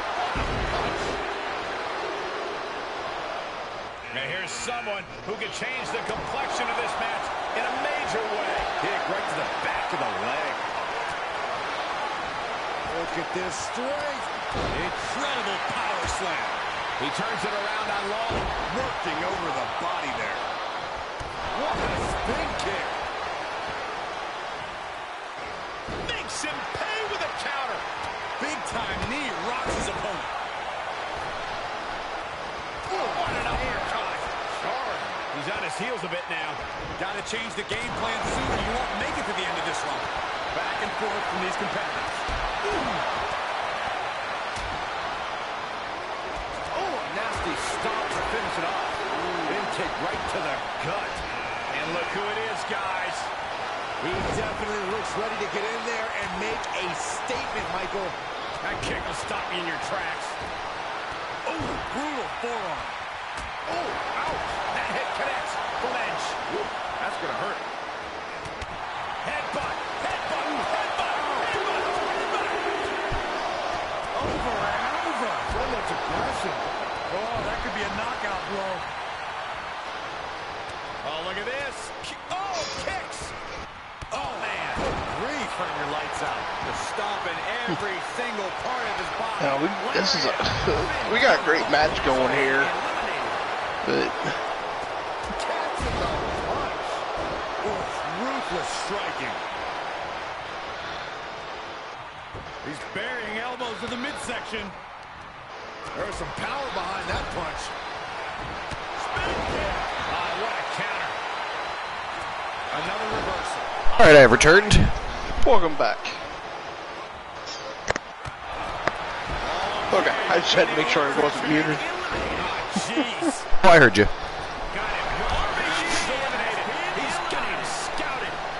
Man, there's only 5 of them in there.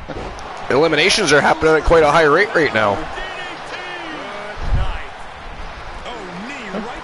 But yeah, And the electricity of this moment is coursing through his veins. RVD's gone.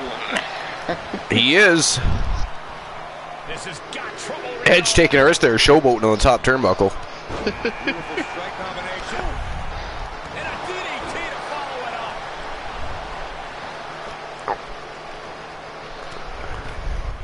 up. Dexter Lumis. Caught with a punch. Let's see what Dexter Lumis can do. Could you imagine Dexter Lumis versus Brock Lesnar? That would be hilarious. Uh-huh.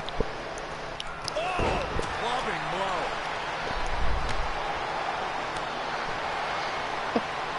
Look at this, he's going right after the Nightmare Damien. Oh, this isn't going to be good. Oh, man. Oh, barbaric amount of stomps. Yeah, that might not be the brightest move in the. Oh, there goes the Fiend. Something to prove here, Byron. Frank Miller doing a little dance after eliminating the Fiend.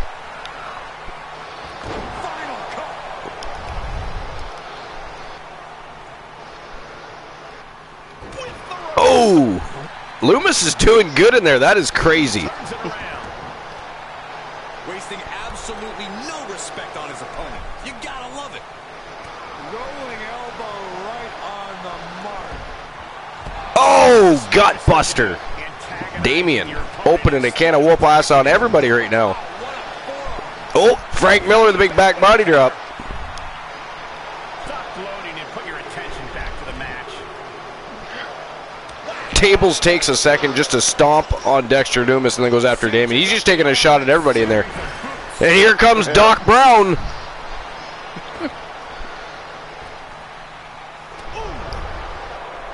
Great wherewithal on the counter. He is just reeling from that offense. With the counter. Boom, it's okay. They weren't that pretty anyway. Driver. We are seeing a next level performance from these competitors tonight. They've shown a lot of resiliency. You have to give them that. Doc Brown taking it to tables. Look at this. Here comes DDP. It's me. It's me. It's DDP. Yeah, I'll tell you what. The man I with the think they bang. Yeah. I think they totally screwed him up with the WWE. But I did like the song. You know? Yeah, oh yeah. Yeah, yeah.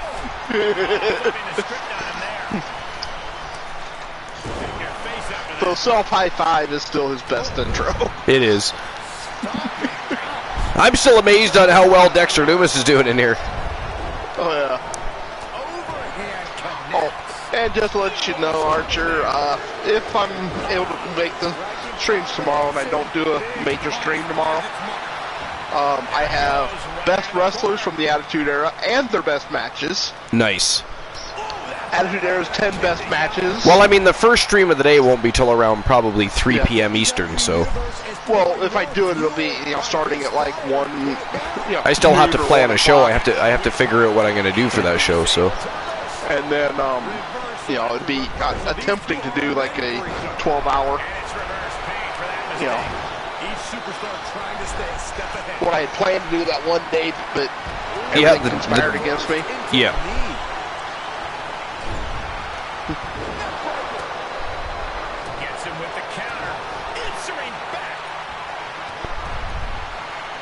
Oh, face buster by Doc Brown. Nice.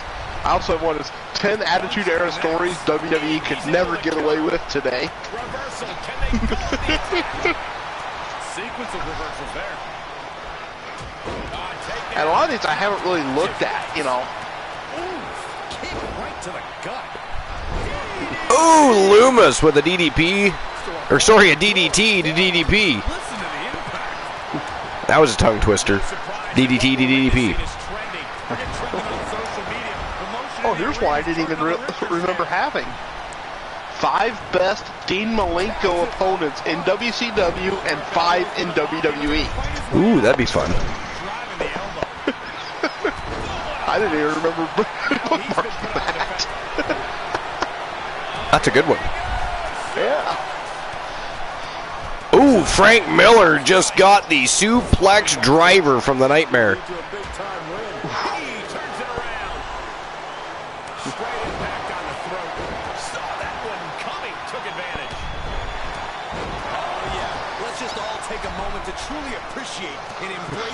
But, wasn't that basically a brain buster at one time?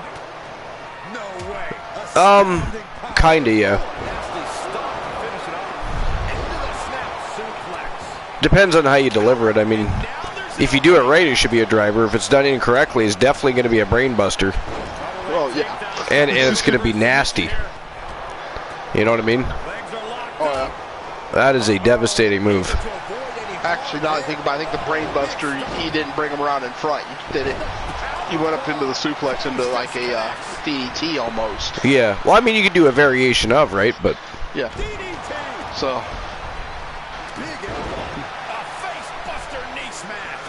All right, so it was TBS and Froggy that won the jackpots?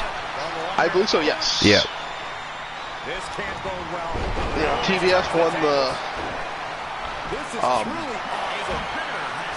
Channel Point. Yeah, the Channel Point Redemption, and Froggy won the TWA Championship match. Yep. Just so I remember when I go to do the updates after the show. Because I'll do those while the Brock Lesnar match is happening.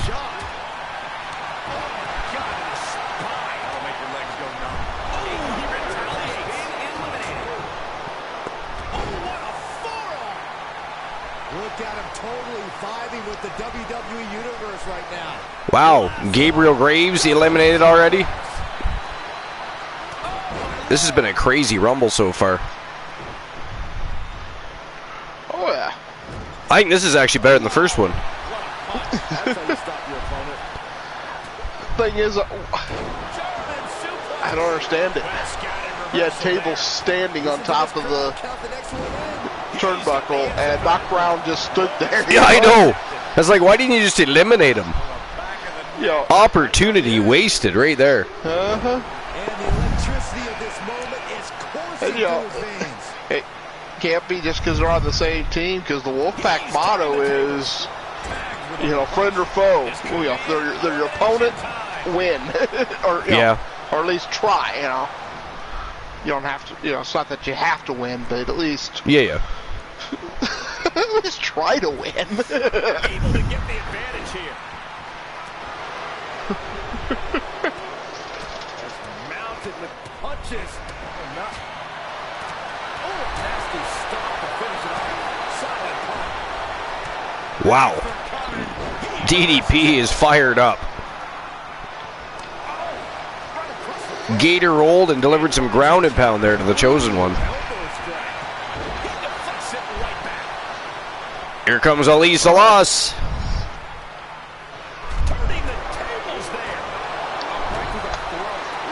Yeah, well, I actually thought about DDP earlier when you were going through the list of ones that should be superstars. Yeah. And you mentioned about the one being in his early 40s. I'm thinking, wasn't DDP mid 40s?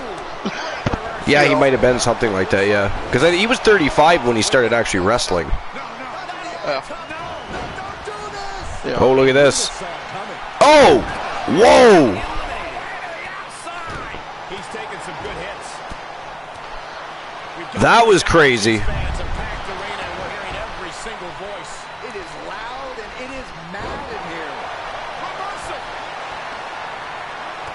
He switches it back and eliminated. German suplex. Drek eliminated already. DDP eliminated. Wow. Oh, Doc Brown kicked right over the top rope by Dexter Lumis. Man, oh man. You might get your... Could you imagine? That would be crazy. But he is looking good in there right now, isn't he? Nobody's even paying any never mind to the fact that Dexter Lumis is just, showboating and biding his time. Uh-huh. He's going for the pin. This could be it. Incredible to think. After everything we've witnessed, we are still at a Oh, flatliner. I'd like to see Tables versus Brock Lesnar. Yeah, I'd be okay with that. Look who it is. Oh, man. Just listen to the crowd. Dexter Lumis just barely escapes elimination there. Jay Simmons, the Soul Man. Imagine the Soul Man versus Brock Lesnar. You never want to find yourself in a spot. And Damien tried to eliminate Tables. Hambles hung on there for dear life. He is still in it. Knee right to the temple. Escape just in time. Punch. Right to the throat. Oh, that was just malicious. Insulting. Well-measured strike. Able to We are about to get a seventh competitor here. That's not right. Reversal. Can he take advantage? Kevin Sammartino. Irish curse backbreaker. Pro kick. A counter answered by another counter. Counter after counter. Uh-oh. This could be Look at this, the Soul Man trying to eliminate Dexter Lumis.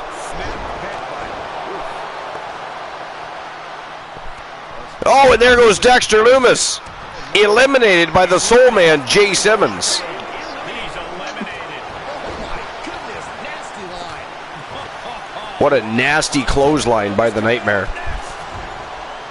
Eliminates Lumis, then just about loses his head. And busted open already. Or did somebody else get busted open? Here comes AJ Styles. AJ Styles. Phenomenal. Counters that. He's turning the tables. Vicious right forearm. Lands the haymaker. The sound of this crowd is deafening, and he's asking for more. Oh, impact to the stomach. Reverse DDT. End of the road. He deflects it right back. Snap headbutt. Oof. Jumping stop to the gut. Connects on the kick. Quick thinking pays off. Ripcord. What a reversal. Wow. AJ Styles. Spinning sidekick by AJ Styles took friggin' Kevin Sammartino right off his feet. And here comes Demon Razor. We only have 10 more to go. Yep. It's going quick. Holy. There goes Elisa Loss. With some Man, oh man. Have you seen a Romo go this fast before? Watched it. It's been many, many, many years. It's crazy, right? Whoa! And it wasn't actually done like this. I was actually controlling the wrestler. There it is, the people's push. He's getting pushed out into the defensive. Hang in there, just a little bit longer to go. But I figured out if you can get it down to where you were the only one in the ring, and you stood at the back of the ring, they would come down, they'd slide in, they'd come toward you, grab them, Irish whip them over the rope, punch them, put it on the floor. Yeah, it used to be easy to eliminate people from Rumbles. Yeah, I don't remember which. It was one of the SmackDown versus Raws. Connecting with a sharp elbow. Yeah. Great reversal. Out of the way in time. So basically, most of the time, I just stood there. And here comes Alexander Furious. Banging back with their own count. From Team Anger Issues TTV. Oh, just turn that around. Full mount. Oh, AJ Styles has been eliminated. Ref might want to stop this one. And he's able to counter. Striking at will. Man, what a hit. Oh, workplace knee right to the midsection. Countered it just in time. The Soul Man with a standing vertical here. Quick return to the ring. Correction, a squatting standing vertical. Oh, he's showing off that man, eh? Oh, he's showing off. Good night. What a stunner. Which is why he and Team Christian Cool clash, because they both have egos the size of the universe. This is true. No way. Astounding power. Oh, shit. End of days. Moved at the right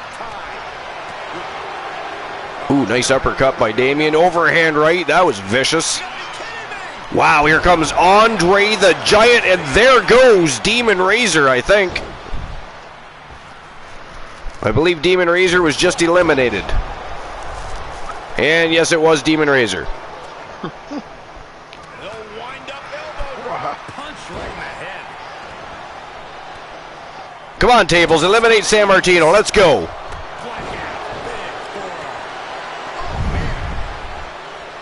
It's time for San Martino to go home, tables. Is truly unworthy of his incredible magnificence. Endless knee strikes.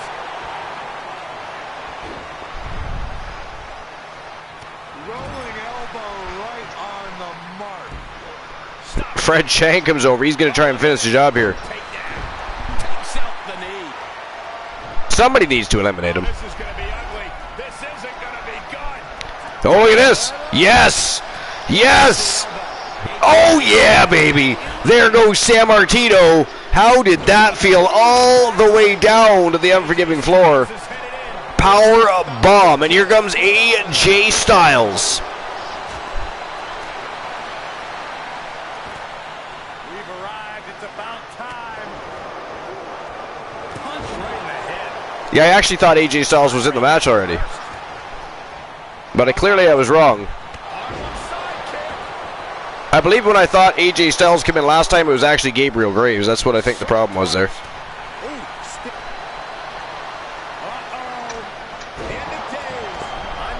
Oh, there goes the Nightmare Damien.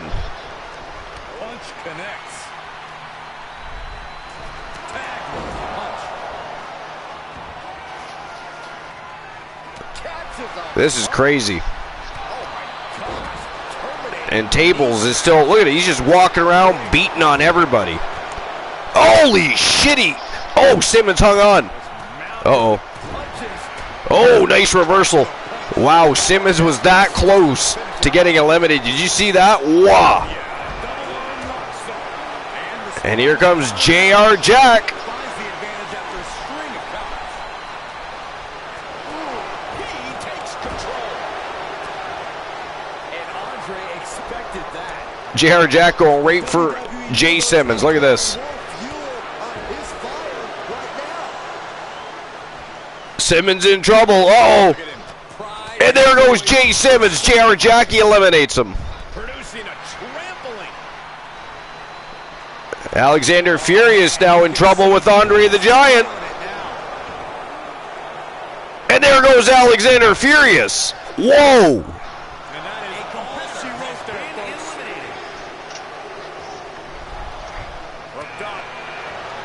Stone Cold Steve Austin. Let's go.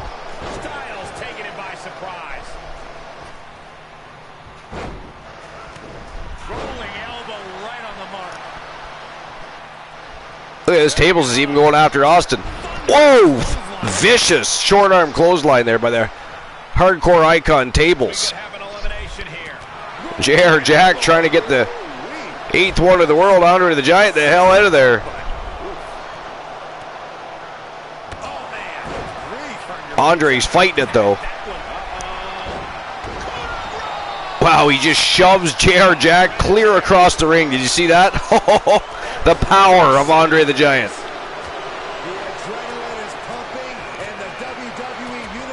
And here comes the Tribal Chief, the head of the table, Roman Reigns.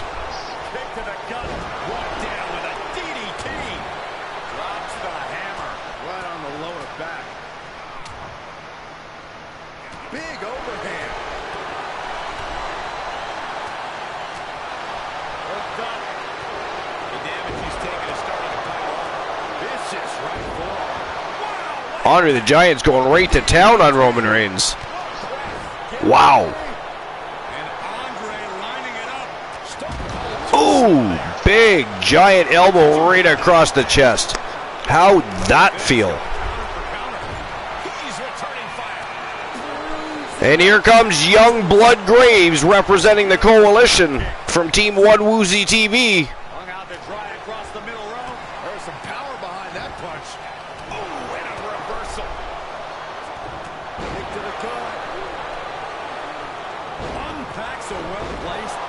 Snap DDT there by Reigns. AJ Styles' face just about became a permanent fixture on that canvas there.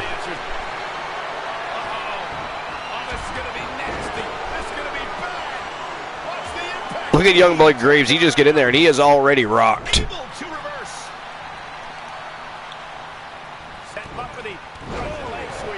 Austin with a side Russian leg sweep on the Giant.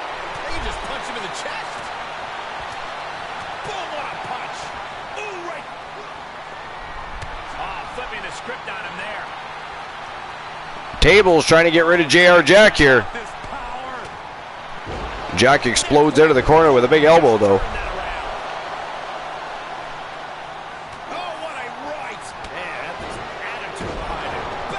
Oh! Jumping side kick to the face, busted open JR Jack, and Tables going right to town on the former champion.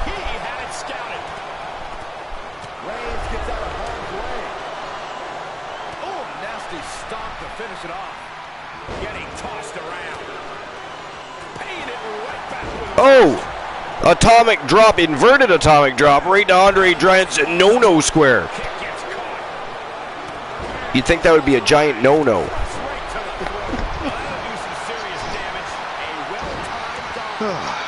I mean, that is ghastly.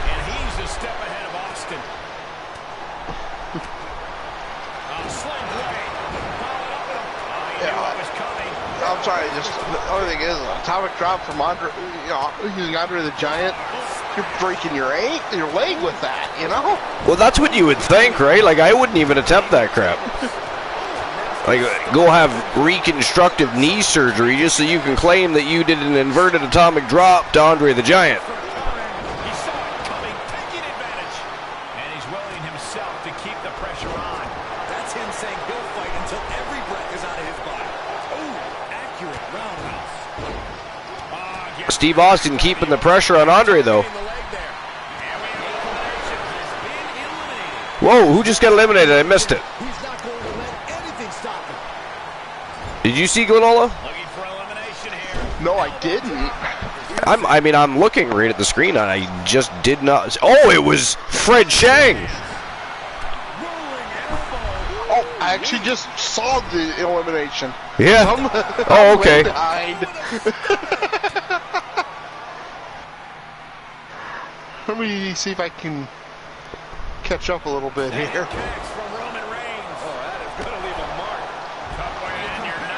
Oh, shit. Somebody else just got eliminated. Oh, it was Youngblood Graves. Eliminated from the matchup. Look at Tables going to town on Stone Cold Steve Austin. That's crazy, right? Oh, yeah. Oh! AJ Styles eliminated by JR Jack, and here comes Hollywood Hulk Hogan. And he bets he goes right for Andre. Oh, yeah. You know it. You just knew that was going to happen.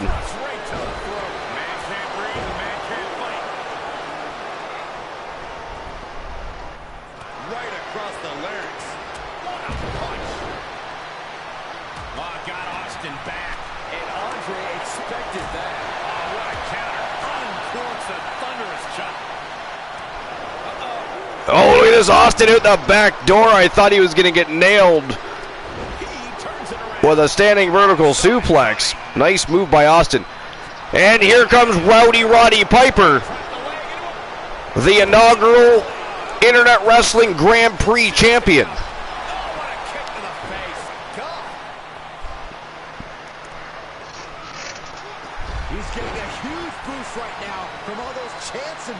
We'll probably see a matchup in that division later as well, but don't forget the winner of this match goes on to the YouTube Development League to face Brock Lesnar for the Internet Wrestling World Heavyweight Championship. Stone Cold Steve Austin has been eliminated. Wow. And here comes the final member of the Rumble. Who is it? Jay Lethal. Black Machismo. Wow. Oh, there goes Roman Reigns.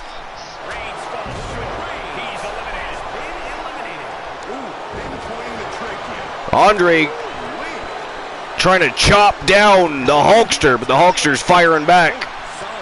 Look at this. JR Jack and Jay Lethal. Tables all over Rowdy Roddy Piper.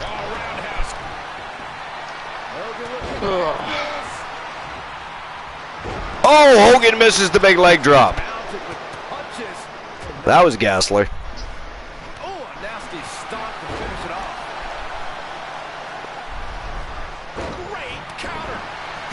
Nice chop to the back of the legs. Hogan takes the big man down. And Tables tried to sneak up behind the Hulkster, but the Hulkster wasn't having any of that.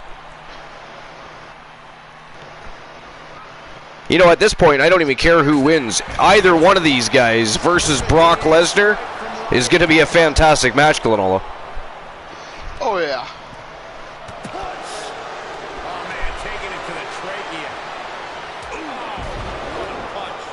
Wow. Roddy Piper just dropped Andre with a big right hook. Apparently he did not appreciate that, though. I think he may have just angered the Giant. That was probably not a good idea. I'm just saying. Yeah, it's usually not. No, I mean, big, giant person that can kill you and angry at you, same time, not good bedside manners. Don't make good mates. Oh, Tables! Whoa! Knee strike right to the face of the Giant. Look at that, the Giant just gets right back up. Just gets right back up. Here comes Hulkster, though. He's been trying to get Andre out of there ever since he stepped foot into the Rumble. Followed by the leg drop. Closed fist connects.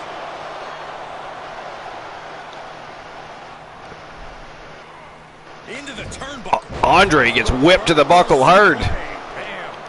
Oh, look at this. Hulkster trying to eliminate Andre here. Andre's hanging on tight, though. I don't think it's going to happen. I don't think it's going to happen, folks. Andre just too strong still. He is fighting it. Here he goes, though. Big elbows to the ribs and the head of Hulk Hogan. And Piper now in a challenging position. Oh, Piper gets the double table stomp. Must be wondering how he's going to keep himself in this. Nice discus elbow, too. Tables. The Hark. Can you believe Tables is even still in this thing? I mean, wow, eh? Just wow.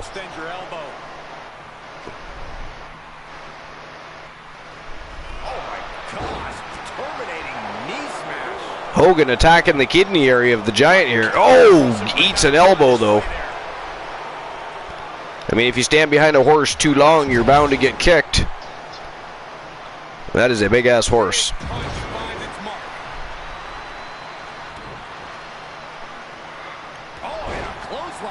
Nice short-arm clothesline by Jay Lethal on Roddy Piper.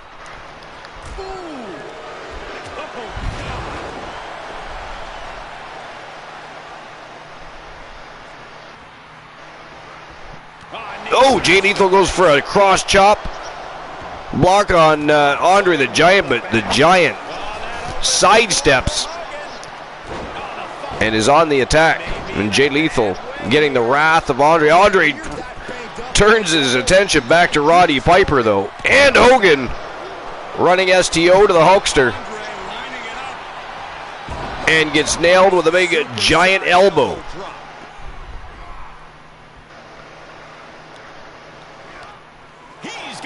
Oh, big liver shot. Roddy Piper taking a bit of a breather there. Looks like he's bleeding from his left eye.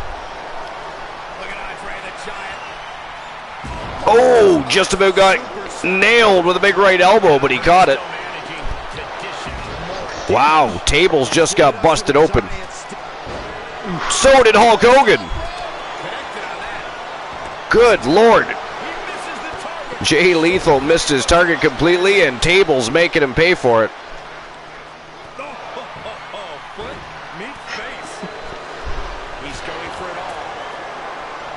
Look at this, Tables is going to fly, and that is a far distance. Oh, changed his mind.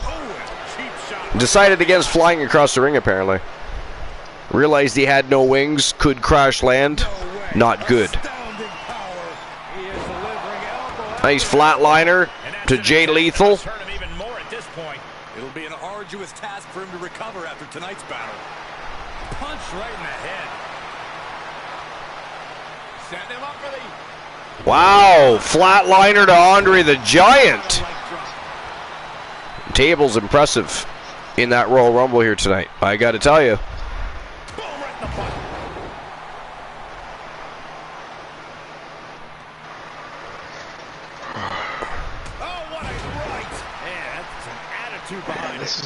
This match is just... It is awesome. Good contact.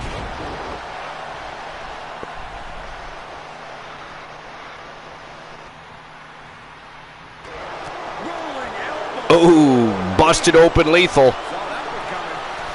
I think everybody but Andre the Giant is bleeding right now. He's one step ahead there. But I mean, let's face it, there's a big ass skull to try and bust open, right? Oh, yeah. Hey, yo, Joe Link, what's going on, buddy? Hey, Joe Link. You finally figured out that we were still live, eh? I had to tell Glenola. So he's been here the whole time, basically.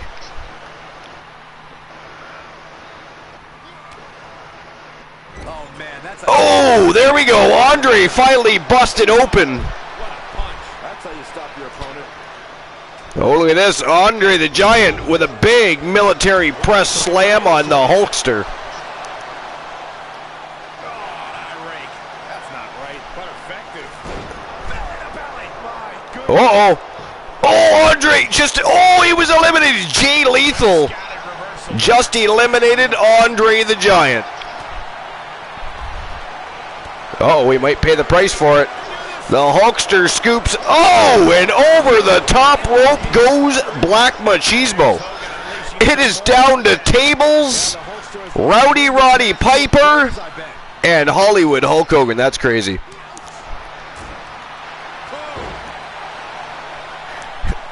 Yeah, TBS was being naughty, so I was trying to get everybody written down or actually copied over so that I could get everybody into the Royal Rumble. And I wanted to make sure nobody moved the list I was reading, so I said nobody was allowed to type anything into the chat. And TBS thought it would be funny to put something. So Glenola and I banned the entire chat. Well, I had nothing to do with that. Actually, technically, we didn't ban the entire chat. We just sent them to Christian Cool's channel for being naughty. But then we continued with the Royal Rumble. I mean, we have to have a winner. We need somebody to go face Brock Lesnar in the YouTube League for the Internet Wrestling World Championship, you know? So. Oh, man, you can see he is feeling it now.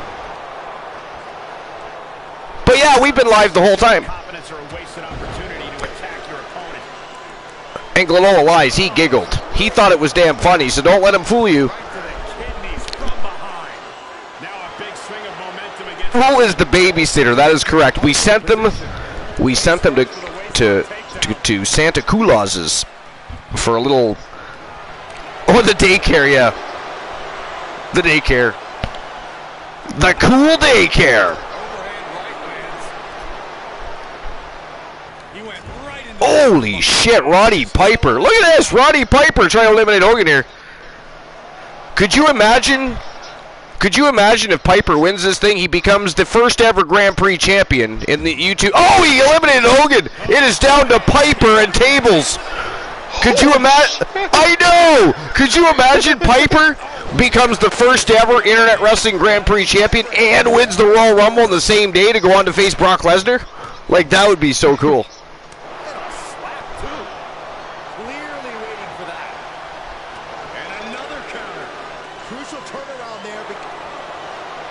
Oh, he's got a sleeper locked in. Not good for Tables. That's going to wear him down further. Oh, he is passed out. He knocked Tables out with the sleeper. Tables is in trouble. Oh, big elbow. Tables woke up just in time, I think, there. Oh, big knee to the face. Piper. Joe Lake says, never throw rocks at a guy with a machine gun. Possible elimination in progress. Correct. That would be bad. Uh-oh. Oh, look at this. Oh! The hardcore icon Tables wins the Royal Rumble. He now goes, that is awesome. And he now goes on to face Brock Lesnar for the Internet Wrestling World Heavyweight Championship over in the YouTube League. But that is officially all for episode number 367. We'll see everybody tomorrow. We have no scheduled shows, but guess what, ladies and gentlemen? We are going to have ourselves not one, but two special events tomorrow here at the Archiverse. Make sure you're here. Make sure you send hate mail to the Blind Locksmith for making anybody that did miss the Royal Rumble. Make sure you let him know how you feel about his antics and his naughty behavior. But I appreciate you all. You're all fucking awesome. We did, 9 hours almost of broadcast today, and it was a great time. We'll see you tomorrow. We're going to have a great time tomorrow and tomorrow night. Thanks again. Joe Link, you're awesome. Remember that. Let's go visit Christian Cool again. Let's go!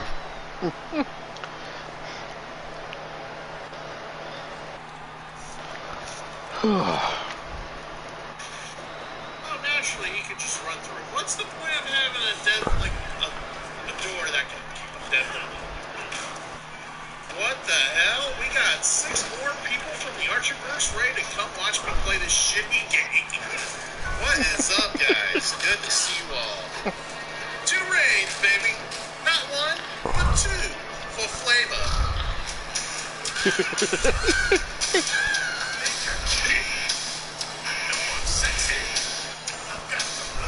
Oh. You realize the Wolfpack won all but one match they were in tonight? Alright, we got that out of the way. Get that out of your system, Joe. You feel better? You ready? You good? All right, I'll end the broadcast now. That was an awesome show. It was an awesome day, period. You didn't come along on the initial Archer raid?